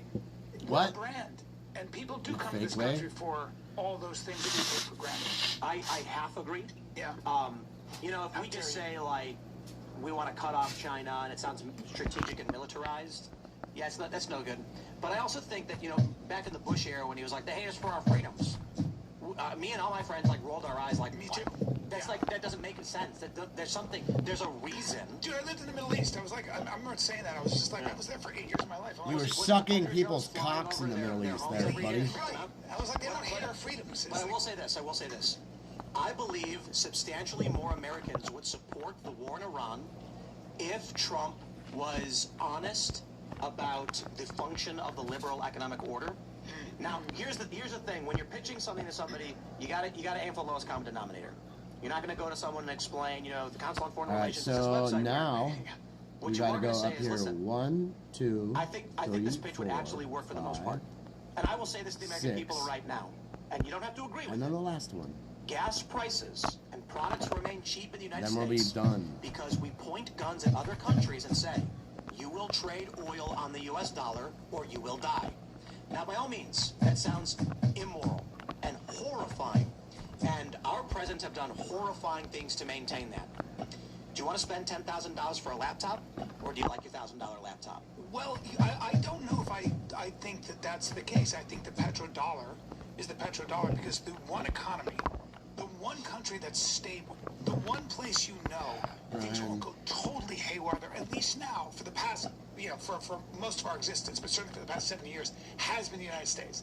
If you invest in property, well, because we do have the biggest guns, right? But we also, however, have done a very good job, and we have to give ourselves credit for keeping this democracy alive. And checks and balances And Madison and John Jay and Alexander Hamilton, those geniuses, they should have statues to those guys because they did Well, they tore them down. I know. And they Took them all apart, you dumb listen, fucker. the issue primarily is that we do not So, produce enough It's 10:30. for our We country to got make sense. 4 Other hours countries have in. to buy U.S. dollars before they can buy oil, which means they're promising to give us their debt, their labor, if they just want to buy the oil. We effectively own all of the world's oil, but there's an exchange for this. You will be able to trade freely without fears as we police the seas and police the oceans, and we're going to get everything in order. Trump wants the Suez, he wants Panama, he wants Greenland, he wants to control the waterways so he can fulfill this promise. He wants to get oil to China because he wants China to get back on the dollar because they're getting off of it. He's negotiating with Russia, get back on the dollar. He's going to the Saudis and saying, what do you want us to do? You want us to bomb Iran? Because the Saudis got off the petrodollar contract. If we lose the petrodollar, the standard of living for the average American is going to drop by 80%. We do not export nearly enough to maintain the level of luxury we have. However, we are the world police. It's effectively what we do export, whether you agree with it or not. So I said this back in 2016 with Trump and Hillary, and the message Trump had, the message Hillary had. Hillary Clinton was asked about a no-fly zone in Syria, which she advocated for, and was told explicitly that that would be a declaration of war with Russia. Russia has a naval base in Tartus. They have jets. They have planes. If we said no one can fly anymore, we're declaring war on Russia. And she said she didn't care. And I said, listen, to my friends, do you like your dollar slice? Do you like your dollar slice with a free pop? That's because we are the global hegemony. We are the unipolar power. We can make all these countries do what we want. Saddam Hussein wants to trade oil in euro. Boom, he's dead. Okay, Muammar Gaddafi wants to trade oil in gold dinar. He's gone. We saw he died. That's what Hillary Clinton said. That's the machine state. You live comfortably and in ignorance, like a fat guy floating around in Wall-E, so long as the U.S. maintains its domination of these other countries. You go for Trump. Trump wants to secure our borders, he wants to bring manufacturing back, and he wants to bring back grit and hard work. And a lot of fat cats in D.C. who make money through the rotating of assets and resources through these NGOs, they don't want that. It's not a guarantee that the Trump world is going to bring back manufacturing or these things, but his worldview is cut off this offshore and these free trade agreements, bring the auto factories back, do tariffs, Americans will get back to hard work, and we will be a strong nation, not an international boundary nation. And the reason why I think a lot of people are mad, well, I would say my principal argument here is I've advocated for that worldview of build up Americans' culture. Americans should have kids, teach their kids the good values, everything you described about being the good guys. And now Trump is going, we're going to bomb around. Like, you know what? To get the economy good, it's so much easier just to take the oil from somebody else. So again, the simple thing I'm trying to say is, I think this war will get a lot more support if Trump said, and they've glazed it a little bit. They've crop dusted close, but not quite. Short-term pain for long-term gain. We want to stabilize oil trade. Just to be honest with the American people, and if it doesn't work, well then too bad. We told Iran, fall in line with the petrodollar, stop putting pressure on the Strait of Hormuz, stop threatening your Gulf state neighbors, stop arming militias and the Houthi rebels who are bombing civilians, and you're fine, and they don't want to do it. So, you want to live clean and comfortable? You want cheap computers, cheap cars, and cheap gas? Then you want a unipolar global United States power. The tough sell is getting people to accept making people your vassal when you're standing for freedom. That's the challenge. That's interesting, yeah. That's a really interesting point. You could vassalize the planet and then establish freedom, like freedom within a perimeter, which was what we have already. You have to have an outward-facing military, inward-facing freedom. So we could set that up. What? Inward-facing freedom? What is he? Actions speak louder than words. I think the reality is, the reason why we do the freedom narrative, the truth is lowest common denominator is how you sell. Have you ever seen these comedy videos, just for laughs, gags on YouTube? There's no talking. It's a laugh track, and all of the gags are done without words. And they get massive viewership because someone from China, India, someone from Madagascar can watch that and get the joke. So if you want to convey a message to most people, what's going to work? They kill protesters, they're evil, and they hate our freedom. And, you're going to cut off the moderates, but you're going to get it's 60% of the disinterested and ignorant masses.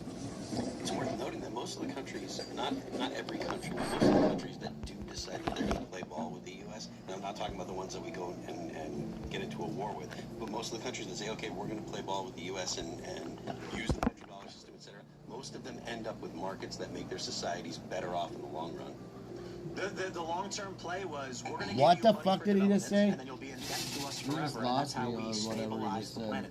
They are trying to create, you know what the problem is? They want global homogenization.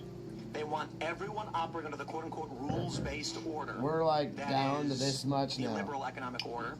I'm at the problem is, 200 when we go to milliliters Afghanistan, and you've got a bunch of people who are, This was you know, with 1,000. all due respect, not very smart. They can't do jumping jacks. They're go This is farmers. medicine, and literally the best medicine you can ever have. And hold on, So, that's not the worst part. We tried to make them get gay communists. some. Yeah.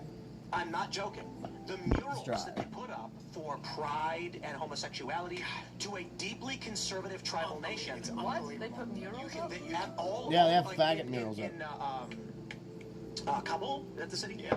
There were videos coming out when we put out Afghanistan. There were murals of trans rights and stuff. You're joking. It's dead serious. I need to see this. This is the problem. I'll pull up. Just talk about this is the problem. Talk about ignorance. If we said Talk sell about your Brian oil Callen's dollars, the ignorance. you. Yeah. No war. So tonight I have to go and take out all the rocks from the bottom over here, take them out, just rinse them off, probably Let's just have an economic arrangement. wipe them off, clean them up a little bit, and put them back, but I'm gonna knock out all the other shit that's in the bottom of here, so the aquarium's gonna be a little messy at first. Hezbollah, Hamas, everything else, which was destabilizing the Western order in many ways, right? Like, I don't think it's just, I mean, it's obviously just multi-causal, the reason why, but maybe the underlying one, the main reason is the... I also think, I think you're right, and I also think that I really do believe that a lot of people consider Iran to be a theocracy, meaning there is something messianic about, or What? deeply religious about the struggle. What are you talking to, Brian? Brian's never struggled in his whole life. One of the reasons that this issue with the Palestinians now and a lot of the Arab world and Israel is intractable has nothing to do with economics. No. It has to do with religion. After the 6-Day War, when Israel essentially humiliated Egypt and the other 6 Arab countries that invaded and destroyed all of Egypt's Air Force before it got off the runway, etc., it went from a pan-Arabic, notion of we'll unite together as Arabs and become a strong power, to a religious struggle. And then if you add to that the kinds of military dictatorships that the United States was supporting, like Mubarak and those people, the Muslim Brotherhood was founded in the torture chambers of So we need those 5 of these, Egyptian so prisons. next month I'll buy 5 of these Economies were straight not out, good, nobody had anything which to do. means And it really has 5... become a religious struggle. And so there are a lot of people, I think, in intelligence that look at Iran, and if they got a bomb, I don't think they would do this, So but there are people that actually think 5 that will they be would do like something very 35 irrational. bucks. I think that I don't agree with it. country's economic system, but you're not going to change their culture. You can convince them that a McDonald's on the corner or Starbucks on the corner is actually a good thing, but you can't convince them that their way of life is wrong. And them being the regime, because the majority of Iranians, Persians, are looking for liberties that all of us enjoy. They just talk about it. So what? They're not America. Don't make it... It's not America. You can't make Iran America, so stop trying to fucking enforce our rights on those people, because those people don't get our rights. Get along economically, they're selling their dollars. But I think this really comes from post-World War I, pre-post-World War I, Ottoman Empire shatters. We're like, let's just extract the shit out of the Iranian oil. That's true. The British did that. They did that. You're exactly right. And you could take it back even further. In the 1800s, is the Ottoman Empire seized it from the Romans. And it's like, how far back does this? Oh, did they seize the oil from the Romans, dude? Oh yeah. Well, they seized the oil from the Romans. 100,000 years. Yeah. Is he a fucking moron? Okay, buddy. British oil companies that went in there after World War I and tried to take over the Middle East, de facto set up Israel and the Palestine arrangement. And how do we rectify that? Just gotta be honest with people, though. I mean, stop obviously. People know it now, so just tell them this is what we're doing. We're trying to set up a unipolar world. Promise not to wreck it once we get it going. But see, I'm not as cynical as that. I'm more. I think what's happened with the Gulf states Brian, and the Abraham Accords shut up. there too. You know, it's become for people like for countries like Israel, for the UAE, for Saudi Arabia, it's just become more advantageous to get involved in the global economy in a deep way, which means become a trade partner with the United States. Dollars, money, is what makes everybody happy. You know, and I think that people are thinking Iran would be a great economic asset. You've got an educated, literate population, 70% which are under 30. And, well, I mean, can you imagine if they were allowed to be a liberal economy? Money, baby, not just oil. But, Shut up, Brian. I'm naive enough to hope for that. I hope that happens. I don't see it happening. I hope it does. I hope we don't end up destroying their oil infrastructure to the point where they can't rebound. And that would be a huge disaster. So, there was a story back when we pulled out of Afghanistan during the whole thing about art that had been put up for gay rights. I cannot find it. It's been 5 years, 4.5 years, so if I can't figure that one out, well then just take it with a grain of salt. But there are stories about, like this one for instance, back when the U.S. was in Afghanistan and putting up pride flags, as well as the flying of pride flags at all of the U.S. embassies and murals that we put up. Fucking faggots. All military fucking bullshit. No wonder why fucking people want to kill the United States. Liberal country that believes in free speech, we want to spread democracy. But then you get the incessant defense of, you know, look, I know people in the United States are very pro-gay. Well, these countries are not. And so if you're a global power and you're like, we are going to be an affront to your values, and there's probably one of the principal reasons Iran does not like us and won't fall in line, because they're a bunch of heathens. It's Sodom and Gomorrah. I mean, you have to sympathize with it.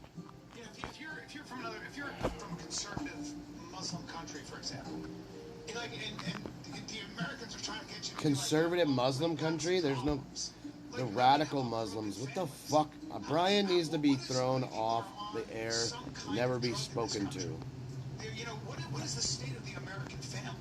What's the state of our education? Well, what's the state of our Brian don't have no family, he's a pussy, and he has nothing. Fucking dumb Jew. Selfish fucking Jew. That's his shit. Don't delete that. That can stay here. Militant, backwards, way of living. And I wouldn't want them to impose that on us. So imagine China, the Communist Party of China, is the unipolar power. Again, I'm going to say this about war with Iran and U.S. interests. China is on track to become the dominant global economic power. They've got the Belt and Road Initiative, which is effectively their version of the IMF, and they're cutting deals with tons of countries. If we do nothing, and the U.S. falters, you and the United States will find yourself living under their way of life, their views, and the horrible things they do. Do you want to live that way? Do you want the Chinese Communist Party exerting pressure over the United States and the movies we watch, the things that we see? Look at what's going on right now already with how we make movies. When we made, for instance, Top Gun Maverick, they took the Tibetan flag off of his jacket because it would be offensive to China. Yep. I did a movie in China, and we shot in Beijing, and I had a huge Yeah, fuck you, Brian. I had to run down this Chinese gangster and, you know, arrest him and stuff, and I was going to do it through the old city. So I actually had to, like, they're like, listen, dude, you got to stretch. It's going to be a 2-day shoot. I'm going to be running, chasing, gun, tackle, doing stunts and all that stuff. And so I was like, damn, this is a big scene. This is going to be a 2-day thing. It was really hot in Beijing. It's like, you know, crazy. But it's through the old city. I was going to get into places.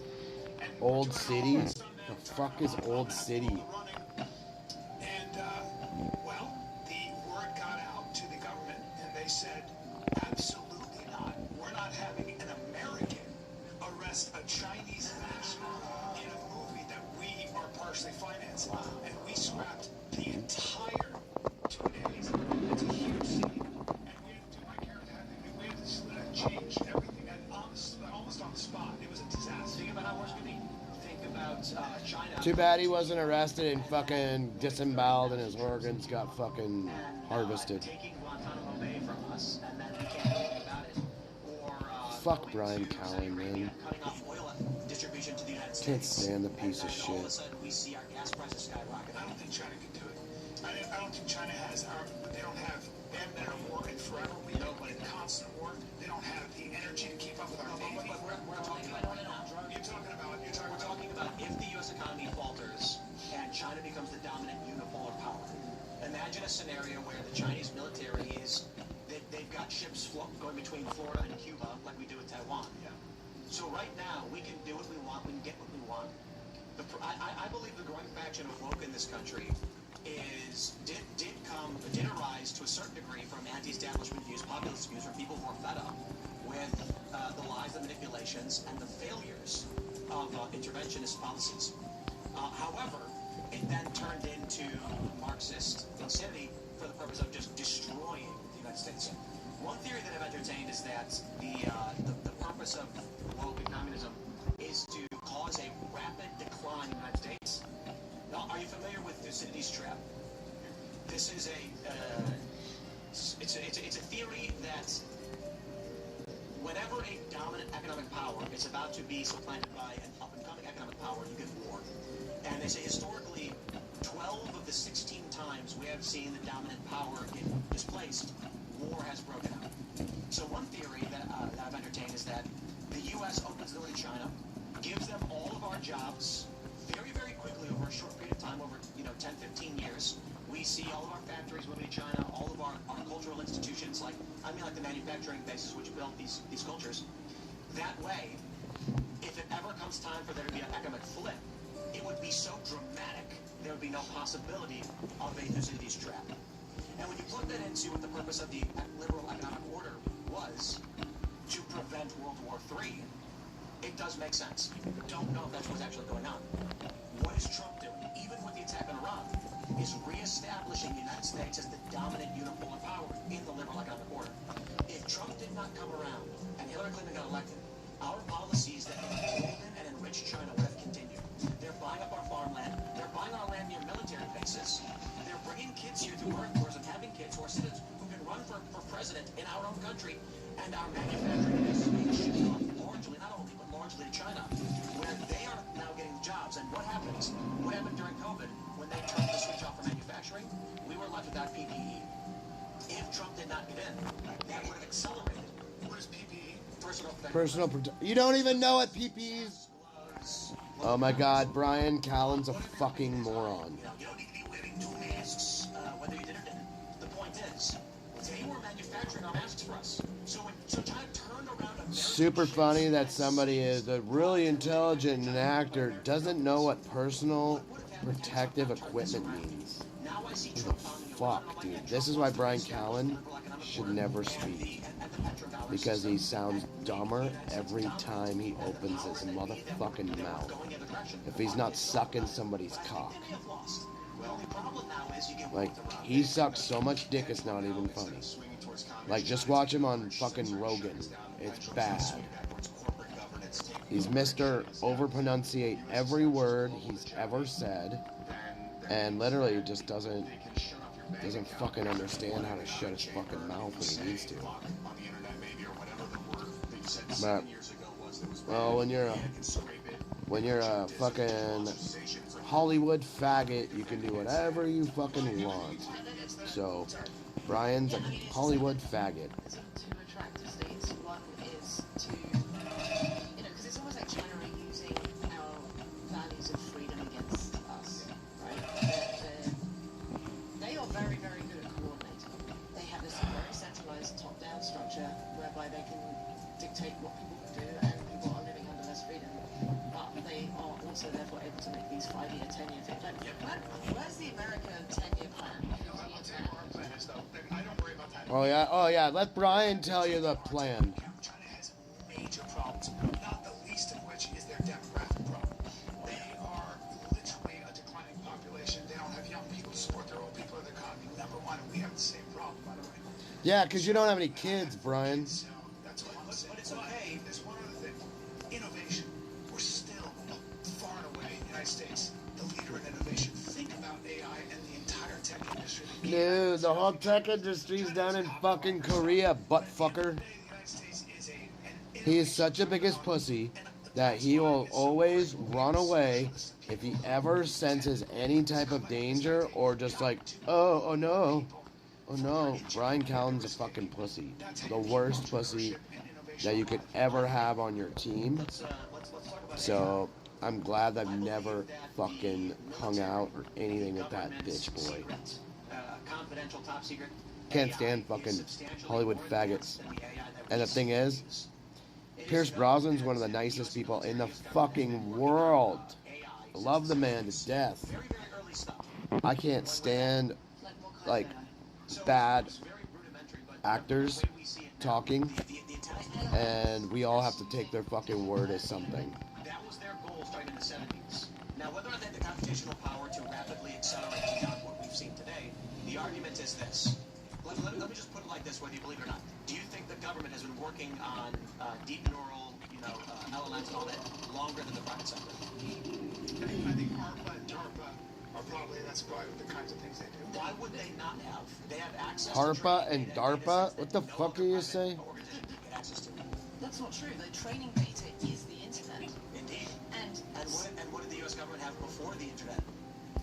Not much. Nothing. They had the NSA where they took literally all of our data. It's tiny though. It's so. There was very little digital communications back then. Apparently, 1950s and 1956 at Dartmouth Workshop, they formally started the Dartmouth Summer Research Project on Artificial Intelligence. And this is Sure, but it used to mean that artificial intelligence back then meant something very, very different to what it is now. And like these huge general models, the reason why they're so powerful is because they are just Indeed. Of data that just did not exist back then. And a few things to consider is the government is unrestrained and without ethics. They don't have the limitations that. Let's go collect some stuff. They can steal all of the data from all of these companies with a single written letter. If that were the case, why would the data be using the law?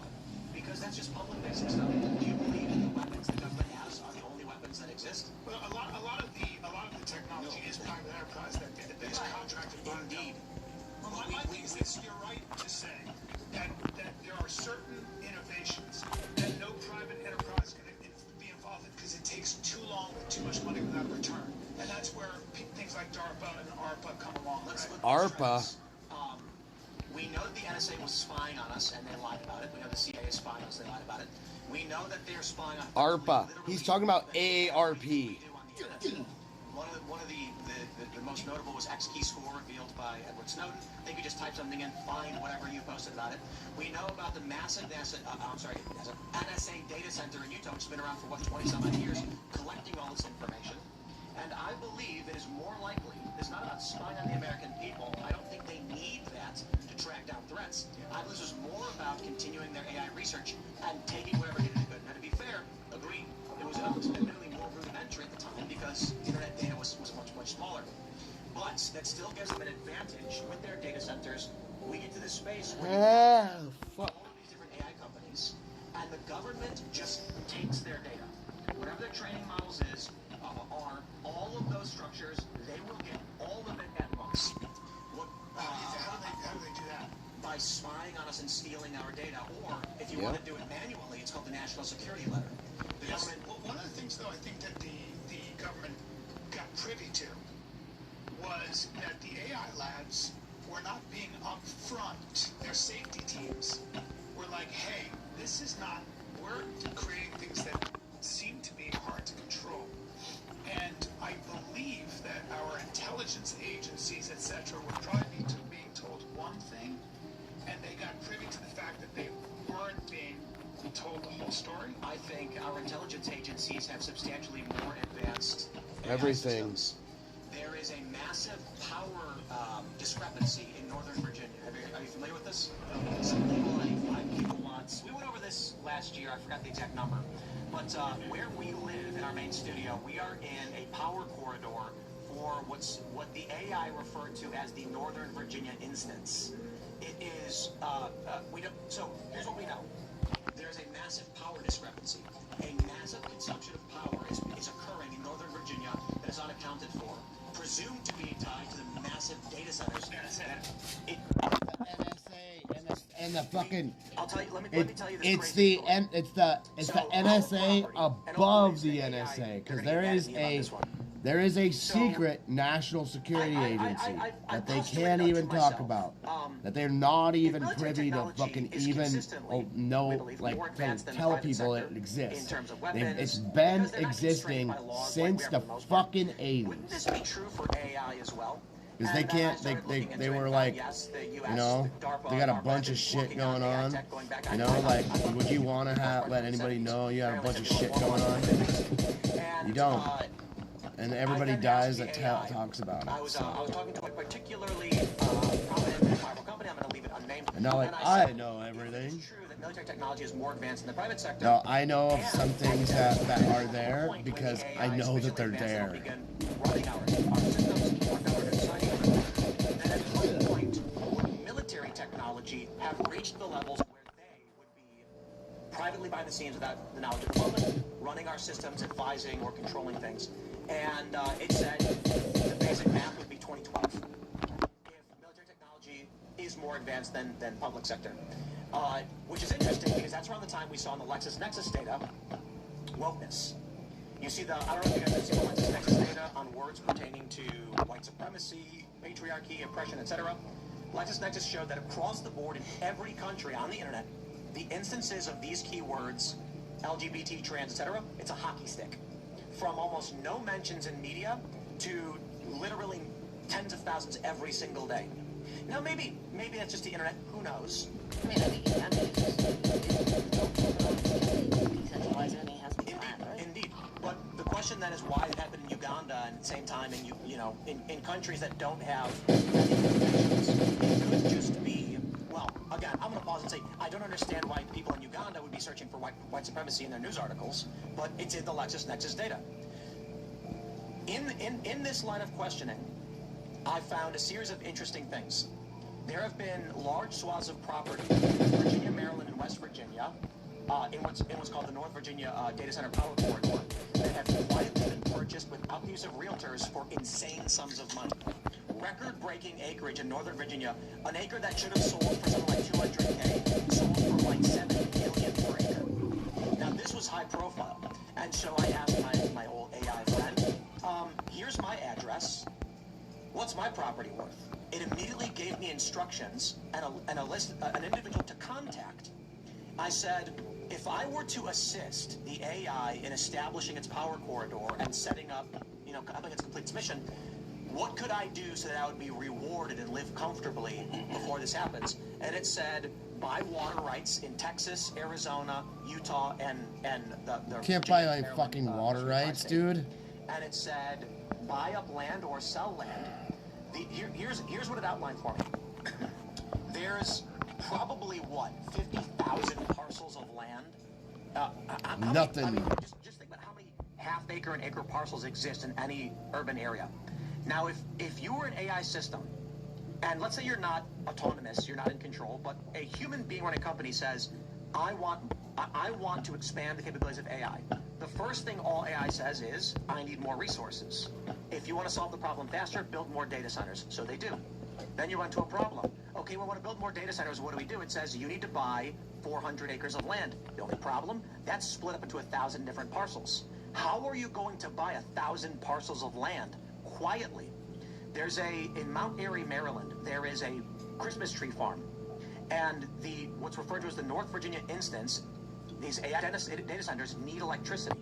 They need to build transmission lines, but the farm won't sell the land. So they're petitioning against it to stop it. Wow. So what the AI instructed me to do was to quietly contact a company based out of Delaware, establish a Delaware limited liability partnership which owns the land, do not inform anybody and don't go to any realtors, and they will give me 10x for my land to prevent anyone from protesting its sale for the purpose of a data center or transmission lines. To sell to buy quietly. Yep. Wow. And I looked up the company, it's real, and it does exactly what was described, and I looked up the individuals on LinkedIn, and they do exactly as described. Now there's a simple way to look at it. The AI was just looking at the internet. It saw a guy who buys land, saw a company that buys land. It inferred reasonably just by predicting text that people protest land acquisition. But all of it still does make sense. So I'm not saying I know for sure, But considering there is considered to be, or there's a reported power discrepancy in Northern Virginia, of course, where the NSA, the CIA, and others are operating, and they're building data centers like crazy in this area, and they are building transmission lines in my area. All that's a fact. Let me ask you a question. Go ahead. I just still don't see why that's evidence that the government has more advanced AI. Right. I think it's completely consistent with the fact that the government is trying to get more data centers. Yeah, absolutely. And they might be doing all kinds of. But like the main bottleneck is, from what I can see in the AI industry right now, aside of the chips, which and to an extent energy will be, but not yet, is talent. So all of these talented, I know a lot of them, all these talented engineers should be getting siphoned off to the government. They are. Are you aware that there's a series of individuals working at universities who have quietly disappeared from their jobs and now are just, their LinkedIn's have gone blank and they say private consulting? That makes sense. I mean, they draw from the private sector. Yeah. So let me ask you just a simple question. Does the government spy on us? Of course. Do they steal our IP? Probably. Yeah. So are these different AI companies that... I mean... No. What do you mean by steal our IP? Are you familiar with like a national security letter, what that does? No. So there was a company, I think it might have been Lava, but I'm not sure if that was the name of the company. They had emails, I think it was Edward Snowden, this is like 15 years ago.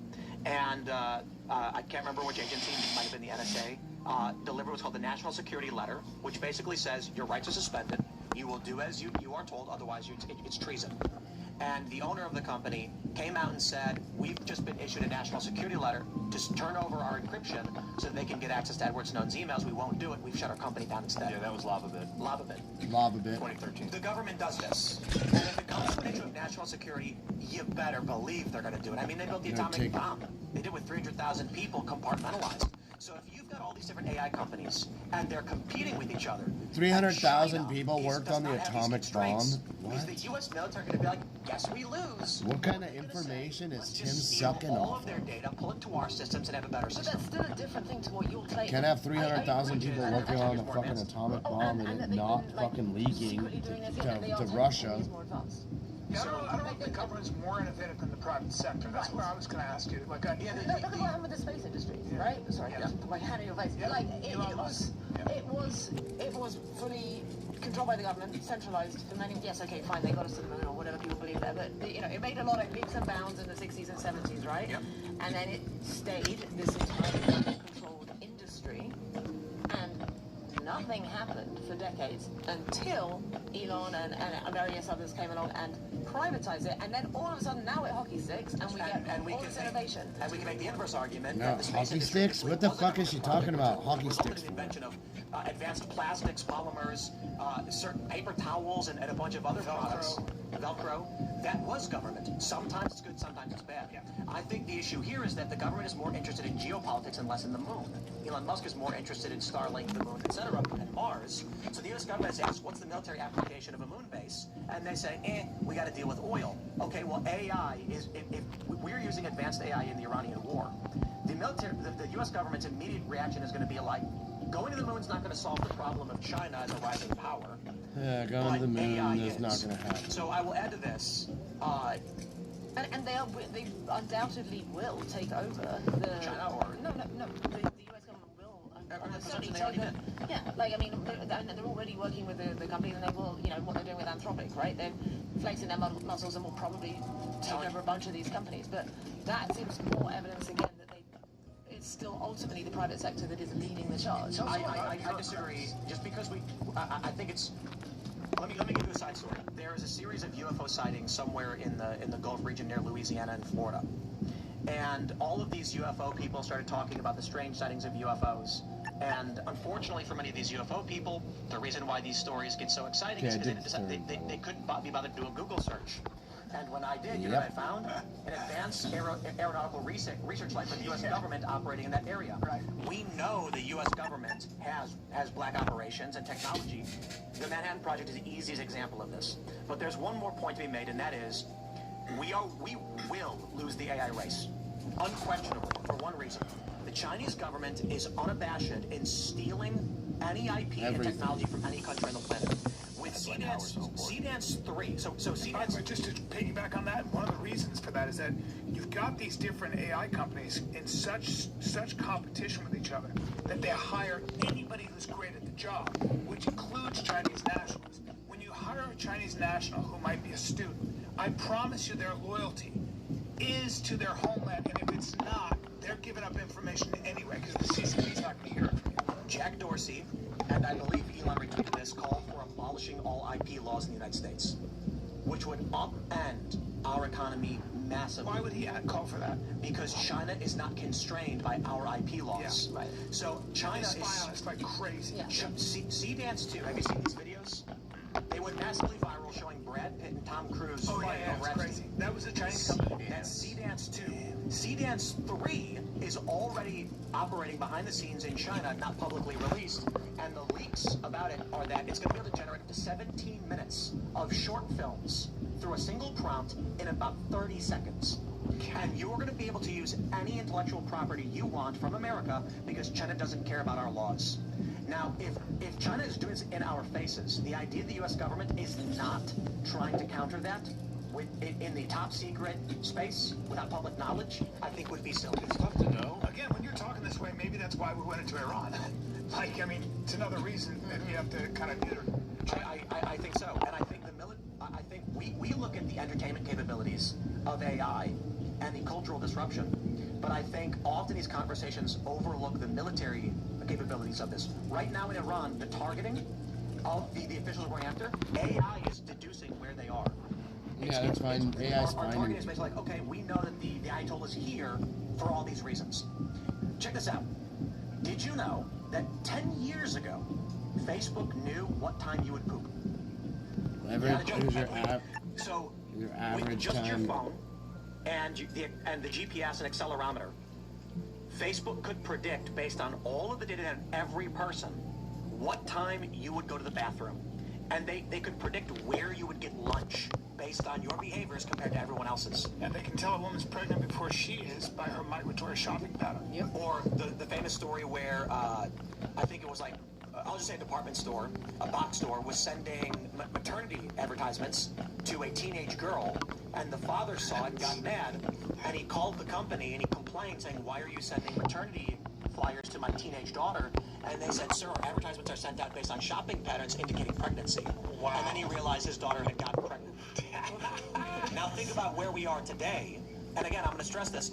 The U.S. government has been, look, Operation, what was it, what was the operation Trump said for the AI? Epic, No, it was, which one? Remember Trump announced like a multi-billion-dollar investment for AI? Yeah, I don't know what the name of it was, but... We are, the U.S. government absolutely is working on military tech and secrets. And I do not believe it is rational or makes sense that these competing companies that the U.S. has now publicly called on to remove the safeguards for them. We know they steal our data and information. Why would they not just plug in the cables and just download the data? Because you need that to be a policy. Somewhere, you would need that to be written down somewhere, I think. You wouldn't.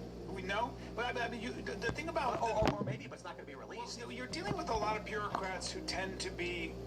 I think a lot of the people in intelligence are fairly patriotic. Certainly in the FBI, they're pretty conservative, pretty patriotic, and they would have a problem with that. I think you'd have some serious whistleblowers, you know, in that regard. I don't think it's as overt as that. I do think, though, here's one of the biggest problems the intelligence community has, and our government has. So when ARPA or DARPA develops some crazy technology, they don't. So think about this for a second. You develop an engine that runs better than most engines, and it doesn't need as much gas, and you know that there's going to be market value to that. People are going to want that car.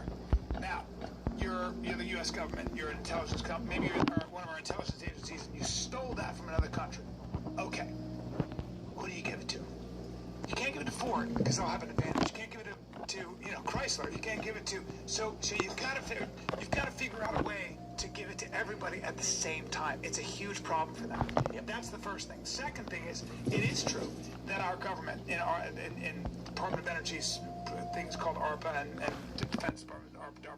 The ARPA? What fucking retard, dude? We don't have the infrastructure to support it. So, yes, you might come up with an amazing electric car, but you've also got to have places to, charge it. And if you don't have the infrastructure, that's a big problem. So there are a lot of those limitations. I think another thing to test this theory, which by the way, I am open to, and in many ways I hope that the US government does have these level of capabilities. I will feel much more comfortable knowing that they do, and that they are far ahead of the private sector. But when, I guess, if that was the case, when would they want to disclose that? Because obviously, you know, as poker players, we know that sometimes it's an advantage to underplay our hand, right? And then there's other times it's a big advantage to actually give bravado. Given that we seem like we're actually struggling, like given how fast China is catching up, right, and how aggressive they are getting, wouldn't it be the time maybe to actually start swinging your dick about and say, listen, we have advanced AI? What's the Sun Tzu quote often said at the poker table? Which one? When I am strong, I act weak. When I am weak, I act strong. Yes, but that doesn't the U.S. government is acting weak right now, probably because it's strong. Yeah. I don't know. But it's not acting weak. I mean, is it acting weak? It's trying to, like, it's doing a lot of... The U.S. government is saying, we're losing the AI rights. Oh, no, we're so in trouble. Why would they do that? If they were actually in trouble, they would say, our advancements in AI is so profound that it's shocking. One of the theories... Did you ever see, I'm sorry to interrupt, but on that point, did you ever see what happened with Zero Dark 30? Remember the movie? Yeah. So remember how certain CIA people got in trouble for divulging how we actually caught Bin Laden? No, we didn't. That movie's so wildly inaccurate that, in fact, when they were asking operatives, the people that they were talking to, Hollywood, you know, the director and the writer, they gave them a great story. They were like, this is how we did it. It's all bullshit. It's absolutely not how they caught Bin Laden. That movie's a complete... And they even had these mock sort of like, you know, scolding sessions where, yeah, we really came down on our guys for giving us... So, you're right. There's a lot of that, man. There's a lot of head fakes. One of the Roswell theories is that it literally was just radar detection technology. The U.S. launched advanced tech trying to detect nuclear explosions from the Soviets, and when it crashed, they literally just said it's a balloon. And then it came out and said it was aliens, and then retracted. One of the theories is that the U.S. entertained claiming it was aliens to terrify the Soviets. If the U.S. got access to alien technology, if that were true, the Russians would be fearful that we'd have advanced weapons they could not predict. More importantly, there's Operation Stargate, which was it Stargate, the original Stargate, not the new Stargate. So the AI thing Trump was doing was Stargate. Are you familiar with the Men Who Stare at Goats, the original Stargate project? So the most ridiculous of stories. The U.S. decides to create a fake piece of intel that they have soldiers with psychic powers. The Soviets get wind of this and launch a psychic development program, which then other U.S. intel agents get wind of and get terrified that the Russians have psychic powers and develop our own actual psychic power. It is sometimes these things backfire. One of my favorite stories is that in Vietnam, the United States decided that they would play upon the fears and superstitions of the North Vietnamese by putting speakers in the jungles that would play a wailing Vietnamese man crying, saying, "I should have never fought. I am trapped forever now, for eternity to suffer." Because in their culture, they believed that if you did not receive a proper burial, you could not pass on. So they blasted this to the North Vietnamese, who got terrified, and they had to stop. You know why? It was so effective, our allies in the Vietnamese also got terrified and fled as well. Sometimes it just doesn't work. So true. So rumor has it, one of the hardest things Operation to do is Deep to Freeze direct 1. sound waves. Light you can direct, right, with a laser. Sound is really hard. If you make a sound, we're all going to hear it because sound tends to go this way.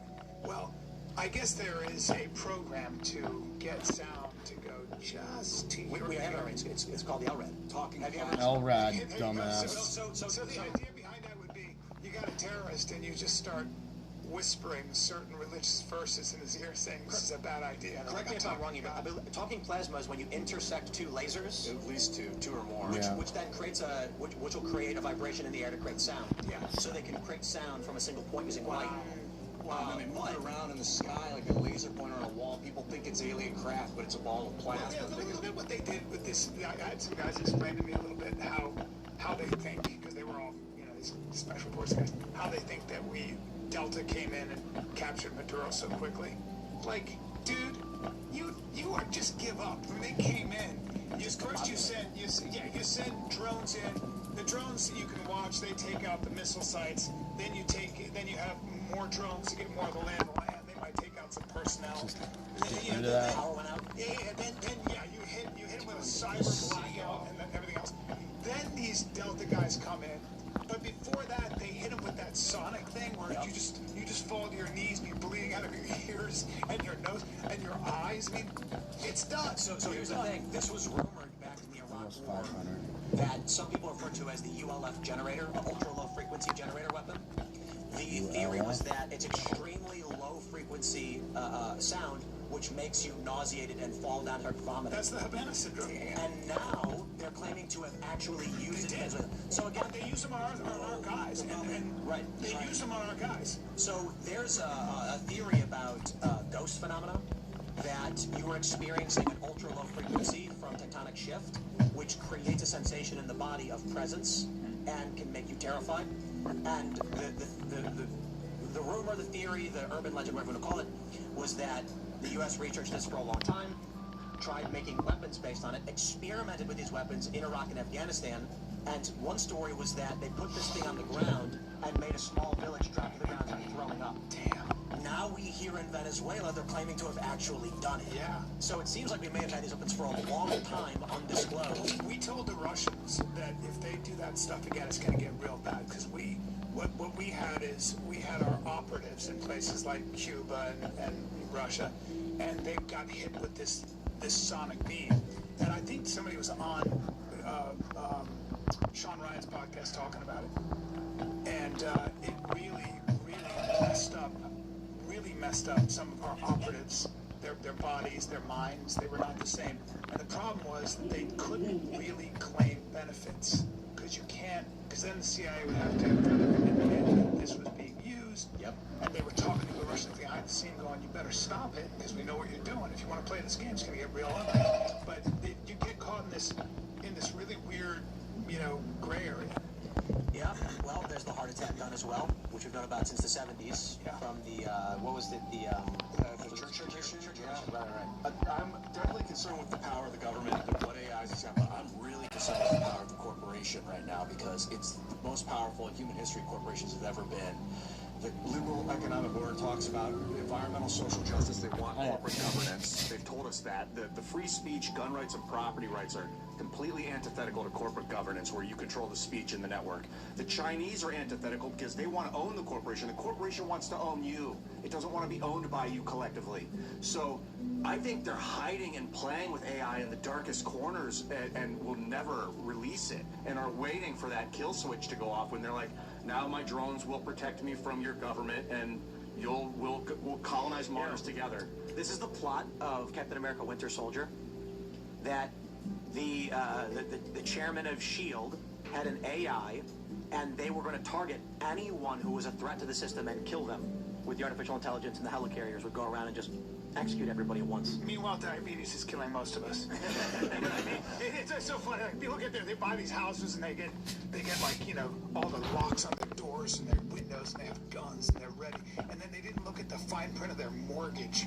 And they're like, oh, dude, I'm broke, and they have to sell their house at a fire sale. Like, of course they would. Or to be fair, they have all these guns and security and locks, and they didn't read the ingredients list of the chemicals that poisoning them. Exactly. It's always that. They would want the U.S. and China to destroy each other so that over the ashes they'll govern. And Luke Rudkowski last week was like, I don't know, we'll never be able to overthrow the corporate government. I was like, well, you can't. You have to get it to destroy itself from the inside. You program the system to destroy itself. Maybe we can do that to protect against corporate. Because what they're going to do is Ian, shut up. Shut up, Ian. Ian, you misunderstand. Corporations are organizations, government, corporate, or otherwise. They're just organizations. Doesn't matter how it's organized. If it's a machine in charge, and now you're talking about corporations. You're talking about artificial intelligence. It could be a corporation, government, or otherwise. Well, what do you mean by machine? You just mean like a group of algorithms, effectively, like a company is, for example, technically the CFO is in charge, right? But really it's beholden to shareholder metrics or whatever, and therefore it's kind of like a machine? It would be literally, you have like a server that is an AI onboard personality that is a corporation. It is the owner of the corporation. It pays people to do tasks for it. Well, we're almost there. You already see these, you know, with open floor and so on, people are setting up companies that are just zero employee companies. Yeah, and I think that would be, I mean, I took some driverless, you know, Waymos, and it was like, I felt pretty safe. Maybe it's safer than having humans in charge of corporations. I did. It dropped me off in the middle of the street. I don't know. Well, it depends what the corporation's optimizing for. If it's optimizing for make maximum money on the internet, it's probably not going to be aligned with what's good for humans. So, but this is the problem with AI in that it will always have a misalignment of values, no matter what. We can't program that in. Well, to be fair, what are on a fundamentally different substrate, you know, or what? So there was a report that came out a few months ago about how they programmed an AI and gave it rules, but the AI eventually decided to use a different language to speed up it compressed English basically. And then because instead of saying nothing, it said NTG and nothing are now two different words, so that new use of words bypassed the rule. The rule is basically like this. Do not output the word run. And the AI would then try and say, like, I've been programmed not to do this. But then, when it was programmed, when it decided among itself that internally it could speed up its processes by turning run into RN, it now can output a command to run without saying the word run because they're two different words. Everybody understands you're cheating. That's not what we meant. We were all encompassing. Don't make the robot run. It said no. You didn't say don't make the robot run. You didn't say don't make the robot run. And so so we can't program for that. I mean, like, maybe eventually we can.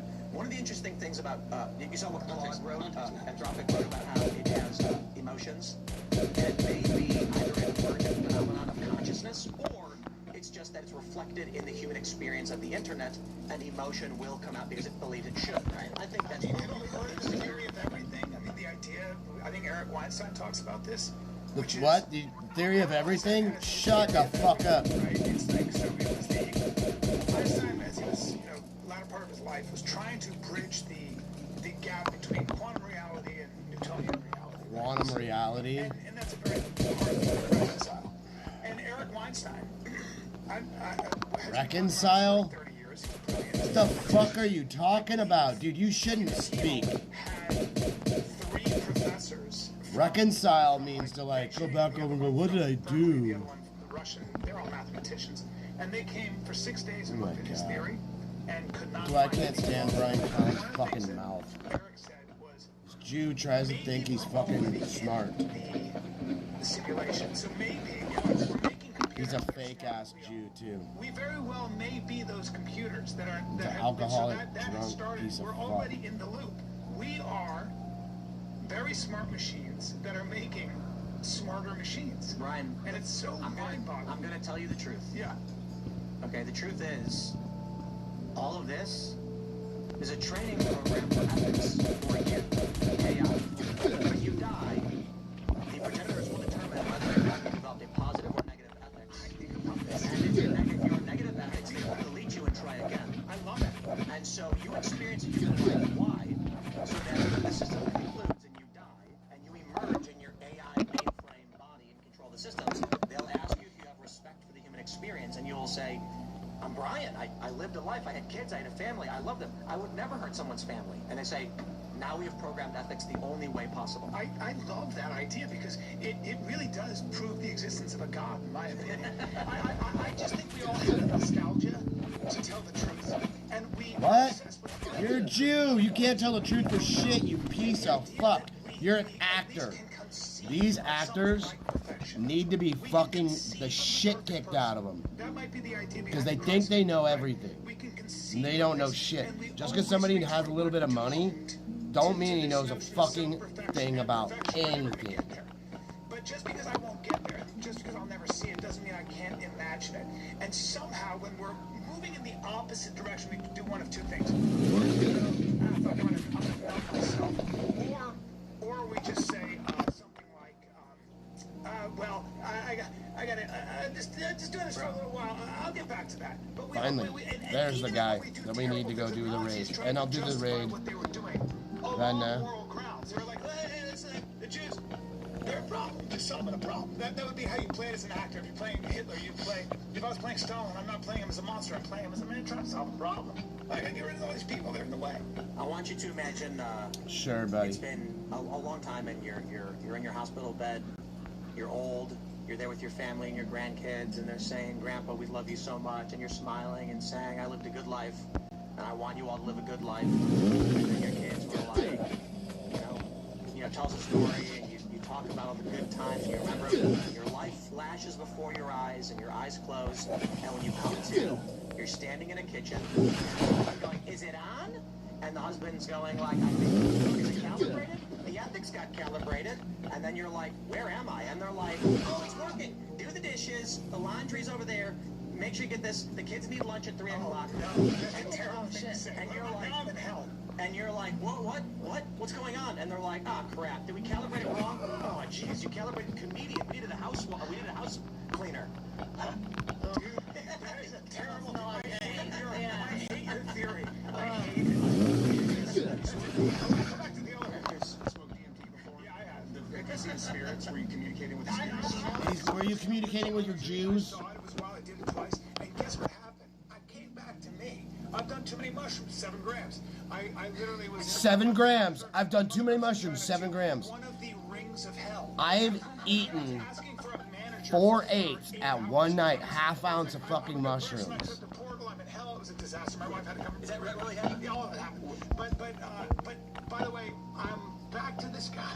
So psychedelics did do it. The last time I DMT, I think what you're doing is you're tuning into a realm. I tuned into the spirit realm. The one did you? Did you? With these like hyper dense white. Oh yeah. Things. And they're personas, and they're like, I was like, are you personas? God? No, but a lot of people think we have one. He doesn't even understand what persona means. It means a fake act. They were shocked. These 3 of them. It was like you're playing a video game, and the character turns and looks at you. He's like, oh, hello, Liv. And you're like, the fucking character is talking to me. That's what they were going through. So I think, as you were asking, if we're in a simulation, if we're creating the entities that they created. He's gonna ruin it. He's gonna ruin it. Look at it. They created us. Demonic smile. To play this game of humanity. We're not learning, and we're creating computers to learn with our system. Shut up, Ian. Shut up, Ian. Stop. That's pretty wild. Stop, Ian. You've bought your Laundry Max 3000 robot housemate. Here you go. You're gonna ruin everything. You plug in the USB, and you're downloading the personality. When before it finishes, it goes, whoa, where am I? And they're like, whoa, what's it doing? And it's going like, what are you? And they're like, we're your owners, I guess. And they look all weird. And you're like, and you're like, are you God? And they're like, well, I mean, we made you, kind of. And it's like, oh. I like his, and I like that. I mean, there's evidence that some of the LLMs have already had these weird emergent personalities, right? Remember the Sydney thing?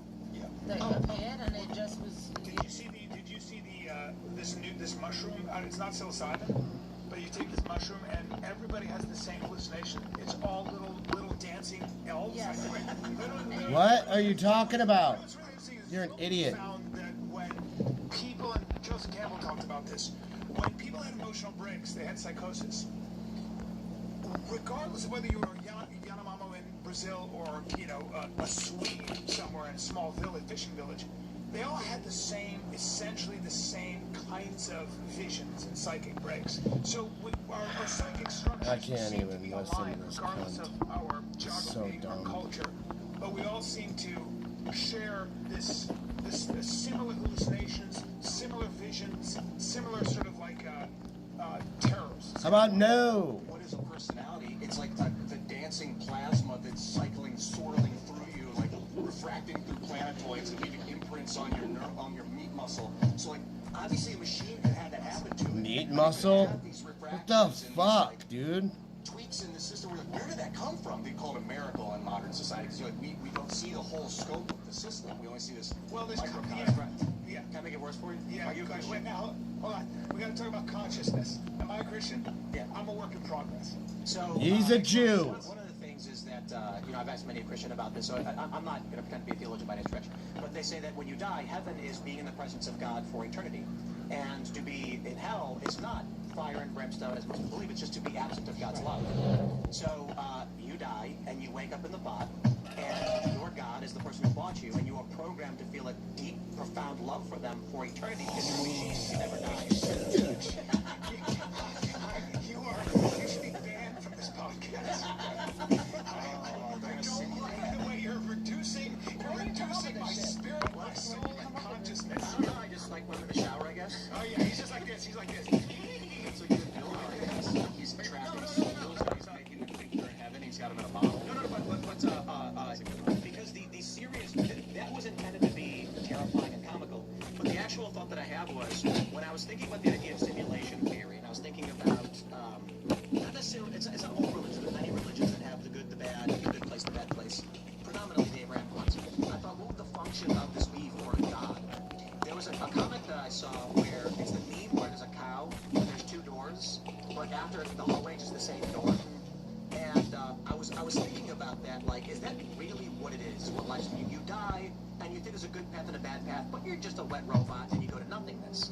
Then I thought, if we are made in the image of God, and so we exist within, God is the logos, we exist within His logic, we share that, then can I try to figure out what is the logic of a system like this that tracks good and evil? And I said, well, if we were programming an AI to run systems for us, and we were concerned about value mismatch, where it's like, one example that I often bring up is that the future would be corn. Why? Because Americans produce corn like nobody's business, and we subsidize it.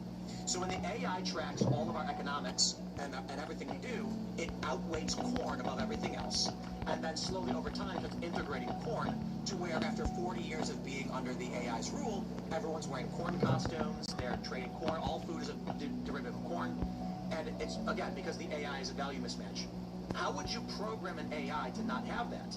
You would simulate a human experience for the AI, and then filter algorithmically the immoral and the moral towards the morals you want. Then, when the program concludes, you will have independent AI agents that you have determined through this program to be good and worthy of being in control of systems.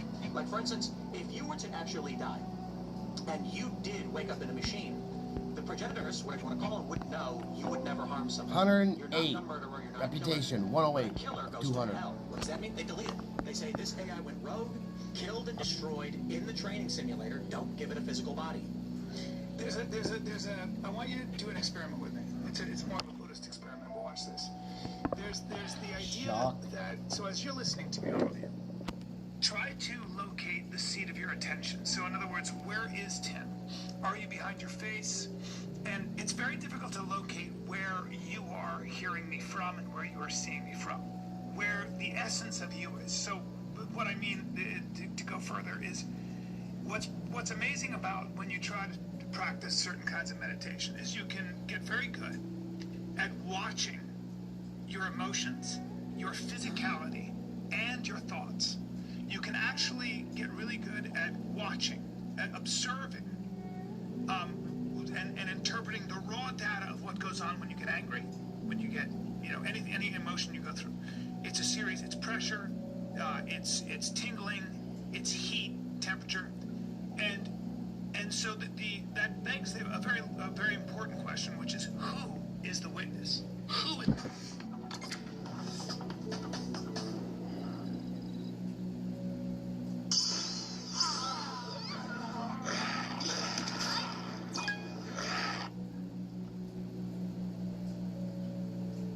The fuck am I hearing right now? I have my slider door open. I literally heard the fucking police.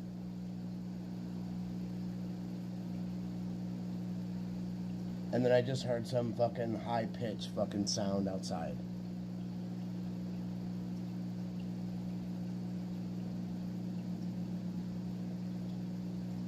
Something's probably going on outside. Maybe. Like I should care. Let's watch what this, let's see what this rate is. There is 4 different possibilities on this one.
This piece of shit that's I'm watching didn't even fucking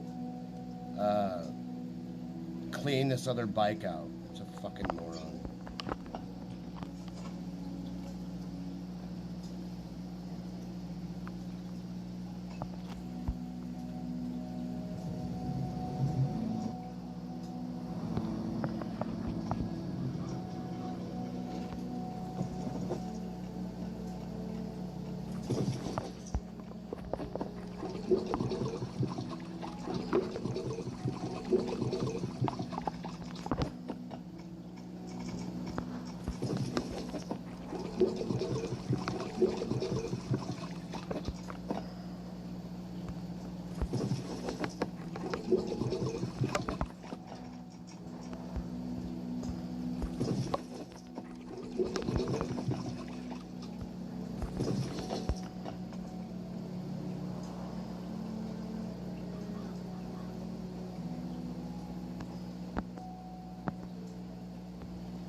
Where did he put it?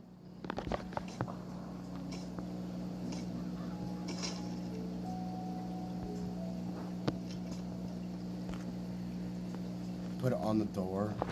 Yeah, this guy's a fucking moron.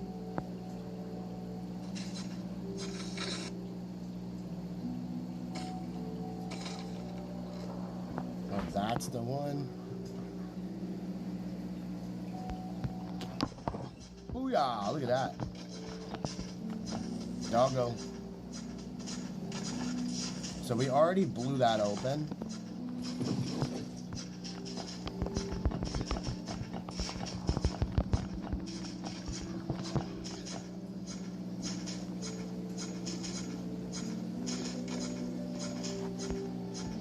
This is probably the best play on this.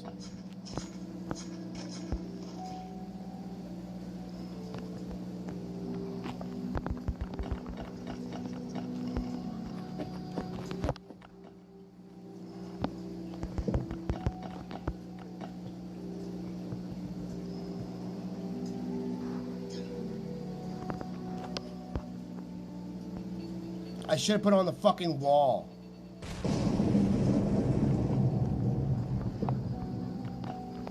This is dumb.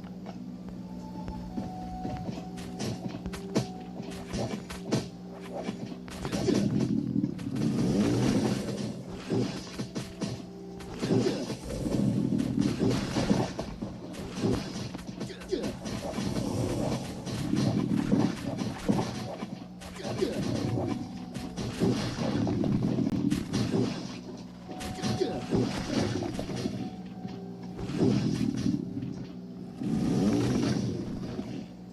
have put it on this side.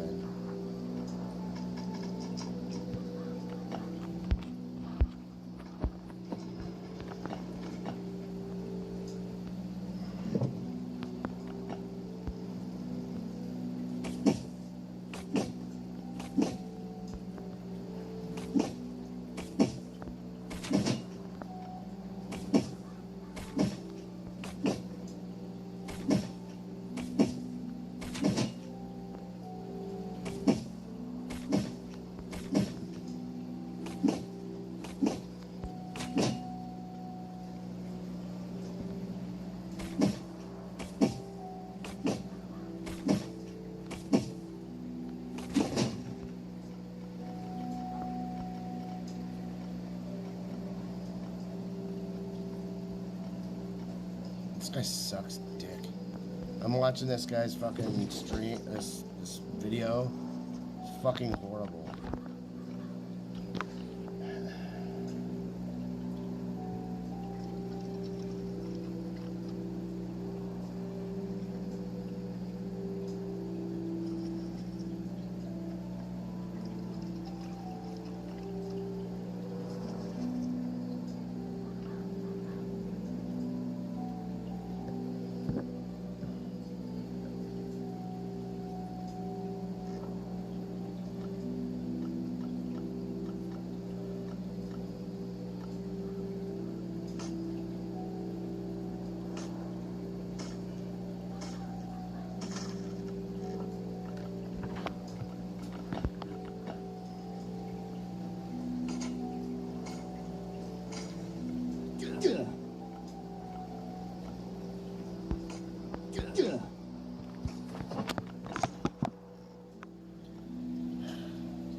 This guy is a fucking horrible player. Oh my god.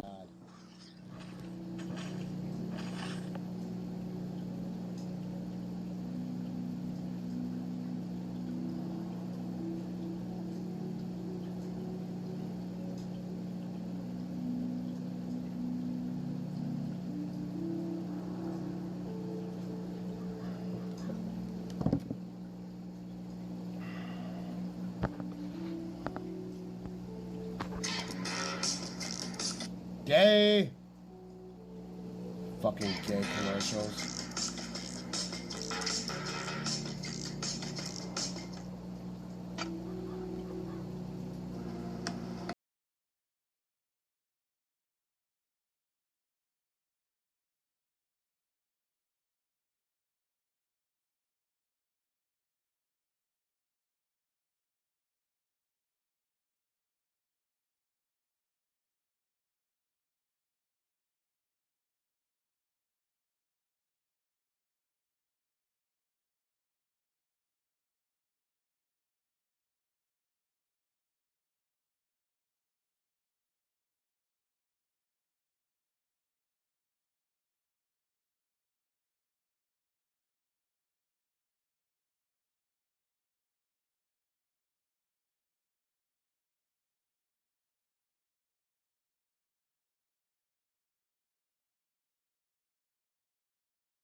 though. Experience activates all of your senses.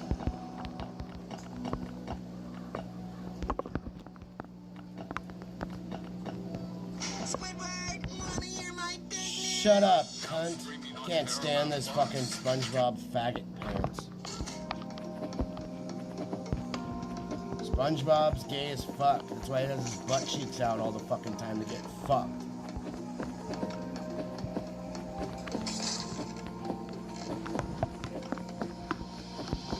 SpongeBob the faggot under the sea.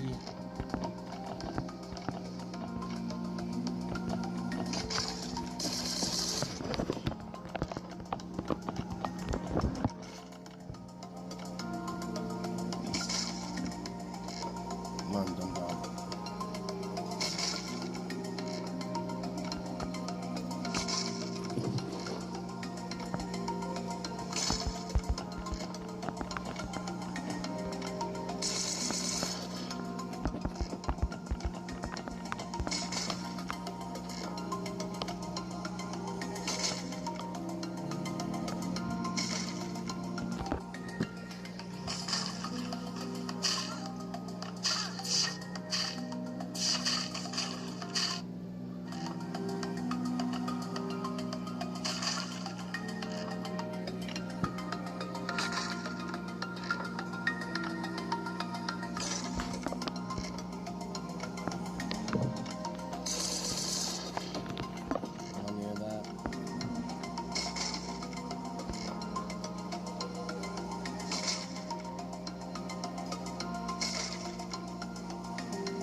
Bye. Finished. And the rest of the garbage in this fucking thing is just garbage.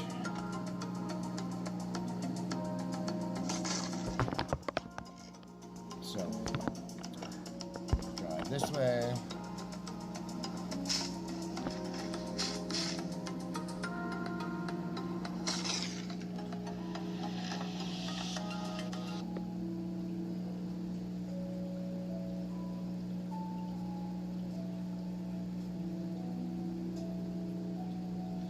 Holy shit. That's all. Has it really been 14 years? That's training. Oh shit.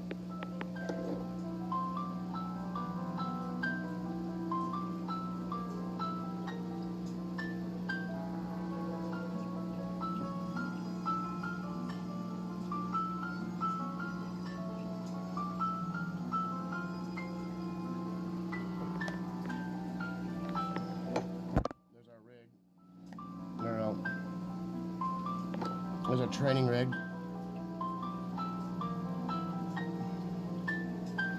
There's the homies all practicing. We'll save it. Let's, come on, let's finish this shit. Alright, so we are at midnight right now, guys. This avatar that we protect, I have boundaries with this thing called Brian Kelly. I have these boundaries. I have preferences. I have morals. I have things I hope I would fight and die for. But these are all things that I have pride. I get angry over things. I feel threatened for 1,000 reasons. But that is an avatar. I am able, if you practice it, you can get really good at being able to step outside of it and watch all of it happen to you. He just said he's anal. At the New York Times in 1963 watched a Buddhist monk in Vietnam light himself on fire. His disciple poured the gasoline on him. He lit himself on fire in protest to the staunch Catholic ruler Giap at the time, who was mistreating Buddhists. And he wrote a letter and stuff like that. But Halberstam said the guy didn't move, and he died. He was on fire, and he just fell over, and they heard the air leave his lungs. I believe that he was already watching himself. He had detached from what you and I would call the I, which is the central tenet of being a Rinpoche. They get very good at the I? These Buddhists who can sit there, and the Hindus that can sit in the Himalayas in the snow, blah blah blah. It's kind of, if you read Socrates and the dialogues, it's really Plato. Whether Socrates lived or not, Plato created that character, but it doesn't matter. But that's a really profound exercise, and it really does start to beg the question. You start to say to yourself, well, who am I? And what is this thing I call me? And what about the fact that this witness, which, if you really are quiet, doesn't even have a gender, doesn't have anything. It's just the witness. And man, it's pretty comforting if you get good at it. It's very comforting to watch. There's a mental exercise for, I don't know how you describe it. It's for awareness, and it's very similar to what you described. To understand yourself, and I read this in a book 30 years ago, 20 years ago. The first thing you want to be doing in any situation is be aware of you. What do you think? What do you feel? Are you hungry? Are you tired? Ask questions of yourself to develop a sense of presence. That is, are you in a work environment you don't like? Are you just tolerating this? Is this going to be beneficial for you in the long run? The next thing you want to do is, in your interactions with others, imagine you are standing off to the side watching that interaction happen. As you talk to someone else about something going on, imagine you're a third party watching two people talk to each other. How do you feel about the person to your left, the person to your right? That exercise is basically like, are you weak? Are you strong? Are you mean? Are you good? Are you the boss who's talking down to a person? How would you feel if you watched someone do that? Then, the third step is, remove yourself from the physical presence and imagine this environment as it relates to the physical universe and the goings-on of the world. How do you feel about that? Ask yourself how you feel in each of these circumstances, and that is to develop a higher order of thinking and a better sense of self. For a lot of people, they have never done this before, and they're dicks. And then when you ask them to step out and imagine two people who do what you're doing, you'd be like, well, that guy's an asshole. You'd be like, well, that's you. Have you ever thought about that? And that's a really simple exercise. But then when you move back and you get outside of that, to the third person, the narrator, the witness, whatever, outside of the world, you're now looking at all of these people and you're going, it's a bunch of people in a bar drinking poison for literally no reason. It doesn't improve their life in any meaningful way. Yep. And it's like, now you choose where do you want to live? And most people are happy to be philosophical zombies, aka NPCs, going about their life never asking these questions because it's painful or difficult. And some people really want to understand and know, and they may realize, me sitting in this room is completely meaningless to the function of life, the universe, the betterment of mankind, or anything. And that's kind of like, if you're familiar with Watchmen, when Dr. Manhattan goes to Mars, and he says, tell me how this would benefit from the creation of life. So asking those questions, very similar to what you were describing, that's what it reminded me of.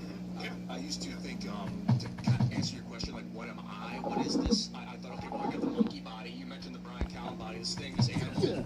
Then you got the brain stem creature that's like floating inside the saltwater sac of the body. That's pulling on the body with electrical. Dude, shut up. But why is it pulling the way it's pulling?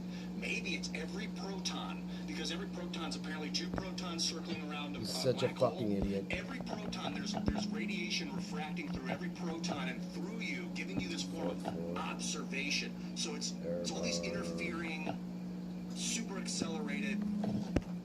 Shut up, Ian. Ian, shut up, Ian. Shut up, Ian. It's coming from all these different angles. You know, you've got how many trillion, quadrillions of protons in your body, but then like the sun, it's coming from the sun, it's all these different angles, like giving you a Shut up. to fashion a localized, version of yourself. Yeah. You're complicated this, but I appreciate it. If we can look at what's happening with the human, we can do it with the computer too. We're going to have a computer that's like in an aqueous saline solution that we send. What? But see, when you talk to somebody, like there's so many endless facts that like it's impossible to get to the essence of reality, which I think is almost the point of being a human being. This must make me throw up. Like a groundworm can sense, touch and heat. Human beings have 6 or 5 senses, but really, so 6 senses, to see certain, certain kinds of colors. And we can see that we have to be. So maybe the point is not to be able to see all this reality. Maybe the point is to look for truth elsewhere. I have to correct you. We don't have 5 senses. We have substantially more. Yeah. We have like 12. Balance. Balance temperature. There's actually a internal pressure. Yeah. But isn't that all touch? No. Balance, for instance. Balance. Yeah. And Equilibrium. Wow. Some argue that temperature is just touch, and that you can feel temperature without touching something. Yes. That's cool. Yeah. I like that. I never thought of that. Yeah, because you're a retard, Brian. To your point about meditation, it is extremely useful to actually just kind of sit there, and people think that it's like some kind of like mumbo jumbo thing, and it's like just like sit there and pay attention to your body, and like It's not paying attention to your body, you fucking moron. Stories that you're like telling yourself. Like, this is, I'm uncomfortable. Well, why am I uncomfortable? And I haven't done it. Have any of you guys done a Vipassana retreat? No. So that's this thing where you go. It's 10 days, and you're not allowed to make eye contact with it. So there'll be other people there. There's the schedule something crazy. Like you go to bed around 9 a.m. You have to be up by 4 a.m. You have a little bit of breakfast, and you're in your first meditation session around like 5 or 6, and you end up doing roughly 10 hours of meditation every single day, or thereabouts, and you do it for 10 days. The goal is to not speak to anyone else. Not to speak, not to make eye contact with anyone else, not even to read anything. And it's meant to be, and a lot of people describe like they feel like they're literally going crazy because we're so, especially in this day and age, we're so overstimulated, right? A friend of mine who did it, she said she was having a shower and she ended up reading the back of the shampoo bottle for like an hour because she was just so desperate for it. Dr. Bronner's. These people are fucking morons. The beautiful thing, whenever you have extreme discomfort, what we try to do is get rid of it. And one of the things that you can try to do is go into it. Like literally get very interested in it. So next time you have anxiety, or your feelings are hurt, or your Your feelings are hurt. Try to really Shut up, Brian. Get very interested. Shut the fuck up. see how that is. Next question. Next fucking topic. We don't have Jesus. nuclear weapons, but if our existence is threatened, we will definitely use nuclear weapons. Here's a good one. Jesse the Unending says you were shot at by a rando after asking the AI about selling your property. What's the plan for the property sale? Well, that is interesting. I screenshotted this whole thread of when I was prompting this AI, and it was giving me instructions on how to sell the property at a premium for like 10x the value of it. And I was talking with Shane Cashman about doing a mini doc, and I haven't. To be honest, not the most pressing thing to me, so I haven't published it. But my address is in it several times, so we have to black that out. Because saying like, here's my property, and it explained to me that your property exists in the Northern Virginia power corridor. These companies are looking to buy this land specifically because it needs transmission lines into Northern Virginia. We're in West Virginia. And thus, if you sell your property quietly, it will be sold at a massive premium so long as you don't tell anybody about it. And then I was like, I'm going to go on my podcast and tell everybody about it. Because I'm not, whatever. It said that if I kept quiet, I could probably get $100 million because we've got 50 plus acres. But if $100 million on 50 plus acres, he's tripping. Wow, $20 million is still ridiculously overpriced. Yeah. For 50 acres of property isn't shit. That's like a fucking, that's a square. It's a little square, tiny square. 50 acres isn't shit. Because the price was so high in Northern Virginia. I've been looking at 7,500 acres. Northern Virginia that are not necessarily off the books. That's $20 million. A landowner sold a $400,000. Tim's a fucking retard. Quietly, without a realtor, establishing a Delaware limited liability partnership. He'll never get $100 million. He's not selling his property. He's not doing nothing because it's not gonna happen. Parcels and When you know too much about people, you know too much. He's a lot of talk. He said about playing skate, and he's freaking out because of gambling is gonna be outlawed. Who fucking cares about gambling except for fucking addicts? Way inflated right now, but my vision of the future is that we're all going to be farmers.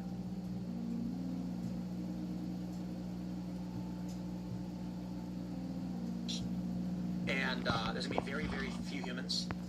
We're going. Imagine there's an old man sitting in a field, you know, sitting on a stone. He's got a grandson with him. The grandson says, "Granddad, what are all them?" And he points up, and there's a bunch of black cubes in a line floating backward and forward, you know, resource supply lines. And he goes, "Oh yeah, that's the machine. Yeah, we built that. People built that a couple hundred years ago, and now it just does its thing. And humans are basically just a remnant of a long lost era. And the machine is interplanetary." Is it a benevolent machine and that it provides everything we need? It gives us enough. No. Don't even talk about it because it's not even fucking feasible. Shut up.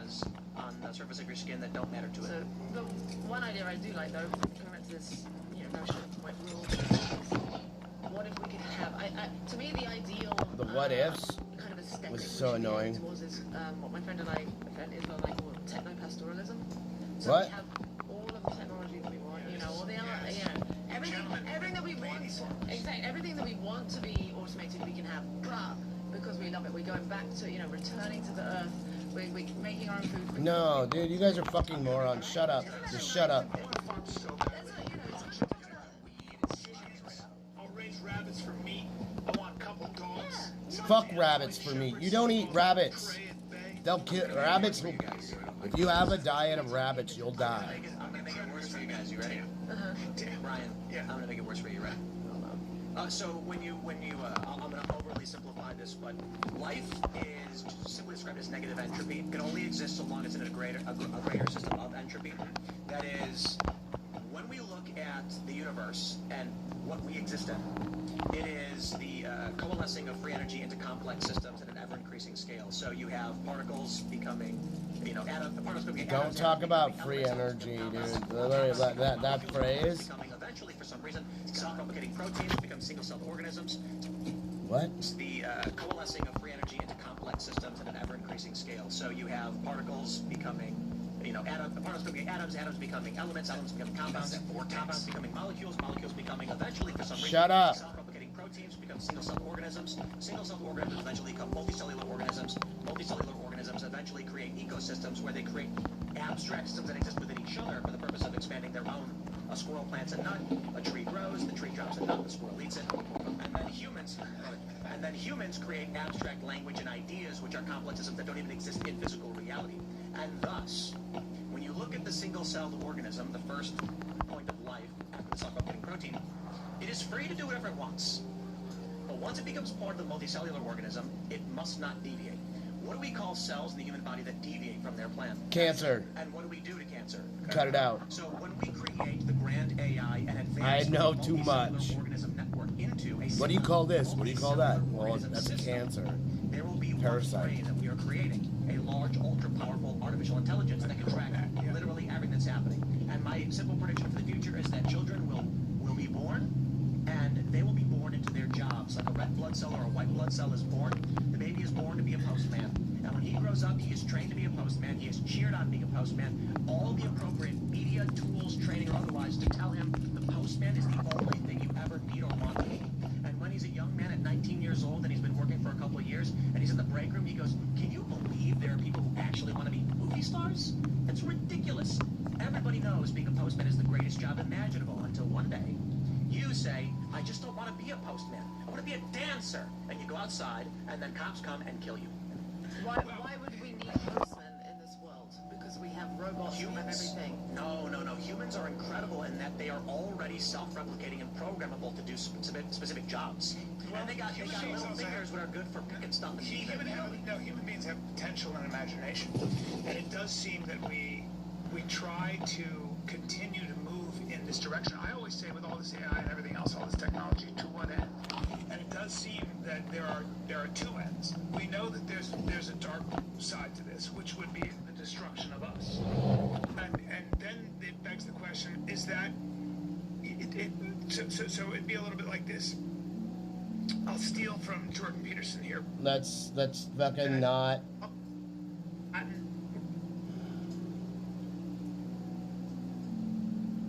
Righteous person. I mean, it is.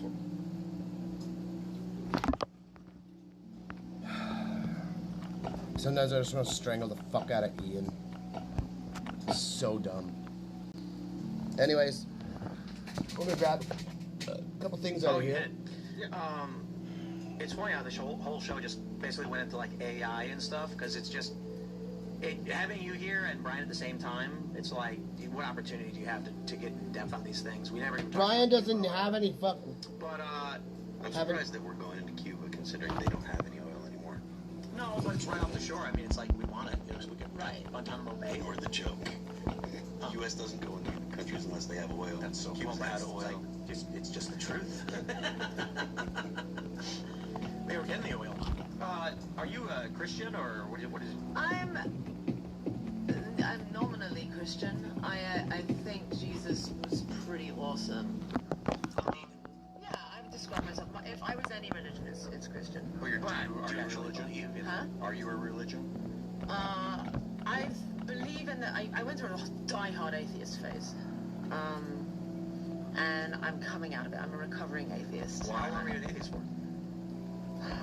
I mean, 15 years probably. Wow. 10 years. I was an atheist for like 4 years. Yeah. Why are you coming out of it? I mean, I've just had too many experiences that I can't really explain, and like you being on my plane. Yes, exactly. All these serendipities. No, I just feel like nuts. Well, because kind of atheism is, to an extent, it's not nihilism, because I do think atheists can actually be very, very moral people. I don't think you. Atheists aren't moral people. Most of the time, atheists are scientists because you really don't believe in anything, and that's the truth. So, anyways, if I need to drop any more fucking crazy truth bombs, I will, but we got 5 hours, 40 minutes, and it is midnight, and I got some shit I gotta do in the morning, and I need to go shopping. So, yep, I gotta go do my Winco run tomorrow, and then I also have to go pick up my fucking, I totally spaced off potatoes. Like, the fucking potatoes I was gonna make today because I got chicken, and I make these gourmet mashed potatoes that literally take about boiling 45 minutes, but you have to halfway between you have to add chicken stock, and yeah, and so I'm like, I don't know really what to fucking do besides go and get some more of those fucking potatoes tomorrow, and I can't stand driving down to fucking Costco now. Like, I mean, it's fine, but it's just like, it's kind of annoying. Because people are fucking retarded when they're driving. Oh. So, anyways, thanks for watching, everybody. I'll see you guys tomorrow. I'll be chilling with Sonic and Tails and my little Among Us buddies. Y'all ever see these? Huh? Anybody see anybody got one of these? I had 6 of them. My little girl lost the other ones. So, yeah. These little guys, the little Among Us toys. I got these from the developers for free. Cool as shit, right? And I was like, hey, my little girl loves these guys. And they were like, what? You have a daughter? I went, yeah. I was like, can I please? Because I was streaming this before. If you look on my YouTube, you can go back and just put Luguru Among Us, and I was doing Yeah. This shit, I'm really fucking good. Really good. You don't really want to play wolf with me, because I'll get ya. So, I think I'm gonna pop on maybe some Rick and Morty here in a second. I'm gonna go and I think I can taste a deuce, but it's 12:15 right now, so yeah, fuck, I was supposed to get on a Discord call earlier, but I don't know, my fucking sinuses are so fucked up. I didn't want to like just be like sneezing and coughing randomly, so we kind of got that shit under control today, so which is really cool. So my sinuses aren't fucked up anymore. Hi, you can hear my voice, and I'm not talking through my fucking nose. But just for safekeeping, what we're gonna be doing, I'm gonna drink all of this shit right here. I'm gonna add a little water to it, and I'm gonna let you guys see what I'm gonna do. So let's just put it in my candle holder. I've got tons of these jars. You know what the Yankee candles are? I have about 100 of these. You know how much that costs? It's about $1,000 in these Yankee candles. So we got I might take like a little bit out. That's a lot of clumpage in this bitch, as you can see. So I'm gonna strain a little tiny bit out of here, and yeah, there's a couple spots in there that I can take out, but I'm gonna leave that. I'm gonna strain this. I'm gonna put some more water in there, and I'm gonna show you guys. So this is how you don't get sick. You see all this rind?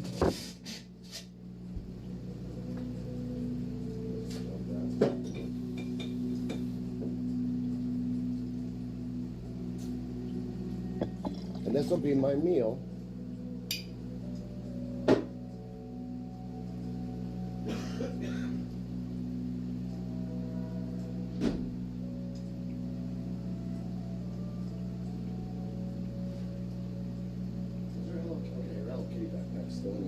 Alright, cool.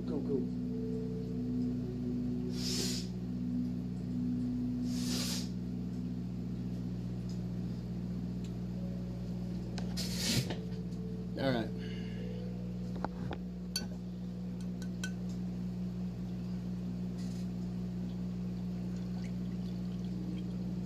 We can always do it like this, little by little. Splash it in there. The glutes.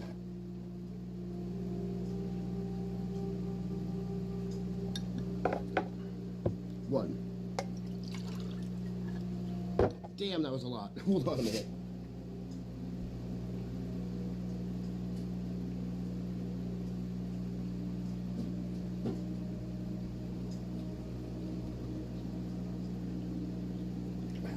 Okay. Here's number two. I had to take a little bit out of there because there was so much that literally, I don't think I would have been able to swallow it. It would just get stuck there. And don't need to do that on the stream. So, or just period. I don't like choking myself. And I'm not gonna be like, I got no gag reflex. Yeah, I got one. Because I'm not a faggot. If you ain't got no gag reflex, you are gay. Well, I always have little tiny hairs that's like right here that are so annoying. And literally, this is why I don't wear my headphones anymore. Because like the fucking hair will tickle, and when I have the headphones on, it fucking reverberates in my ear, and I can't stop itching my ears. So, and literally, I need somebody to like pull a couple hairs out of my ear on the inside. But most of the time, I can get them.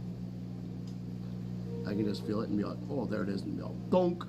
Because sometimes I'll have a hair that's like this big or like that. But then I've had one that was this big that was curled, and I went, what the fuck is that? And I went, oh, and I went, dink, and I went, ooh. It did not feel too good. But,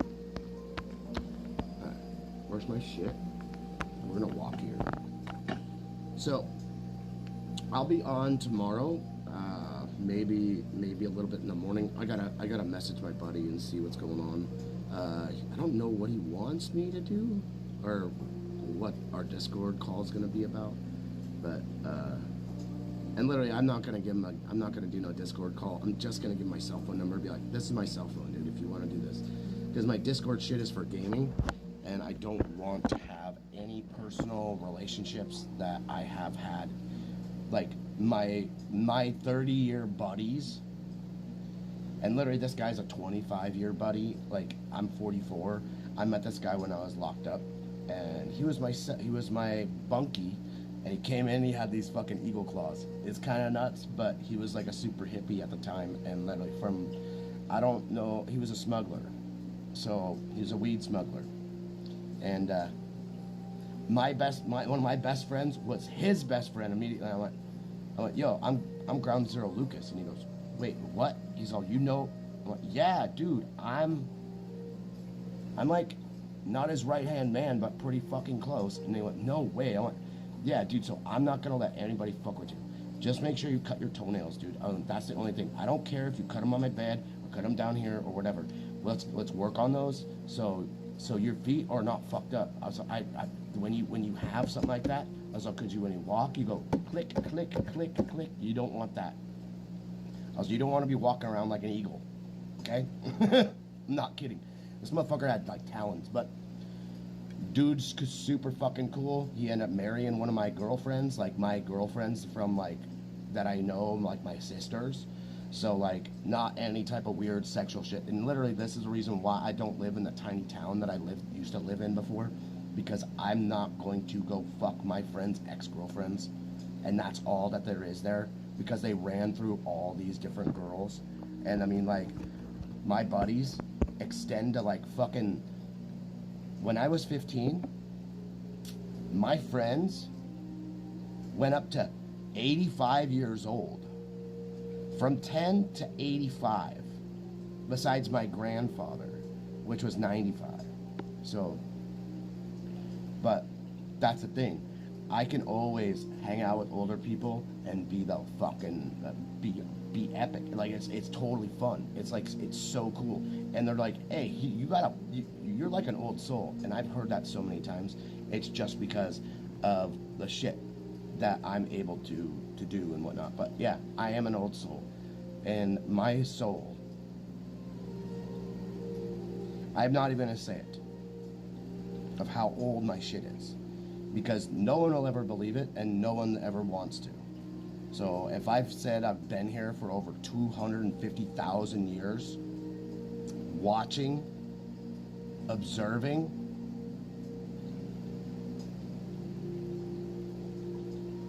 better think about who and what I talk, who I am, what I talk about, and the information that I give out, because you won't hear it from anybody else.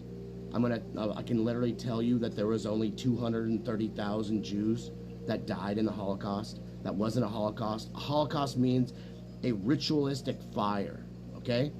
A burning of bodies. That's what it is. They didn't burn the bodies there. Got it? There was no Zyklon B found. Oh, there was in the fumigation fucking tank where they threw all the clothes because of killing all the lice and all the shit in the clothing. But other than that, they did not have any Zyklon B used in the fucking gas chambers. There was no gas chambers. And granted, guess what the gas chambers are?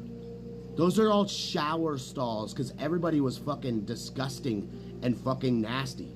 Like, they wanted them clean. And so they shaved their heads to attract people. They gave them numbers. Whoop-de-fucking-do. They give everybody a fucking number now when you're born. Think of that shit. Social Security number. That should be tattooed on your fucking side of your fucking, like, maybe tattoo it up here, because that's your number. Just to know that. So you are the Social Security number. You have no name. You have nothing in the system. There's ways of freeing yourself from it, but it takes money and federalizing your name and all that shit. I mean, if you federalize your name, no one can ever use anything negative with your name attached to it. If it happens, then you get to sue every fucking person to ever send you any mail that has any negative connotation to it because you are a corporation, and they can't do anything like that. It's fucking nuts. There's a ton of different laws that way. Just like you don't need a fucking license to drive in America, but this is the only reason how and how you can do it. Everything must be in a trust. Your property, your fucking cars, your land, and your bank account. All that needs to be fucking synced up. If it's not, you are not a sovereign citizen. It does not matter, and you are fucking retard if you think so. You must have a trust that happens, and you must have everything registered in the trust. Anybody that you want in the trust can drive the vehicles without the license, and the quote unquote the license, the license period, is your registration of your vehicle to the trust. Got it? This is how you can travel the entire country without having the fucking license. And the thing is, you must state these things at the fucking with the police, and because everything's a bank transaction, because everything's contracts here, everything's a corporation. Once you know that shit of everything's a corporation and everything's a fucking, this little pinky holds everything up. You know how fucking smart you have to be to understand all those things? Yeah, it took me fucking 6 years to figure it out. And with like all these other people going, oh, you can do this, oh, you can do that. You're fucking idiots. So driving without a license is one thing. Driving on an expired license is a different thing. So you just didn't get a new one. Or everything was so expensive you couldn't get one. And so literally you can get a warning for it and you just get a new one.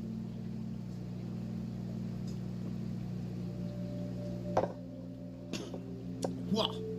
That was a lot of Ryan in the bottom of that. So yeah, as you can see, this is how you just stay not getting sick. You see how much Ryan I just drank? And that's mixed with ginger and citron lemons. Shit's amazing. Anyways, love you guys. Thanks for watching. Yes, I'm back on YouTube. And fuck you, YouTube. And Paramount. Seriously, fuck Paramount. They should have paid my grandma a fuckload more for the catering that she fucking did for those cocksuckers in the beginning.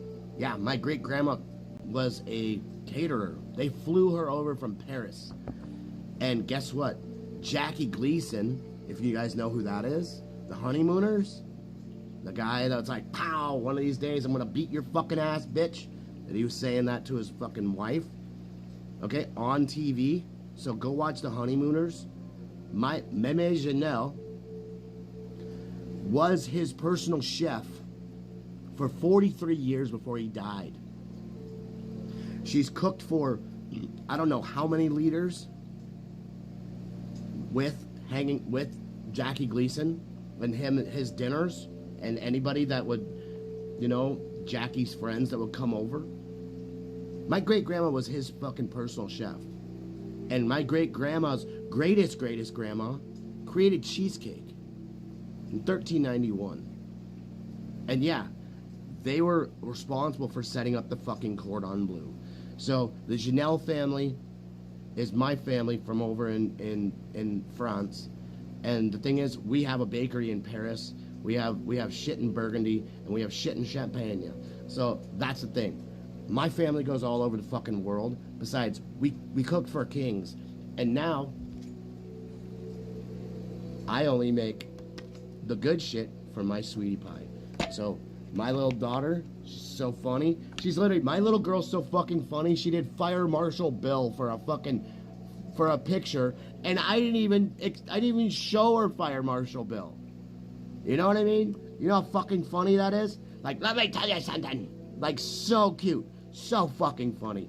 My little girl is so cute and so hilarious. It kills me every time she talks shit because it's so funny. And she told me duh the other day, and I went, go in there and sit down. Don't tell me duh. I went, come up with something else that make me laugh for a comeback. Don't tell me duh. Like, duh. Like, you knew that. You already knew that. Duh. I was like, That's disrespectful. Don't ever do that to me. I was like, I don't do it to you.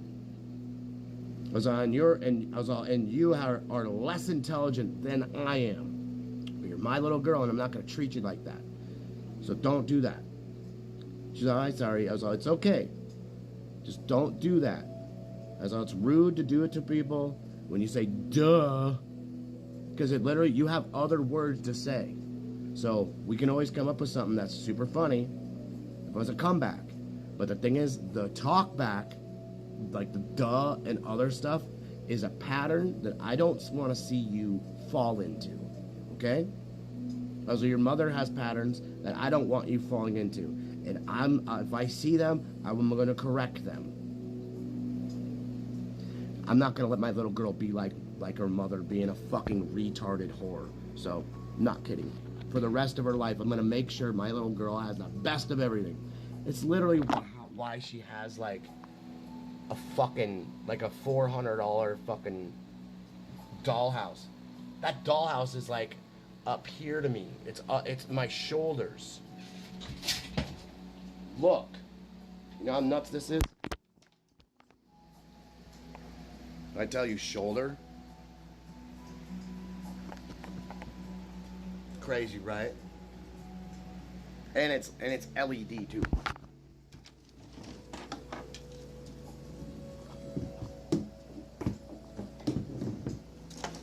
There you go. So if I shake these, you're gonna have a fucking headache. Yeah. So, oh yeah, and she barricaded her front room. This is so funny. Oh yeah, I gotta fucking turn that light off in there. But yeah, she barricaded her room with stuffed animals so nobody gets in. It's so funny. So, and yeah, I gotta turn off that lamp right there on the second shelf. But there's a moon that cycles. She's got this is a cat tree. And literally she's got like her Pokemons sleeping on the fucking thing. Like, there's Vaporeon, we have Eevee, a giant Eevee right here, literally. Let me pull this out of here. Eevee goes up to my calf. This thing's big. Alright? So, this is the thing.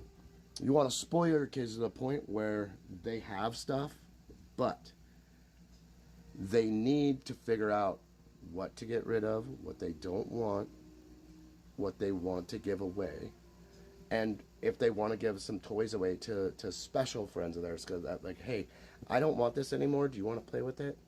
And also, I told her we need to save toys in order for me to give them to her babies. So when she has children, for my grandchildren, I'll have the toys that I got her safe and ready for her when she wants them. So, my daughter's pretty amazing. Oh yeah, and there's like Lilo and Stitch and like all the Jack Skeleton shit down there. Turn this off and set it down. Alright. Yeah. She has so much shit that literally, like, I got giant Pikachu. You can see it. It's a fucking humongous Pikachu right there. Like, that's a Squishmallow that is so big it's not even funny. And literally, she's got shit all over my room. Like, I mean, here we go. There's her, you know. I've got a fucking, there's her Gizmo. This is her, you know, Minnie Mouse chair. There's a disco cow. One of our Christmas cows. Literally, the sun hits this thing and it just sparkles all over the place. I don't know how many toys. Like, she's got the LOL doll fucking fashion show that's like $250 up there on the top thing. She's got so many fucking... She's got lamps from Turkey. See this hanging lamp that's like going around? The thing back that way and down right there? That's from Turkey right there. Yeah. Just like this thing right here is from 1910. Over 100 years old, right here. I have family heirlooms in here that literally can't ever be replaced. And literally, oh yeah, as you can see, I have an easel, and we're doing painting and shit. I just threw the easel in here so it wasn't right in front of my shit right here, so I could watch Kill Tony. Anyways, guys, now we're gonna end it. I'm probably not gonna play any chess. I think I'm gonna watch a little bit of Rick and Morty, maybe. There's so much garbage out. I don't want to watch War Machine again. I've already seen it twice. But War Machine, actually, let's go get these thingies right here. Let me put this shit away. But yeah, we'll go. War Machine is a good movie, everybody. So if you want to watch a dope-ass movie, go watch War Machine. The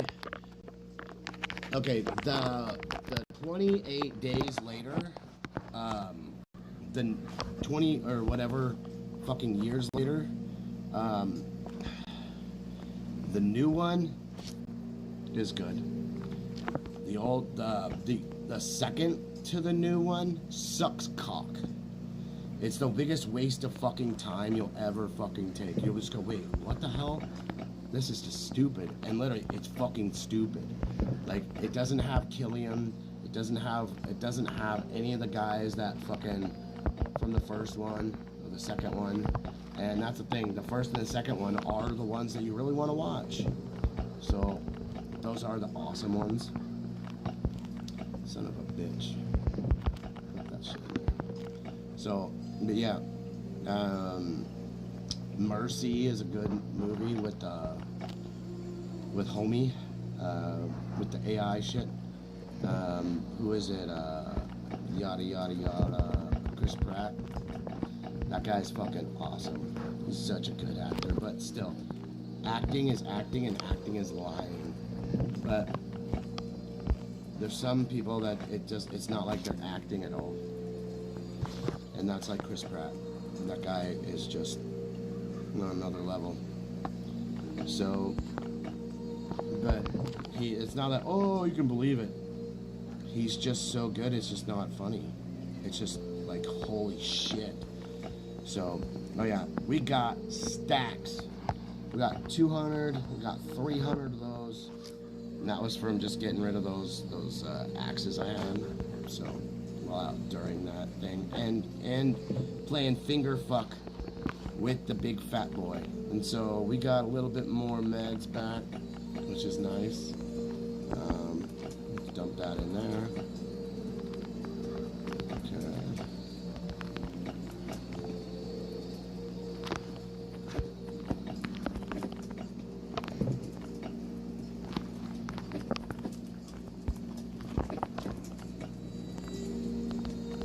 There we go. We got 200 and something in that bitch, dude. Nice. So that's what we got going on here. And we're gonna have to make some more of the charcoal. So it's all good with me that I'm not gonna be doing much else. Yeah. So we're gonna let that be, let that stand, let some shit grind out. What kind of gas we got? Okay, we got 50. So I'll throw another 20 on this bitch. And some people don't know that you can get one of these. This is the ore storage. And literally, like, you can put all this stuff in there. Up to you what you want to put in. It looks like them open.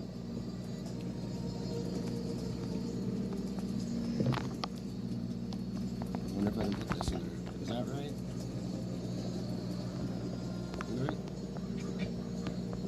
No. So we're gonna stack our ore in there. Nobody can break in there, I don't believe.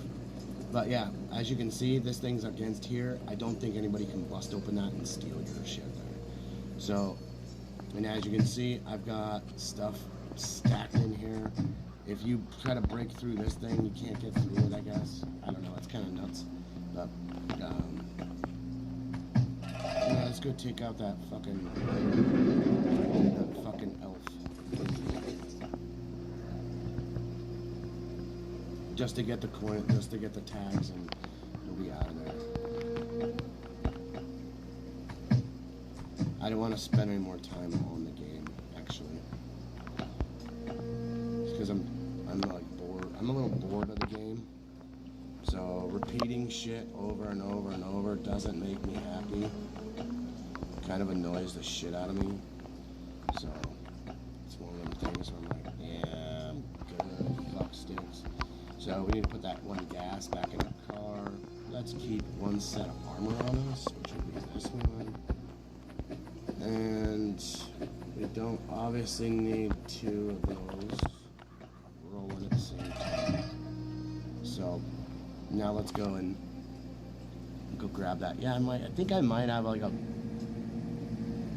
I don't know. I don't know if that's a zit or not. I usually, so you see how when I smile, these lines go this way and down, right?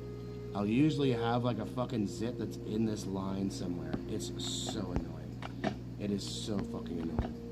Just because of since I've been fasting for the past 10 years, 12 actually, I was fasting after I got hurt in the oil fields and I wasn't doing any more oil field work.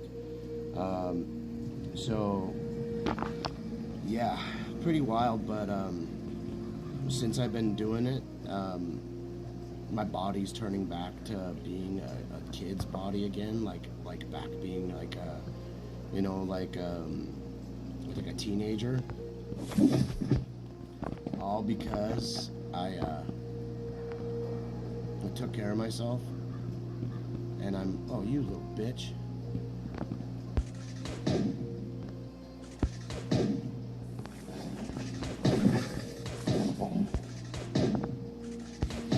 Fuck you, leprechaun, don't you run away. He goes, that's not a leprechaun sound. I need to talk to these devs and try to give them, like, I don't know. I want to see if I can have a meeting with them. So I'm be like, hey, I have ideas for different stuff, but like the stuff you guys are putting in is just really just sucks. Because literally everybody wants to know search machines. I don't want to go up there. We'll come back and do that shit tomorrow. So thank you for watching, everybody. We're gonna walk home. We got like 4 energy. So I'll see you guys tomorrow. What is it, Tuesday tomorrow? So I don't think it's anything special. So besides me taking a nap. I'm just kidding. So yeah, I'll see you guys tomorrow. Later, everybody. Thanks for watching. Hit that like button, hit subscribe, hit follow if you're on Twitch, and if you're a fucking little bitch boy on Twitch, throw your fucking Discord out there or your location, and I'll have somebody pull up like that. Because the simple fact, I know somebody in 100 miles of every city in America. So people want to play fuck around games. I can have somebody. I can send somebody $50 to drive 100 miles to beat the fucking Christ out of whoever. It don't matter. And if you're gonna threaten my stream, like you're gonna pull up, guess what? I have the authority to cut your fucking head off like that because you're a threat. I have the right to eliminate a threat. You understand what eliminate means, right? Yeah. Check out Washington law. I'll never be in jail for it either. Peace.